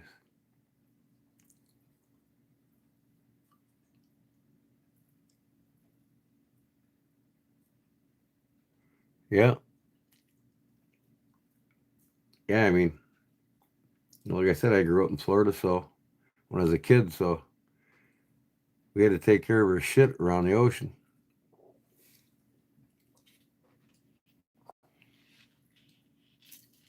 My favorite hangout, Clearwater Beach.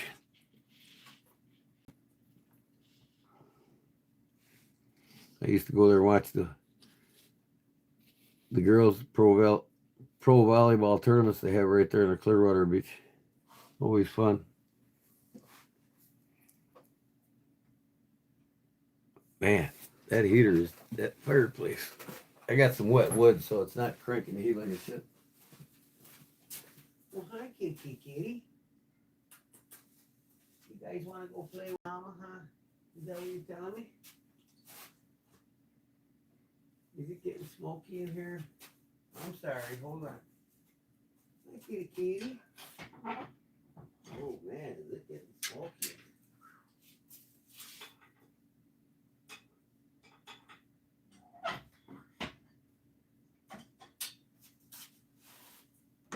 It's that time. You guys want to go out?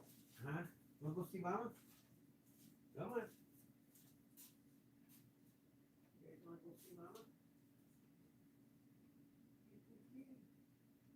Come on.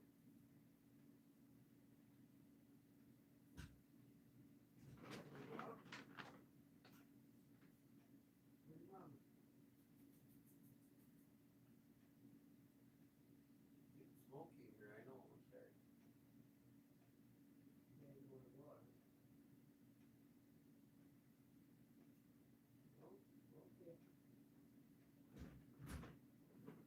guys want to go out? No? Okay. It's smoky, huh, kitty? I'm sorry. Hold on. My fireplace is smoking.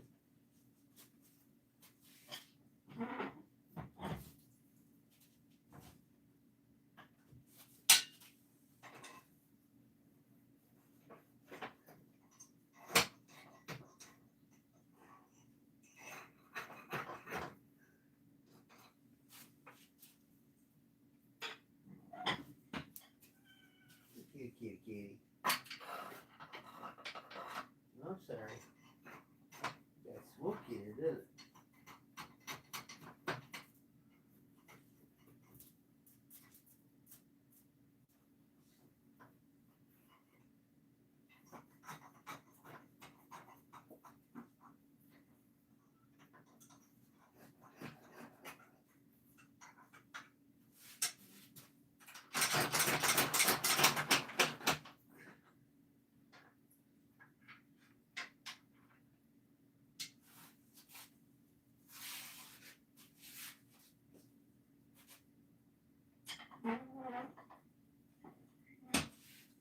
Okay.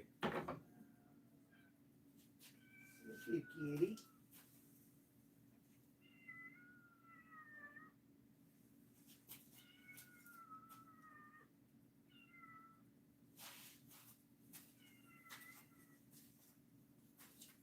What you doing, kitty? Sorry, people. I got 6 cats in my garage because it was too cold for them to be outside. Yeah, I carried a 45 half the time when I was on a ship. Colt 45.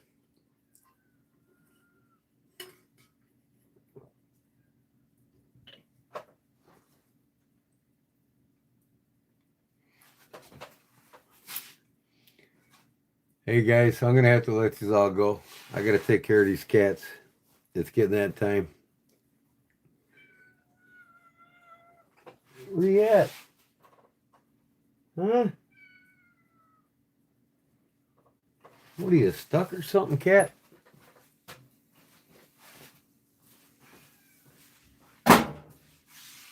Kitty, kitty, kitty.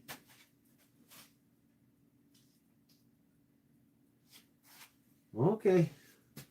I see you.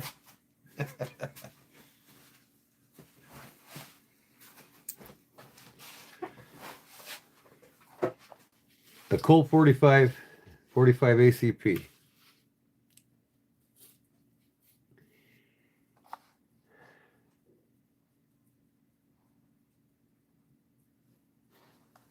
Oh, they got heat. It's 80 degrees in my garage. So I'm gonna let you go so I can take care of these cats, and then thank you all for coming aboard and joining me, and we'll see you on the next one. Okay, I'll be live Wednesday night making something and giving it away. So hopefully we'll see you there. All right, I gotta watch these cats. We'll talk to you later. Thanks, man. Peace. Oh, they're in my knife cabinet. Look at the kitty down there. Right down in the knife cabinet. What are you doing in there? Hey. You're gonna cut yourself. They're curious little critters. All right, we'll see you guys. Thanks. Peace.